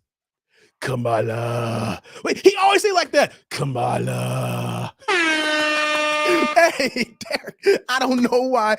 When he was going against Kamala, he had to put a little extra into it. Kamala. I'm a big Undertaker fan too, man. Hey, I'm a big Undertaker fan. Hey, man. Hold on. The Attitude Era. OMG. Man, the Attitude Era, that changed the game. The Attitude. I mean, it was kind of dull for a minute. You know, when as great as a wrestler that Bret Hitman Hart was. I was a big Bret Hart fan. But you know something? I was a bigger fan of him when he was down with the Hart, the Hart Foundation. You know, with Owen Hart. But not Owen Hart, Jim the Anvil Neidhart. See, I got a guy that Jim the Anvil Neidhart was his tag team partner. They were one of the best tag team champions of all time. I mean, Bret the Hitman Hart is a dope wrestler. I just like the chemistry between him and Jim the Anvil Neidhart, that long beard. And he's still like, you know? Man, I love the Jim album Neidhart, man. No doubt, man. But yeah, when that Attitude Era came in, that changed the game, man. Bret Hart's reign it was dull as a champion. But when they brought the Attitude Era and it was on, man. Let me see here. Bro, the craziest wrestler of all time, New Jack. Oh, I know about New Jack RPJ. They did it on Viceland. They have a documentary on him. Hey, man, New Jack, wild dog. I remember watching him back in the day. I didn't watch much of him because, where he was wrestling at. But when I saw that documentary, RPJ, go on Viceland, that he has a documentary. It is crazy, brother. Y'all got to see that. That dude wild, man. Hey, man. Hey, man. Come on, man. Hey, man. What you got here, Shawna? Hold on. What you saying here, Shawna? Let me see what you're saying here. The Rock said John Cena sucked in Fast and Furious 8. Cena kissed his candy ass. Hey, you know what? I ain't gonna front. I became a John Cena fan back in 2005 when he dropped his rap album. He wasn't the best rapper in the world, right? But here's the thing, though, guys. I don't know if y'all remember this. John Cena's album, I remember this so vividly. I don't know if it came out at the end of 2004 or began 2005, but I remember I bought it in 2005 because I remember I went to Florida for Calle Ocho. Y'all know about Calle Ocho? The Best Kid Street Festival on 8th Street. That was my first time, kicking it in Florida like that. And I remember I bought that CD before I hopped in the plane. And he had DJ Premier producing the album. He had Bumpy Knuckles on tracks with him. I was like, hold on. How did John Cena get Primo and Bumpy Knuckles? I was like, hold on, man. Hold on. John Cena, how did John Cena with the jean short wrestler get DJ Primo on the track, man? Stop playing with me, man. But hey, you know what, though? They co-signed his ass, and I became a John Cena fan. He wasn't the best rapper, but I became a John Cena fan once he got co-signed by Primo. And DJ Premier co-signed you, and Bumpy Knuckles, Freddie Fox co-signed you. Then I'm like, all right. I'm gonna watch a little bit more John Cena wrestle here. Let me see. Let me see what y'all saying here. Let me scroll down here. Brother Love, yeah, Derek Gaines, Brother Love. Oh man, Easter egg was crazy. Yeah, it was. Captain Lou Albano, yes. Captain. Do you guys remember Captain Lou Albano with the telephone line with the wrestling back in the day, the 800 number, the Captain Lou Albano hotline? Hey, you can talk to the wrestlers. Captain Lou was the person in those commercials, y'all. Who remembers that? Who remembers the 800, the 909? You can call, talk to the wrestlers, and Captain Lou was front and center in those commercials. Hey, man, y'all called that number, ran y'all phone bill up, and y'all parents beat y'all ass, but created a $200 phone bill. Hey, man, y'all remember that? I'm kind of curious if y'all remember that. Hold on here. Let's see here. Mrs. says, react, David. Okay, it's kind of closer. I might do a reaction before we shut this out here. RFP Ultimate Warrior, Junkyard Dog, and Roddy Piper. Yeah, man. I was a big Piper fan, too. I like Roddy Piper. Ultimate Warrior, yeah, like I said, and JYD, man. Yeah, Rowdy, baby. Rowdy. Yep. Remember he had Piper's Pit? When he used to interview people, he had his own little segment, Piper's Pit. Hey, man. Remember the midget matches? Hell yeah, who don't remember the midget matches, man? I got to be careful. I can't say midget too loud because people might try to cancel me. The reason I'm saying that, though, because during the game this week, it was Lou Walton. Was it Lou Walton? Bill Walton. I said Lou Walton. Bill Walton. Former Portland Trailblazer great. Used to be a former NBA commentator. Now does college basketball. Well, he called little people midgets twice and commentating the game on Tuesday, and now they're coming for him. Hey, man, Lou Walton was a hippie in the 70s, man. He don't know about those little people. He all about the midget game. Hey, man, they trying to come for him now, man. They coming for Bill Walton. They coming from, man. You say little people, we're not midgets. Hey, man, they coming for him. I shouldn't say that too many times. They're going to come for me now. Hey, man. Hey, man. What's going on, kid? What's going on? Yeah. That was the new NWA title 86, the big gold belt, Thomas. Yeah. Ahmed Johnson. Yeah, I remember Ahmed Johnson. Yeah, Nate. I remember Hell in the Cell. Oh, come on, man. We go the old Hell in the Cell cages. Hey, come on, man. Larry. I met Lex Luger. I was talking about this on Drew Titan's podcast on his live stream show like a week or two ago. Check this out. The year was 1994. And this was back in the day here in the Chicagoland suburbs in a town called Lisle when Michael Jordan used to have his Michael Jordan Golf Classic every year in Lisle. The golf club is built Seven Bridges. Nice golf course. I played at Seven Bridges. Ooh. It's not bad. It's not bad. It's a pretty penny to golf there. It's a pretty penny to golf there, y'all. It's a pretty penny to golf there, but the links are nice, right? And so my dad volunteered and they selected him. So he was, working the greens and stuff like that for the whole weekend. So check this out. My dad goes, my dad goes Thursday. The first day was like Thursday, Thursday, Friday, Saturday, Sunday for a golf event. So he was there Thursday. And then I come on Friday. So I come in, he told me all the guys he met, and he got the book autographs. Like, oh, cool. I can't wait to go tomorrow. I can't wait to go. Soon as I get to the golf course with my dad and we're about to walk in, who do we see? First person. He's pulling his car. It is the late, great Ernie Banks, Mr. Cub, Hall of Famer. And he's talking to my dad like it's his best friend for the last 30 years. My dad didn't wave him down. Ernie Banks is one of the coolest celebrities I've ever met. He stopped in the middle of the street. He's like, hey, Bill. And my dad's like, hey, Mr. Banks. Hey, is that your son? I told you I was bringing my son. Hey, little man. Hey, I got to park my car. I'm going to see y'all in a second. Everybody was looking at me and my dad's like, you Ernie Banks' best friend?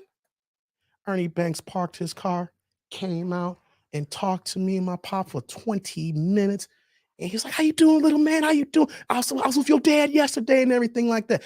I got the pictures too. I got the pictures in the other room. I got all my parents' photo albums down here. And that's the first person I meet at the Classic, Ernie Banks. I could have been done that day. I'm not even a Cubs fan, but he's a Chicago legend. The fact that he stopped his car in the middle of the damn street, that's a real dude. My dad only met him just for the first time the day before. I can't make this up. And he's sitting there talking. And, he was being nice to everybody, but it's something him, my pops clicked, and he just wanted to talk to us because we don't know the black people there at that moment. There's not many black people around. So I get that on the golf course. You see some black people. It's like, yo, 1994, you're going to rock with the black folks. So what happened about 40 minutes later? Moving around, me and dad, let me get a hot dog.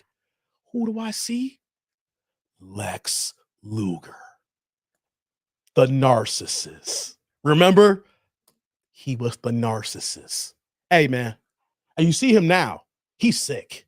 He is shriveled up. The steroids has got to him and everything like that. He's probably about $120 wet. But back in 94, hey, man, if I can pull the pictures of him and my dad wasn't no small dude. My dad had biceps for days, right? He made my dad look like a midget. Lex Luger's arm was bigger than both my two arms and my dad's two arms together for his one arm. And then my dad took a picture of him where they were like punching each other like this. Lex, when they said he was like 265, 275, they ass was lying. I wouldn't be shocked if that man was 300 pounds of non-stock muscle. Hey, Larry, I'd never seen a man I know I was only 14 years old. I'd never seen a man that massive in my entire life. Shout out to Lex Luger. And if y'all remember too, he was with Miss Elizabeth. Remember, she was with Randy Macho Man Savage, and she died when she was dating Lex Luger. So RIP to Miss Elizabeth, man. But that's my story on Lex Luger. There's a whole more celebrities in this golf story. But since she brought Lex Luger, I had to bring up how that led into it. Ernie Banks, then right away goes into Lex Luger. And before I move off that here, Barkley, I met Charles Barkley there. Didn't meet him, but you want to know something that happened that day on the 13th hole? And so I don't know if anybody can Google this, if that's any out there. He broke his head on a swing, right? And the golf head went flying and went into the water. Can't make this up. There's a whole bunch of crowd there. A whole bunch of people went to the water, and one kid got the golf head. And you can hear him in the back. He's going to try to get Barkley to autograph this. He's like, hey, Mr. Barkley. Man, Barkley took the head and said, thank you, kid, and put it in his bag and kept walking. I ain't making that up. I saw that like 3 hours later. Barkley making 1994, I was right after the finals with Michael and everything like that, he making millions, and he could have gave that kid that golf head. That kid wanted to sign it. Barkley's like, thanks, kid, put in his bag and kept moving. Hey, man, everybody looked at Barkley's like, really? That kid was wet, drenched in that little nasty ass lake water. Hey, man, stop playing with me, man. Thanks for bringing that up, Larry. I had to tell you my Lex Luger story on that one. Hold on, let me scroll down here. I seen the Undertaker and Big Show in person street. Talk about scary giants. Where's the floods of Shawna? Hey, man. Hey, hold on. Let me scroll down here. Ricky the Dragon, Steve-O, Derek. Hey, man. Hey, y'all remember Ricky Dragon Steve-O had his throat jacked up by Macho Man Savage when he got the ring and got the ring bell and he went off the top rope and he did the boom on his neck and he's like, oh no, he broke his larynx. He broke his larynx. Hey guys, I'm a WWF encyclopedia, man. And then Ricky Dragon Steve-O came back in WrestleMania 3. Hey, man, he's back. He's back. Hey man, they'll try to play the storyline that he broke his larynx and try to kill him, man, with the ring bell. Hey man, come on, man. Hey, let me scroll down some more. Kane too, yeah, Kane the Giant, Shawna. Yeah, he is. RVD, yeah, Joker. I remember RVD, Rob Van Dam, yeah. The British Bulldogs, yeah. Davey Boy Smith, rest in peace. Yeah, I think they both did, ain't they? I know the British Bulldogs dead. The British Bulldog is dead. Yeah, I know that. Yeah, they were cold too. I like them. Tag team. They had their dog Matilda, right? They had a British Bulldog. They named the dog Matilda. Guys, come on, man. Let me see. The Von Erichs, yeah, Thomas. Oh man, the Von Erichs. That was a cursed family. The Von Erichs, man. Ain't they all dead? Ain't they all dead? But one of them, I think, right? Scary Sherry, right, Derek? Scary Sherry. See, when she was Sensational Sherry, she was actually good looking. And then she started putting on the janky makeup, and then she dyed her hair black and had all the Scary Sherry makeup, and then she looked ugly to me. I thought Sherry in the beginning, when she first came out, she was an attractive woman, and then they made her scary, and then she was doing all the other stuff, and now it's like, oh, I'm good on her now. You know, let's see here. Let me see. I'll scroll down here. Cena the Rapper. Yeah, Shawna remember John Cena the Rapper. Yeah. Yeah, Coyote get crazy, Dave. I'm from Florida. Okay, I'm getting caught up on these comments now. Yeah, okay. That was my first trip to Coyote in 2005. RPJ. Hey, man, that was a hell of a trip, man. I got pictures for days, man. That was a hell of a trip, man. Harlem Heat. Oh man, Nate Dogg, you ain't lying about no Harlem Heat, man. Hey, let's see here. Let's scroll down here. Cena said he had sex with a chick up to 280 pounds. God dizzle, Shawna. Let's see here. Captain Lou and Miss Cleo. Who remembers the fan that jumped into the ring and Stone Cold and Triple H broke the third wall and started beating his ass? I vaguely remember that, RPJ. I got to pull that up now. Hey, Dave, Andre the Giant shitted on Jake the Snake. Yeah, he did, man. Yeah, he did, Javon. Remember Glow? Yeah, hey, they got a show on Netflix now about Glow. It's actually pretty good. I haven't finished watching it yet. They went like 2 or 3 seasons. I need to finish that. Yeah, I remember Glow, man. On Saturdays he's come on. I used to remember seeing them. I never really watched it, but I used to see them on Saturdays. Flip them through the channels. Gold Dust. God, Dizzle Joker. Yeah, man, Gold Dust. Thought he was weird looking. He used to walk around like he was extra flame, man. He was extra special. Hey, man, stop playing. Yeah, it was good times, Nate. This was good times. We talking about this here, man. No doubt. Hold on, let me scroll down here. What y'all saying here? Because I was talking for a minute and I wasn't going. Wrestling. Mean Gene, right, Renee? Mean Gene Okerlund. Hey, man. Hold on here. Can't forget Triple H got China into wrestling when he used to date her. Yeah, man. And then she started wilding out, you know, not in China. She got her porno out and everything. Oh, that's a sad story of China, guys. Sad story. They did a documentary on her too on Viceland too. It's really good. You want to check that out. Viceland, if you guys want to check, Viceland has been going hard like the last 2 years on wrestling, especially WWF original stuff. I mean, they go through all the other, they go through a lot of ECW, overseas stuff, but guys get a chance to go on Vice. Yo, man, they've been going hard on the wrestling the last couple of years, man. It's really, really good content. Really good content, guys. I'm telling you, you guys got to go and check it out. Man, it'd be late night, 10, 11 o'clock at night, and I flip the channel. Oh, man, let me go and check this one out. Some good stuff, guys. Good stuff. Let me see here. Fabulous Moolah. Man, yeah, I remember the Fabulous Moolah. Thomas. Man, I'm Ric Flair, the styling, profiling, limousine, riding, jet flying, kiss stealing, wheeling, and dealing, son of a gun, says Joker. Yeah, Ric Flair, man. He's still kicking it. He's still kicking it. Let me see here. Let's scroll down. Let's see here. Woo! Right. The Iron Sheik. Yeah. I heard Michael Jordan is a dick. I got a story about Michael Jordan, Shawna. I got stories for days. I can't make this up. You can put me in logic test. I can't make this up, guys. Back in 2005, it was me and my best friend Zoe, Dr. Zoe. We were kicking it this one night in Chicago, Saturday night. Nothing going on. We go to this one club just called Red Line. Red Line was not even, I can't remember, they were not even open and were not even juking that night. And then we went to another spot not too far over Chicago Avenue, and that wasn't even open either. And so it's around like 10:45. That's early, trying to go to a club like 10:30. We're like, yo, it's about to be 11 and nothing's open. What the hell's going on? Right? So then we go to Ice Bar. So if y'all in Chicago in the mid 2000s, y'all remember there's a club called Ice Bar. And so we get there. We walk in, it's like 10:50 or so. We just chill. It's empty in there too, guys. Like, yo, so me and her just chilling, And next thing you know, we see Eddie Curry walk in. It's like, oh shit, it's Eddie Curry. Okay. Next thing you know, after Eddie Curry comes in Paul Pierce. I was like, oh snap. And I forgot the Bulls had played the Celtics that night in Chicago.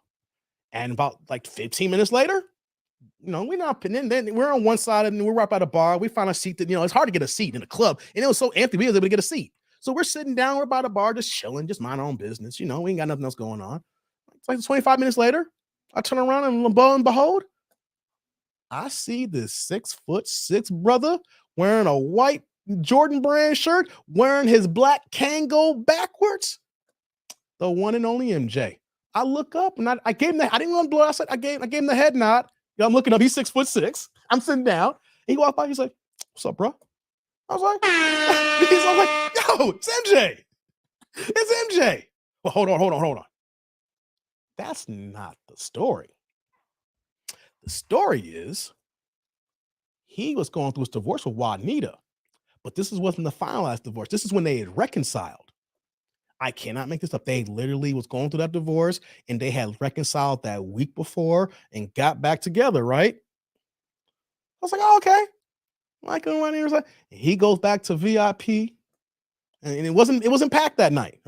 We see Eddie Curry and we see Paul Pierce and MJ had about 4 or 5 snow bunnies next to him like this. Ain't no smoke in the club. He had his cigar because he's MJ with 4 or 5 snow bunnies just living it up.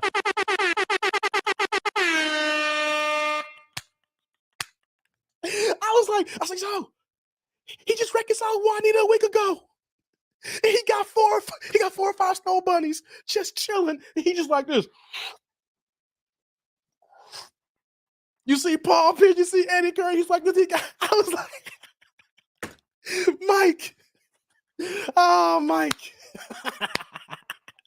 Oh, Mike. True story. Can't make that up. I wish I could make that up. We was like, yo, he just cool. He had his Kango on. He was straight chilling. Like if we were dressed like that, they would have let us in the club. We MJ straight a Jordan brand white t-shirt on, black Kango and black jogging pants. He had he even had the baggy jeans on. He was wearing jogging pants in the club. Hey man. So is Michael Jordan a dick to Juanita that night because he just reconciled? But yeah, that's what happened, Shawna. That's what happened. I got stories, guys. They're random stories, but they happen. They're true, Hold on here. Let's go down. What y'all saying here? Mankind. Yeah. Eddie Guerrero. Yeah, I was watching the video of Eddie Guerrero just like 2 days ago, man. Eddie Guerrero. Wow. That's funny you brought him up, Joker. I was watching the video on him like 2 days ago. Yeah, rest in peace to him. The Dynamite Kid. Yeah, Davey Boy's he is dead. Thank you for he is. Man, all these wrestlers are dead, man. That's crazy. Remember Hulk Hogan had his hand in Miss Elizabeth's ass when he and Macho Man were tag team partners? Macho Man was pissed. Yeah, the Mega Powers. It was the Mega Powers. I remember that. Yeah, they were tag team. Yeah, Macho Man, Randy Savage, and Hulk Hogan were the Mega Powers, and it came to a head at SummerSlam. Yeah, Javon, I remember that. Hey, come on, man. I remember all that. Hey, let me see here. She retired because she was pregnant in the 90s, says Nate Dogg. Yep. Ryan Reigns. Yep. Remember Gorilla Monsoon just making up body parts? Yeah, Zig. Oh my God. He's going through into the orifices, and he broke his back. Like, what the fuck is the orifices? Oh my God. He kicked him in the sternum and took him downstairs into the peanut gallery. It's like, what the hell are you talking about? The sternum ain't down there. Hey, Gorilla Monsoon. Hey, y'all remember it wasn't Monday Night Raw back in the day. I mentioned this guys months ago. Remember before Monday Night Raw, before they transitioned, it used to be primetime wrestling. Because wrestling, they used to have these matches throughout the week that weren't to be televised. So they would be recorded. And then primetime wrestling was like a prime time. They had like a little set and everything with Mean Gene and Bobby the Brain Heenan. You know, they'll have I forgot who was the other guy that they'll have every once in a while. They have people come in, and so they will play the fight from the week that have been recorded in other states or other countries, and they will look all blurry and stuff like that. And then they will have some really good matches, but that was every Monday night primetime wrestling, and then they rebranded to Raw. Who remember that? Who remembers that, y'all? Shout out to Gorilla Monsoon. Hey, Road Warriors, yeah, man. Doink the Clown. Hey, Derek, I used to love using Doink the Clown, the goddamn Sega Genesis video game, man, because it was funny as hell. Because he had this finishing move where he will shrink you down and he'll kick your ass out the ring. Doink the Clown had a finishing move in the old Genesis game for the Royal Rumble game that he will shrink you down and kick your ass out the ring. That's what somebody used to like Doink the Clown. Hey, man. Hey, man. Gold Dust, funny dude. Yeah. Dusty Rhodes. Yeah. Nate Dogg, AWA. Yeah. What you got here, Joker? What you saying here? He says, ladies and gentlemen, boys and girls, children of all ages, Degeneration X and the World Wrestling Federation proudly presents you is WWF Tag Team Champions of the World. Oh my God. I love Joker's lines there. Rocky Johnson. Yeah, Derek. Let me see here. Let me scroll down. Before Shawn Michaels with the Rockers. Yeah. Marty Jannetty was a tag team partner, guys. Marty Jannetty. Hey, man. Yeah, they used to jump around. Hey, here's a fact for you guys, Nate. Before, when the Rockers were the Rockers, they didn't wear wrestling boots. They used to wear the old school Converse, like the Killer Bee Converse. Remember the Killer Bees too? They used to all wear the Converse, like the Magic Johnson, Larry Bird Converse back in the day. They didn't even wear wrestling boots, the Killer Bees, and as well as the Rockers. They used to wear those Converse back in the day. Hey, man. I'm telling you, y'all jogging my memory. I just remember all that stuff, man. Hey, man. Let me see here. Have you actually met him? Who do I actually meet, Larry? Which one are you talking about? Let me see. You heard? Let me scroll back up. I don't know. You mean who I actually met? You gotta explain that one. Let's see. T. Lee. What's going on, T. Lee? MJ be the dick in all the commercials and movies. He's never tried to hide it. Well, I know Michael's like that. He's just never been a dick to me. I used to talk about the one. That's one time I met Michael. To be honest with you, that summer when I saw Michael in the club, I actually met Mike 4 times that summer. There was that time in the club. I saw him twice at the House of Blues. One was at a Common concert. It was when Common, let's see here. He was still touring the year before, that same summer, he was still touring the Electric Circus. And I was on the floor and Michael was in the upper levels there, but I ran to Michael. We guys get there early and I saw, MJ at the House of Blues and everything like that. During that summer when he was going through that divorce with Juanita and everything and reconcile, he was all over the city, y'all. I mean, man, that's like, yo, Mike's at a Common concert? I didn't know he liked Common. I didn't know he liked The Light. There are times when you need someone. I will be by your side. Seeing him sing The Light, that The Light is on, I was like, I didn't know Mike liked hip hop like that. Hey, man. Let me see. Here we scroll down here. Ricky the Dragon Steamboat. Yep. Great MJ story, Dave. Yeah, hates rappers. So that's the one that, let me see. What are you saying here? Great story, Dave. Yeah, hates rappers. So the ones that met him have horror stories, I believe. Virgil. Yeah, T. Lee. Virgil. Hell yeah, man. I used to love Virgil. Ted DiBiase, man. I didn't like it when he wrestled on his own. I just like the fact that Virgil's his bodyguard, but he was smaller than $1 Million Man. I mean, Virgil was buff. For a man his size, he was Diesel. But Ted DiBiase was big. He's a big man. And Ted DiBiase was bigger than Virgil, but he was his driver and his bodyguard. I was like, Virgil got to be a bad man to be smaller than Ted DiBiase and to be his bodyguard. Hey, man. Let's see here. Let's go down here. Chris Benoit. Oh, wow. Yeah, I know it's all good, man. We know you're talking about Nate. Yeah, Chris Benoit. Yeah, man. I remember some Chris Benoit. Ravishing Rick Rude. Hey, man. Rest in peace. He probably the only man who did steroids and had the perfect physique. That dude had to have like a 22-inch waistline, y'all. He had an 8-pack. That dude had obliques. Pause. I'm just saying though, for a man, and all these dudes who do steroids, Ravishing Rick Rude, the only one who had a sculpted body. Like he didn't have big muscles. He was just like a statue. I mean, hey man, I used to like Ravishing Rick Rude. Shout out to him. His lines, he would din, din, din, din, din, din, din, din. He took his robe off, and all the girls be all like, "Oh my God, take the robe off!" And then he'll grab the mic. This is for all you fat, ugly, degenerate men out there. So let me show you, your ladies, what a real man looks like. Hit the music. Din, din, din, din, din, din, din, din. Y'all remember that when he used to do that? He used to make all the dudes pissed off. It's like, yo, girls don't want you. Your girls want me. Hey, come on, man. Y'all remember that, don't you? Hey, man. I think he actually said that too. To all you fat, lazy, ugly, pretzel-eating hot dog bammers, to move out the way so your ladies can see a real man, what he looks like. Hit the music. Shout out to Ravishing Rick Rude. Common was one with a horror story. Oh, for real, Shawna? That could have been the time. Who knows? That could have been the time. Okay. Mr. Fuji. Yeah, man. Yeah, I know. PA. Pause, Dave, pause. I'm just saying though, the dude pause was ripped. Come on, man.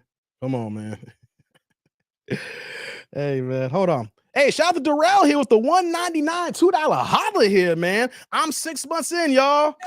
What's going on, man? Welcome. 6 months in. Hey, man. Hey, salute. Thank you for the holla, man. I appreciate you, man. Thank you very much, man. Yeah. 6 months in. Yeah, I've been here for a year. So you halfway here with me, man. That's what's up. Gen X, I don't care about anybody else with me. I don't care about anything. Yeah. Let me see here. Yeah, Mr. Fujian. Yeah, Rikishi. Val Venus. I haven't heard Val Venus' name in years, Derek. Shout out to you. Val Venus. Oh my God, Derek. I haven't heard that name. Not even years. I can honestly say that I have not said that name in decades. Oh my God. Hello, ladies. Hey, man, Derek. Hey, I have not said that name in decades. Wow, man. Yeah, man. Hey, wrestling was dope, wasn't it? We love us some wrestling, guys. What time is it here? 56. Okay, we good here. Dang, I didn't know it's that late. Jesse the Body Ventura. Thank you, Renee. Jesse the Body Ventura who's the host help Primetime Wrestling as well. It was Jesse Ventura with Gorilla Monsoon. And of course, Bobby Heenan would be coming in and out if he wasn't managing some of his fighters. Because Bobby the Brain be doing the telecast as well. But it was mainly Bobby Ventura and Gorilla Monsoon on Primetime Wrestling. Yeah, that was good times, man. That was good times. Let me see. Yeah.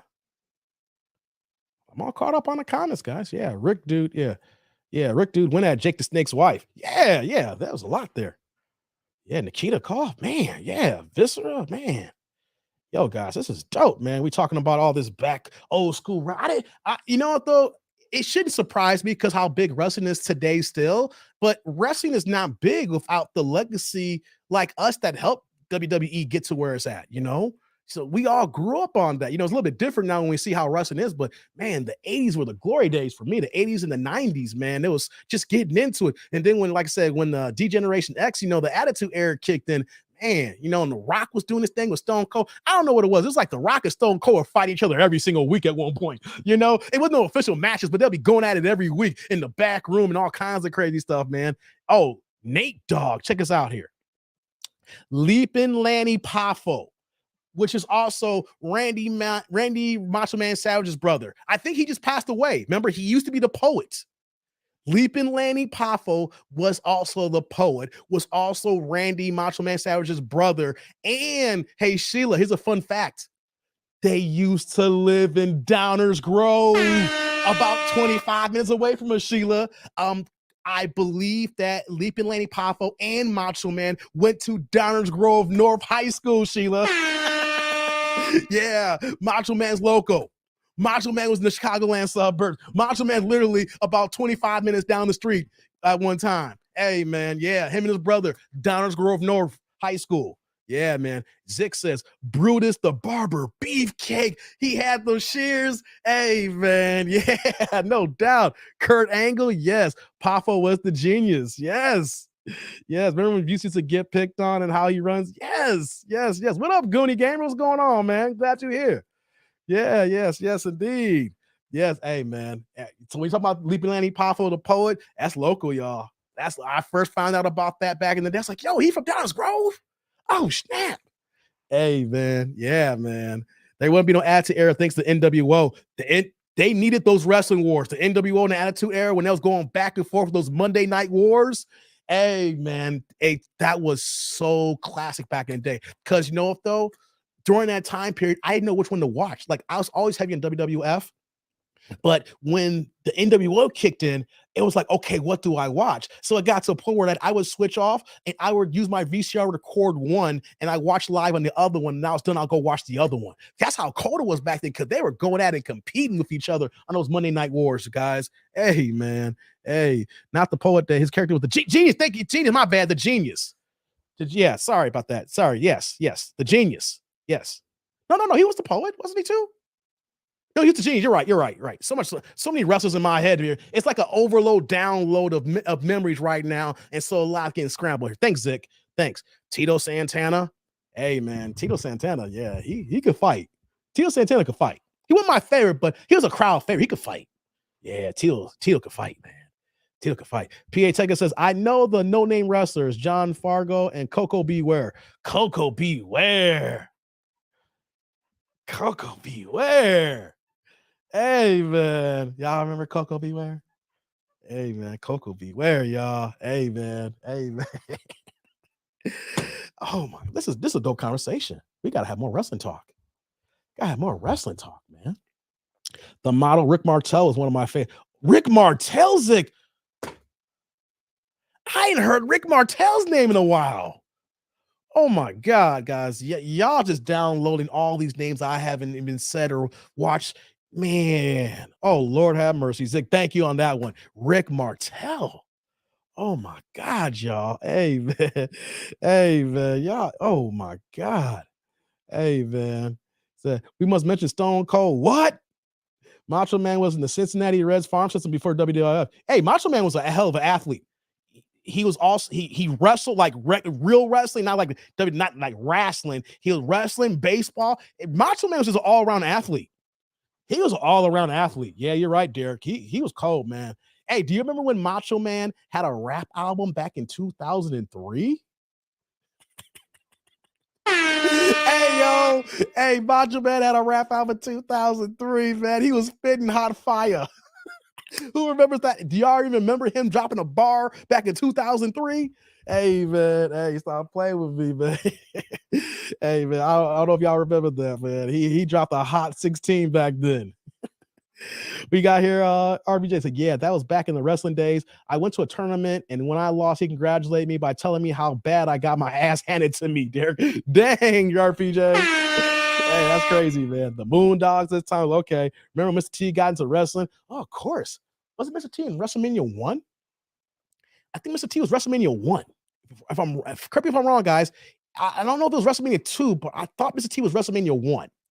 Yeah. I pity the fool. Hey, man, he was fighting the Mr. T cartoon, him and Hulk Hogan. Hey, man, yeah. Polish Powers and Nate Dogg. Macho actually had one song that I have to admit was pretty good. So Zick does remember Macho Man's rap album. It didn't look right. He had the whole black NWO outfit on, the black beard. Ooh, yeah. It's the Macho Man Randy Savage, the cream of the crop. You know me, Gene, when you drop a hot rap album, you just got to know there's hot fire in them bars. Oh, yeah. Hey, man. He did a finger like this. The cream of the crop. Ooh, Hulk Hogan don't know what he got in him. Ooh, yeah. Oh, love me some Macho Man. Rest in peace to Macho Man. Sergeant Slaughter, NWO Wolfpack. Hey, man. Hey, what's going on, Cold Fusion? Glad the internet's back on. Oh, Cold Fusion came in. Her first comment was the internet jokes. I see ya, Cold Fusion. How you doing, Sia? Good to see you on a Friday night, girl, of your jokes, girl. Honey's like, got to get to sleep. Early start tomorrow night, Dave. Night job. I missed you guys. We missed you too, honey. Hey, honey child, we missed you too. Let me put you back on the screen here. You have a good night, honey, and I hope everything's working well in your family, girl. You have a good weekend. Hey, Pinball, what you got here? Oh, before I get to that, Tiny Lister, Zeus, rest in peace to Tiny. Hey, man, remember they had that big fight with him and Hulk Hogan after the movie? Hey, man, that was the one. Was the Mega? That was the match when they used Tiny for the Mega Powers against the Mega? What was it was the Mega Powers and it was the Mega. I couldn't remember the other name that Tiny was on. Yeah, man, I remember ordering that pay-per-view. I remember ordering that before. This is right before I got the black box in the house. Oh no, our black box was broken. We had a black box growing up. We had the free cable. Yeah, I used to get all the pay-per-view events. Yeah, man.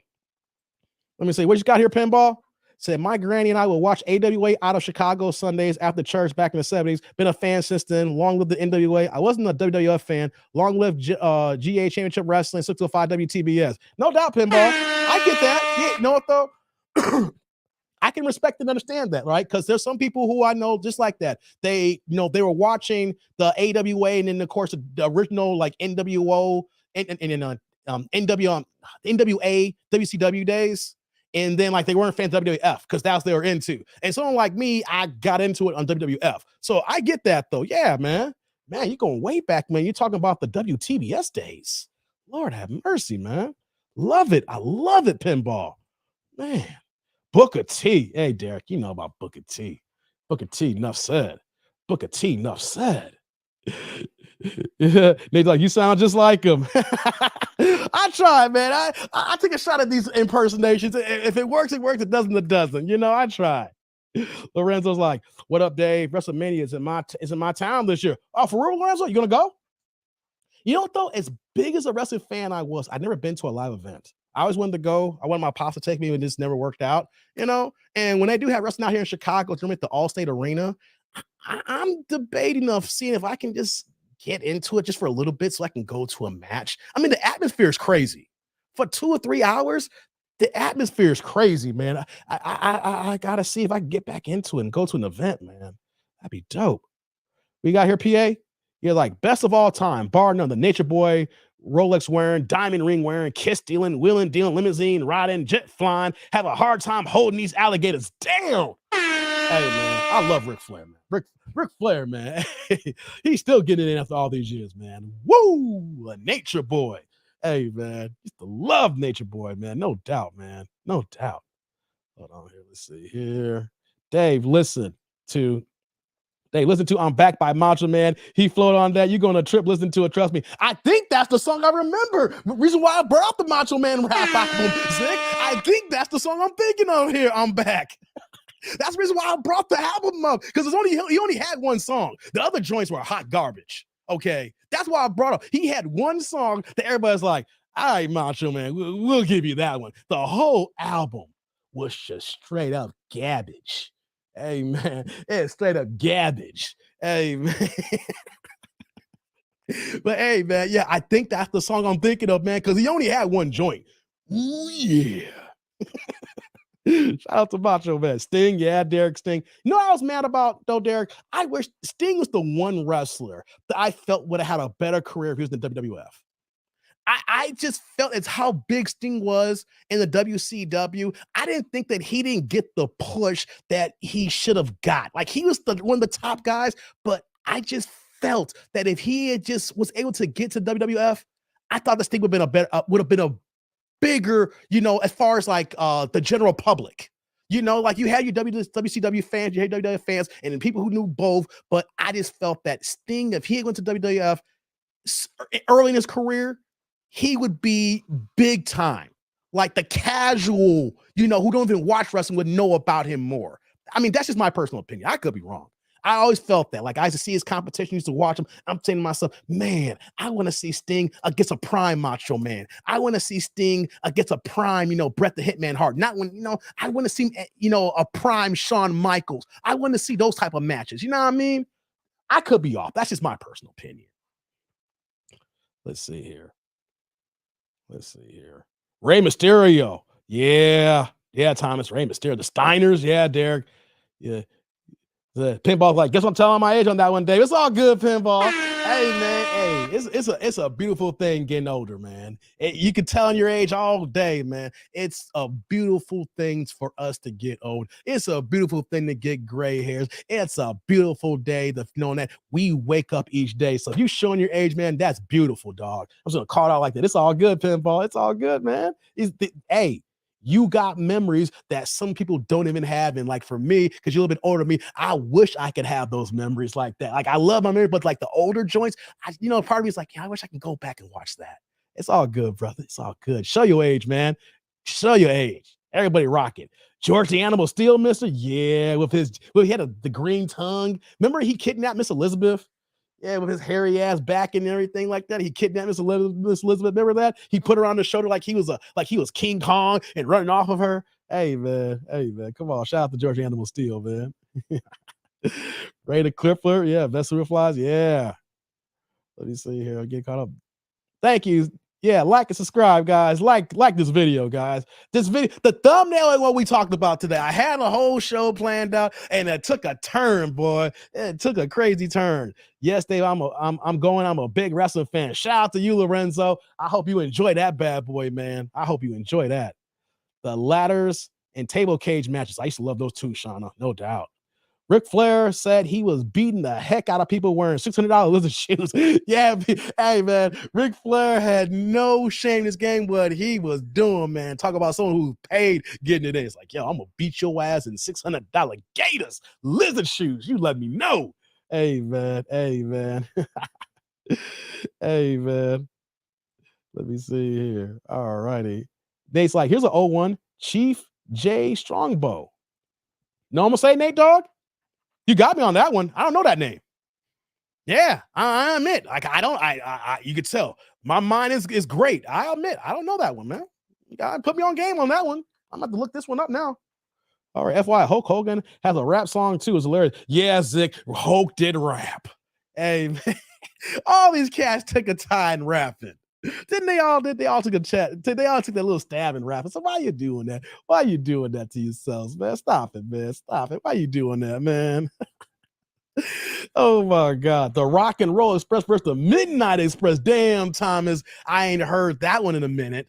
Bruno Sammartino, Thomas, as well. Oh my God. Bruno Sammartino. God dizzle. God dizzle.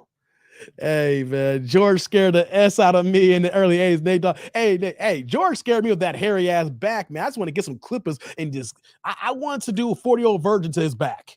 Hey, man, come on. I wanted the 40-year-old virgin to his back, man. There was no way. There was no reason for that man to be that damn hairy, and you got to wrestle him with no shirt on. Hey, man, come on, man. Stop playing. Ooh-wee. Ooh-wee. Hey, man, stop playing. Oh, man. Let me see here. Let me do this here. Give me 1 second here. Let me do this. Let me do that. All right. Where we at here? Let me get a. Sorry about this, guys. Hillbilly Jim. I forgot about Hillbilly Jim, Zick. Well, since you said Hillbilly Jim, I'm gonna throw another name out here. Hacksaw Jim Duggan. Oh! Hey, who remember Hacksaw Jim Duggan? USA! USA! USA! USA! USA! Oh!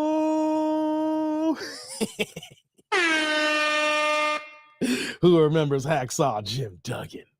Hey, man. Because when we said Hillbilly Jim with his overalls, that's the first thing that came to my mind after that was Hacksaw. Hey, man. Hey, man. Hey, man. Hey, man. This is classic, guys. This is classic. Hey, Mankind sticking his 2 fingers in people's mouths. Hey, man. Yeah, Mankind. He had that sock. Come on, man. Oh, he was the first with the hardcore belt. The broken head ring pin with the tape on. He was the first one with the hardcore championship, wasn't he? Was it Mankind the first one with the duct tape hardcore championship belt? Doink the Clown, Sergeant Slaughter. Yeah, Jay, I was saying Doink the Clown. I used to like use him in the original Royal Rumble game on Sega Genesis. And I used to use his finishing move because he'll bend you down and he'll kick your ass out the ring. If y'all played that Royal Rumble on Sega Genesis, that was my joint, man.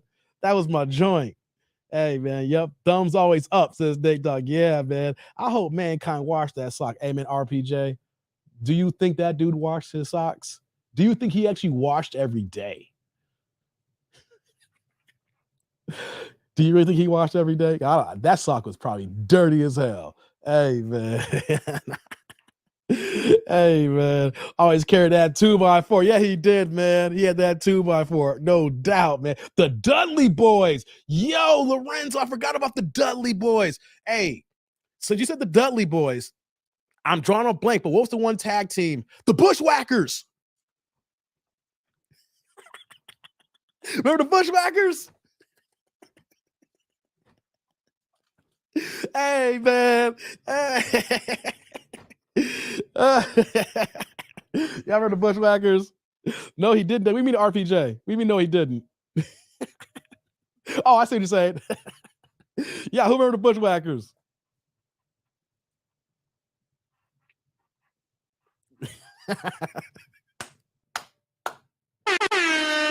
Hey, man. Dudley Boys, 23-time World Tag Team Champion. Thomas, know what the funny when I hear that stat, know what that means? That means you lost the title 22 times. Hey, man, it's all love, though. It's all love. The stink face from Rikishi. Yeah, man. Edge and Christian Hardy Boys and the Dudleys had the best matches. Yeah, man. Scotty 2 Hottie and Grandmaster Sexy. Hey, man. Hey, man. Hey, how did we go from cult religions to WWE, WCW Wrestling Classic back in the day? How did this happen in this live? How did we go for 3.5 hours of talking about cults and everything to wrestling?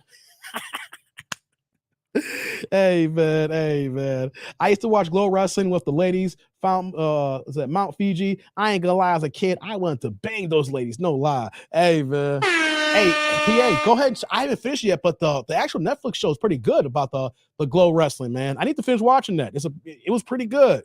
Yeah, man. It was really good. I gotta finish watching it. Check it out. They are one and the same, Dave, says Zick.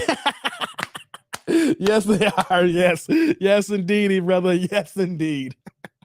That's what Rob Van Dam told Booker T. You lost the title 5 times, right, Jay? That always killed me when he's like, he's the 8-time champion. He won it 10 times. Like, yo, he lost the belt 12 times. They just constantly keep losing the belt, but he constantly keep getting it back. That's how we do, Nate. That's how we do, no doubt, man. What's that we got here? Hey, man. Oh, yeah. Colonel. Okay. I didn't notice that as a kid. Hey, a lot of things change when we get older. We look back, man. The Sandman. Yeah, man. What's going on, Jurgen? Got the thumbs up on that one. Oh, man. Facts about Glow.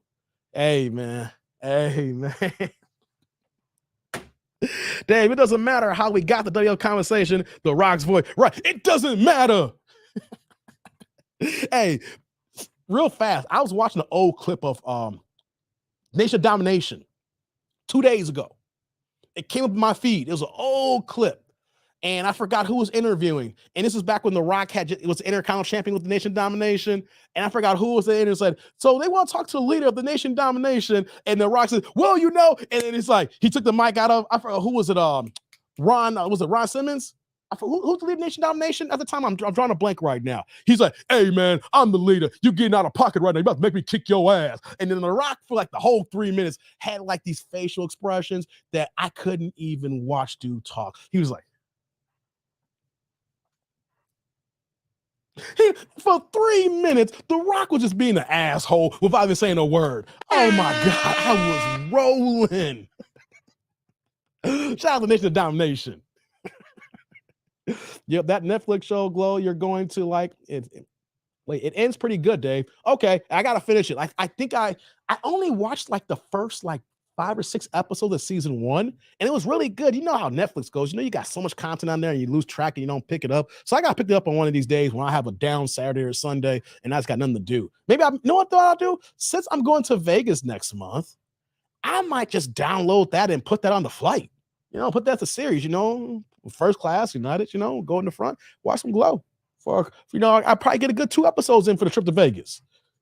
Farouk, thank you, Tom. Farouk, yeah, yeah, thank you, Farouk. Man, that was too funny. Thank you, Thomas. Thank you. Yeah, man, Farouk. Man. Hey, The Rock and Farouk were just going back in that little thing. The Rock didn't say another word for that 3-4 minute interview. His facial expression and the way he was just doing stuff with the belt. Hey, man, Rock hands down. His facial expressions, his promos, his interviews, one of the greatest of all time.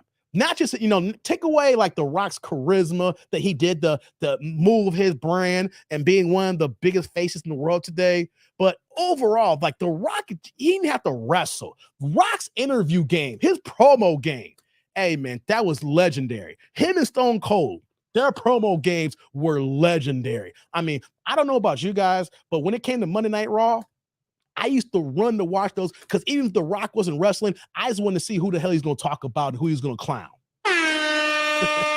You know, Harley Race. Oh man, Thomas, Harley Race. Oh my God.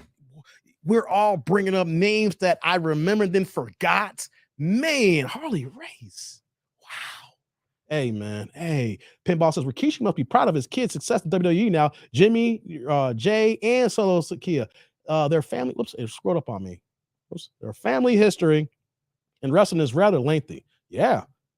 Mm-hmm. The Rock can sell one hell of a stunner. Yeah, man. The Rock could sell anything, man.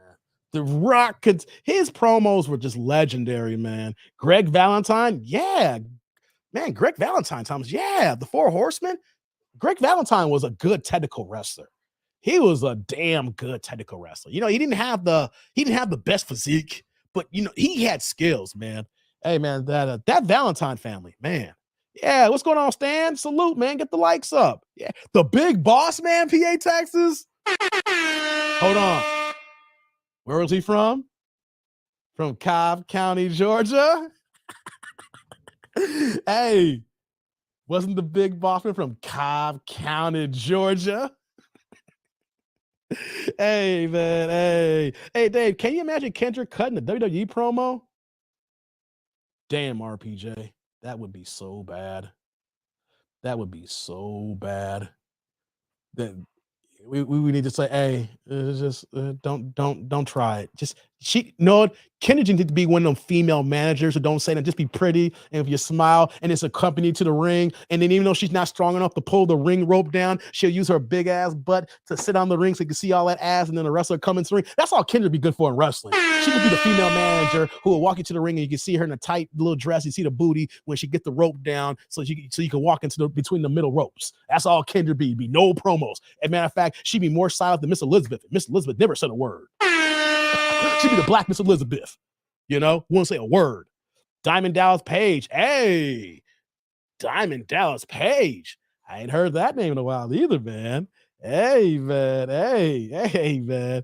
Hey, Greg Valentine looked like a female junior high school gym teacher. Yeah, Zig, for real. With his blonde ass hair. Hey, man. Hey, man. No, I'm gonna do, guys. I'm gonna get out of here, man. We're not going on 4 hours, man. You know what I'm thinking about doing? I didn't do no reactions today. I'm gonna see if I can squeeze in a live this weekend before the Monday show. I don't want this to end and then we gotta wait till Monday. And I got these other videos lined up here. I might need to schedule I might need to do a late night, maybe Saturday or Sunday. And see if I can squeeze one in or something. You know, I gotta figure something out, man. We didn't even do no reaction videos, man. That's all good though. You know, we can talk about other stuff besides the videos, guys. You know, switch it up. Hold on here. Before I just want to check this here. I just got to make sure that I didn't get no cash apps. You know, the notification is not really loud enough for me here. Mr. Perfect. Yeah. Hey, man. I used to love Mr. Perfect, man. I used to love Mr. Perfect, man. You couldn't tell me nothing about Mr. Perfect, man. Hey, man. I was mad that he was perfect. He didn't lose for so long, and he didn't get a heavyweight title shot. That's what I didn't understand. Like, here's just the perfect. He had the perfect record, but they never really put him in the matches to be a heavyweight champion, especially early when he was really rocking the perfect record. And then there was a time when he was in the Royal Rumble and he got thrown over the top rope, and it was like, his perfect record's broken. It's like, no, he's still perfect. He's got thrown off the Royal Rumble, but no one ever actually pinned him or made him submit. I just didn't like the fact that they didn't use Mr. Perfect into major championship matches. If you got a perfect record, you're supposed to build that promo for a major championship fight, and they didn't do that. I just didn't. I didn't. That's what made me a little bit upset. I was like, at least give him to that championship fight, and then he loses. Then you can go ahead and move into how he's moving. At least give him that heavyweight shot. That's the way I felt. Wow, you've been on for a long time, Dave. Almost 9:30. Yeah, I know. It's been, my clock says 3.5 hours, Shawna. The clock says 3 hours and 38 minutes, y'all. I keep going like the Energizer Bunny. Just keep going and going and going. But you know what, though? Y'all keep the batteries in me. Y'all keep it going, man. I'm not here about y'all. You know what I mean? I can talk on myself for hours. You know what I mean? But I'll get bored real easily, but y'all keep me here. Y'all make this work here. Renee's like, King Kong Bundy. Hey, man. King Kong Bundy was a badass, man. I used to hate him. I knew you just didn't want to fuck with him. Hey, man, King Kong Bundy was that work. You didn't want to mess with him. Hey, man. The nasty ass boogeyman. I ain't heard the boogeyman. The minute thing, dog. God dizzle. Yeah, we still on too, says Joker. No doubt, man. No doubt. Figure it out, Dave. Figure it out. I'm gonna have to figure it out, man. This is dope, man. I'm gonna figure it out, man. I know what's going. We literally just long stroke for 3.5 hours. That's all we did. It was good fun, right? I don't know any YouTubers here is gonna just change the whole show. Say, hey guys, let's talk wrestling. Even the ladies talking wrestling. That's what's killing me. The ladies even talking wrestling. It's like, yo, man, hey, Dave, it's cool. You don't gotta do the reaction videos. We know they'll always be there. Let's just kick back. Let's talk a little wrestling, and have a little nostalgia, and go back to our childhood, King Kong Bundy. You like that, Shawna? Kendra gonna be mad we didn't react to her foolishness. We give Kendra the break. She knows she got banshees on her show. That she messes with the hood boogers and the thought pockets. Hood all day, every day. We'll give it the break here. We men, in old school, or we older cats here, we'll go ahead and live a little nostalgia. Go ahead and take it to the 80s, take it to the 70s, 90s. We were still young as hell before we had major responsibilities, before we had kids, before we even worked full-time jobs, we still was living in our mom's and pop's house, or if you stay with an uncle or aunt, whatever the case may be, the good old days when the Monday night comes and you're sitting from the sofa watching Mean Gene or Gorilla Monsoon, or whatever the case may be. Hey, man, right, Nate Dogg, Legion of Doom, the LOD. Hey, man. But you know what, though? Hawk and Animal were that ish. But you know what, though? When they got to WWF, they were already done. Like, the drugs had got to them at that point at the end, So, yeah, they were the Road Warriors back then, right? Remember when they were in WCW first, or NW, what was it? WCW, when they were the Road Warriors, then they came to be the Legion of Doom. Am I right about that? I thought they crossed over a little bit too late, because by the time, the demons had ravaged them. Remember Lawrence Taylor main event wrestling? Oh, man. Main event wrestling. Are you a Zick? Are you talking about when wrestling used to be on NBC? It would come on, was it before or after Saturday Night Live? It was after Saturday Night Live, right? Wasn't it like after Saturday Night Live? And those were the dope matches that we would see. And they would have the dope background, the little robes in the back when they did the interview. Do I got that right? Do I got that right on NBC after Saturday Night Live? Your boy remembers all these things, man. I might get a few words or names mixed up, but you know where I'm coming through with this here. I lived this life, guys. I lived that wrestling life with y'all. We were all living in our own little sectors of the world. We were all on our own little sofas, whether we was in Indiana. Thank you, Pinball. Whether we was in Indiana, or we was in Chicago or the Chicagoland suburbs, or you was in Florida, or you were in California, or you was in Texas, PA, or wherever you at, you was in Kansas, you was in New York like Larry. And you know what, though? We all remember watching those exact same matches at the exact same time, even though we didn't know each other 20 or 30 years ago. Saturday night main event wrestling. Yeah, man. Razor Ramon. Hey, Chico. Hey, Chico. Hey, man. Hey, man. I used to love some Razor Ramon with his fake ass accent. Hey, man. It was like, I can talk religion, paranormal, sci-fi, wrestling, aliens, UFOs, ancient times, TV movies, and entertainment all day, says Shawna. I feel you, girl. I feel you. Hey, man. Hey, man. Hey, yo. Right, Joker. Hey, yo. This is, hey, man. It kind of, now that I'm thinking about it and teleporting myself, thinking about that, man. Oh, man. It was a beautiful thing what we grew up on, guys. Ultimate Warrior, of course, man. Hulk Hogan versus Andre the Giant Screwjob match. Yeah, the Montreal Screwjob with Bret the Hitman Hart. Hey, man. I was at the old Madison Square Garden in the late 70s. For real, Nate? Oh, man. Those have to be some good memories, bro. That had to be some good memories used there in the 70s, man. Those are the old classic wrestlers there, man, doing the realish, man. No doubt. Big man's back up that Ultimate Warrior comment. Yeah, man. Ultimate Warrior. RIP. Big Daddy Cool Diesel. Hey, man. I can't believe we forgot we hadn't mentioned Diesel yet. All this talk for this long time. And how did we miss Diesel, Thomas? How did we miss Diesel? Hey, man. Hey. Oh, my God. Check out my WWE playlist on my channel, says Joker. Okay, man.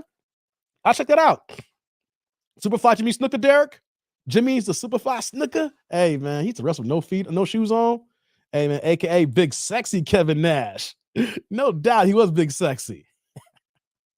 Oh, my God. Okay. What else y'all saying here, man? AKA said mom's to me. Yeah. Okay. Oh, okay, guys. I'm going to have to shut this down. This is fun. Old, yes, baited in the waters, Mandalore. I gotta watch the new Mandalorian.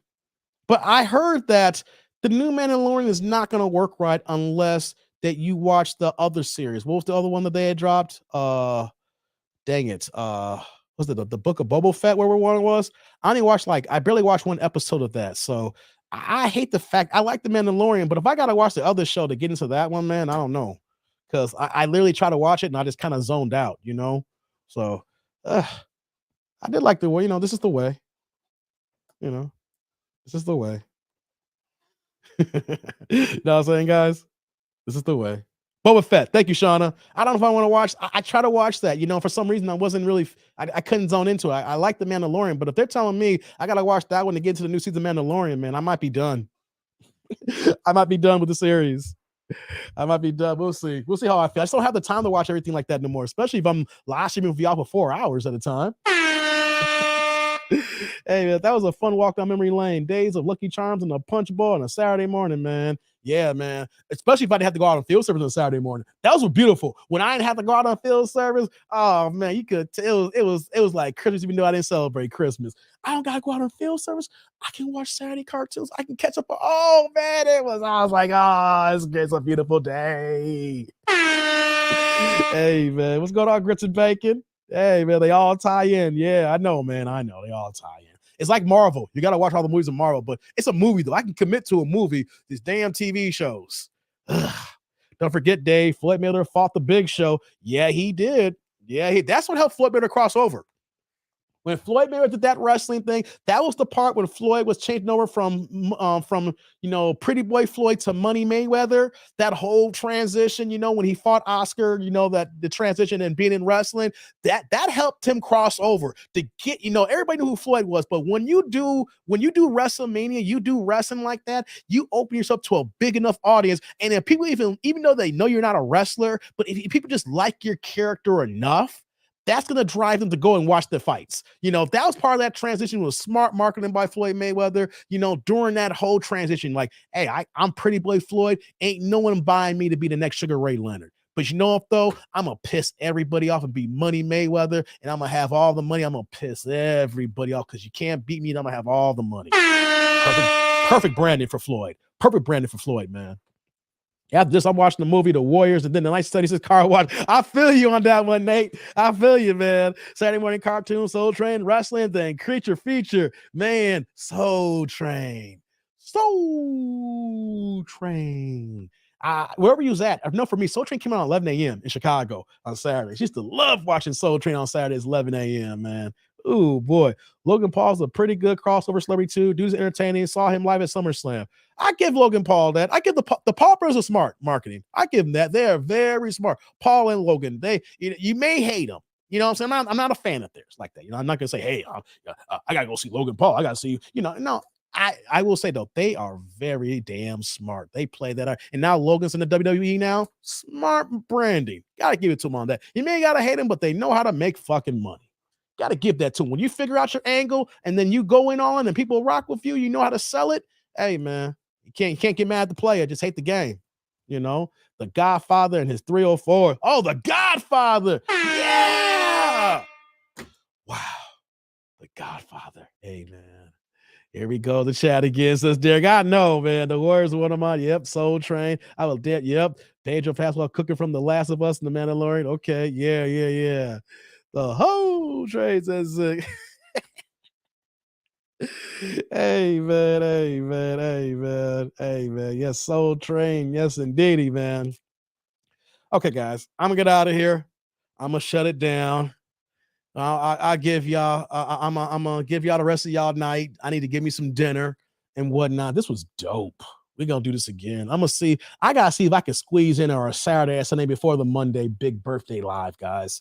I got to figure this out. I got to change this thumbnail too, because this ain't the same thing. Matter of fact, know what I'll do? I'll take this thumbnail and see if I can find time either Saturday or Sunday to kick it in here. And I got to make a new thumbnail for this one here for tonight's stream, because this is people going to come in. It's like, yo, I'm here to see some banshees, and this nigga talking about being in the cold and wrestling. You know what I'm saying? Like this dude talking about being like, I can't even see some banshees. I can't even see some hood boogers. And Dave talking about how he been finessed by the Jehovah's Witnesses. Hey guys, okay, I'm gonna get out of here. I want you guys to like, subscribe, and click on the bell notification below. Also for all the new people, because like I said, that video that came out and is kind of gone, it's not viral yet, but 45,000 views in about 4 days on a video that I dropped. That's in a whole bunch, and that's a whole lot of new people. So if y'all new watching this or replay gang, hey, shout out to you too as well, man. Be on the look. I can't guarantee you guys anything. I'm trying to look at my schedule to see if I can squeeze in 2 or 3 hours Saturday or Sunday. If I can do that, it will be back. But if for some reason, that for a guaranteed fact that I'll be back on Monday, don't forget, it's the birthday stream. It's not only Kevin Samuels' birthday, it's my birthday. Me and Kevin Samuels share the same birthday, y'all. March 13th, baby. RIP to the Godfather, Kevin Samuels, man. If I had known that we had the same birthday, I've been rocking that from the jump last year, guys, when I got started. You know what I'm saying? That's how I did all those videos. All my first videos were Kevin Samuels. I had no idea we shared the same birthday. You know what I'm saying? So, we'll be on Monday, my birthday, Kevin Samuels' birthday stream, pull up. You know what I'm saying? It's already posted out there for YouTube. Click on like and get that notification so y'all can get that going. The birthday, the birth, like the F, right, Shawna? Birthday show. You know what I'm saying? So yeah, guys, let me get out of here. We like the weather we changed. That's right, Nate Dogg. Yeah. So we're gonna get out of here, guys. I hope y'all enjoyed the show here. I hope you guys enjoyed this ish. Let me do this here. I'm gonna do y'all solid here. I'm gonna go ahead. Let me put that here. Let's see here. Yeah, I'll give you the Money World. We're gonna end with Money World again. Y'all like to dance too. Y'all like to kick back and pop off to that. You know what I'm saying? So thank you, Zick. Happy birthday. Thank you, guys. So I'm out of here. Hope y'all enjoy the rest of y'all Friday night. If I can figure some things out, we'll drop it live this weekend. If not, I'll see you on Monday. And you know how we get down here, guys. So I'm pulling up. Y'all pull up, baby. Pull up. I'll see. I might go 5 hours on Monday. Who knows? Even though I got to go to work the next day. We'll see how that goes here. But as always, guys, I'm out of here. I'm going to get out of here. But we're going to play. To get down. Yeah. Yeah.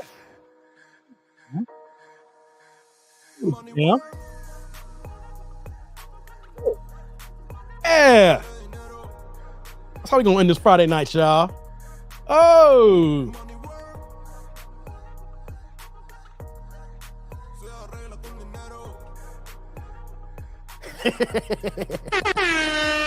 I'm out of here, guys. I'm out of here, guys. Y'all have a good Friday night, y'all. Y'all be good.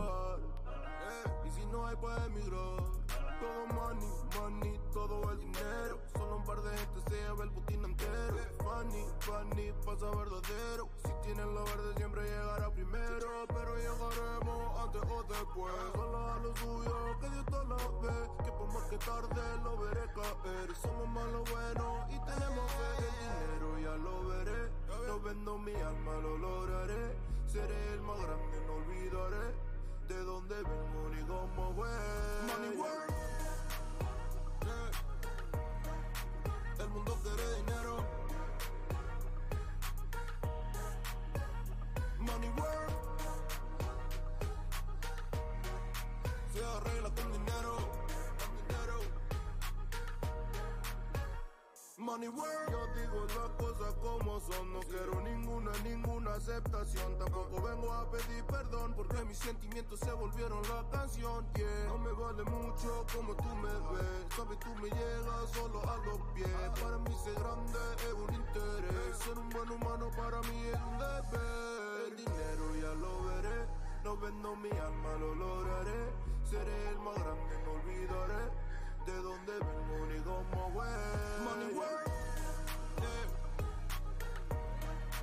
El mundo quiere dinero, yeah, yeah. Money work, se arregla con dinero,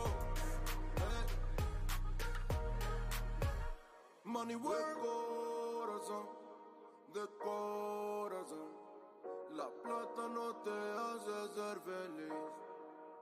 Ella de corazón, de corazón. La plata no te hace ser feliz. Money work, el mundo quiere dinero. Yeah, yeah, yeah, yeah.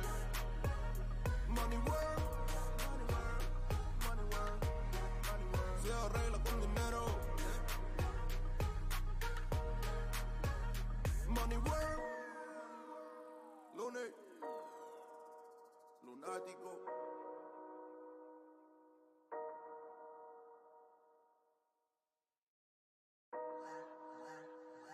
Yeah. Lunes, money work, el mundo quiere dinero.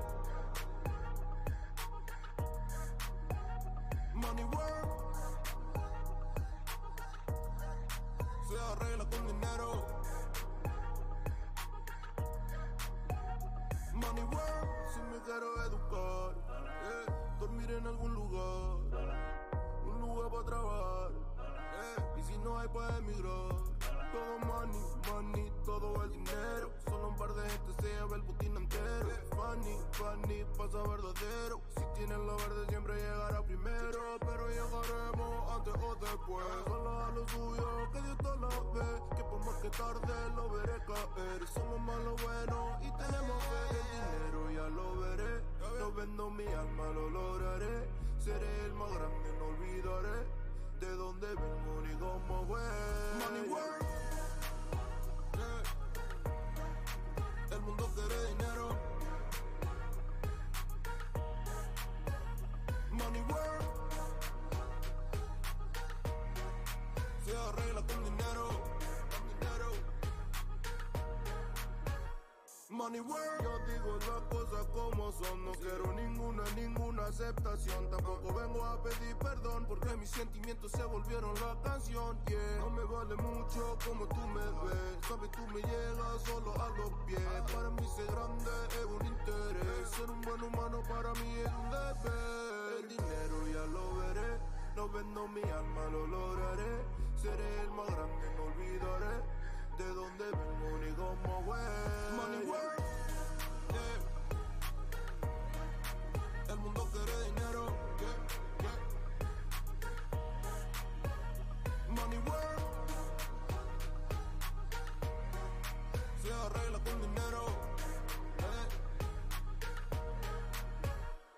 Money work.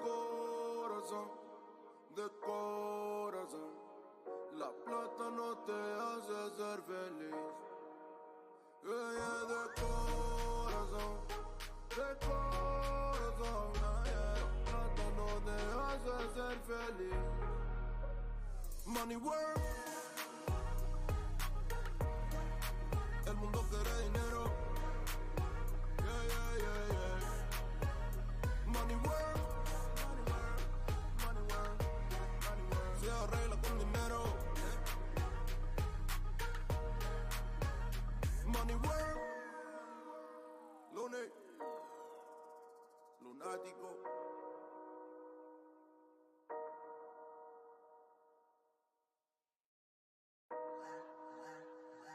Yeah. Lunes. Money work.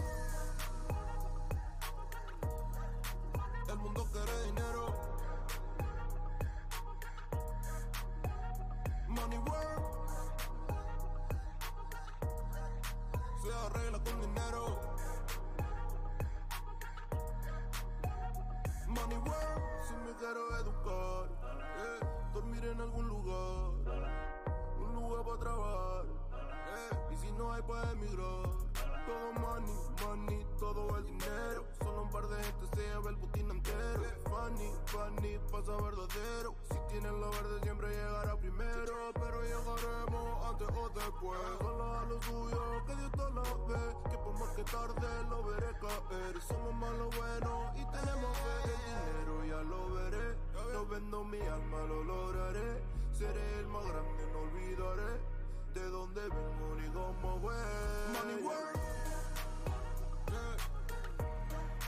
El mundo quiere dinero. Money work. Se arregla con dinero. Con dinero. Money work. Yo digo las cosas como son. No quiero ninguna aceptación. Tampoco vengo a pedir perdón porque mis sentimientos se volvieron la canción. Yeah. No me vale mucho como tú me ves. Sabes, tú me llegas solo a los pies. Para mí ser grande es un interés. Ser un buen humano para mí es un deber.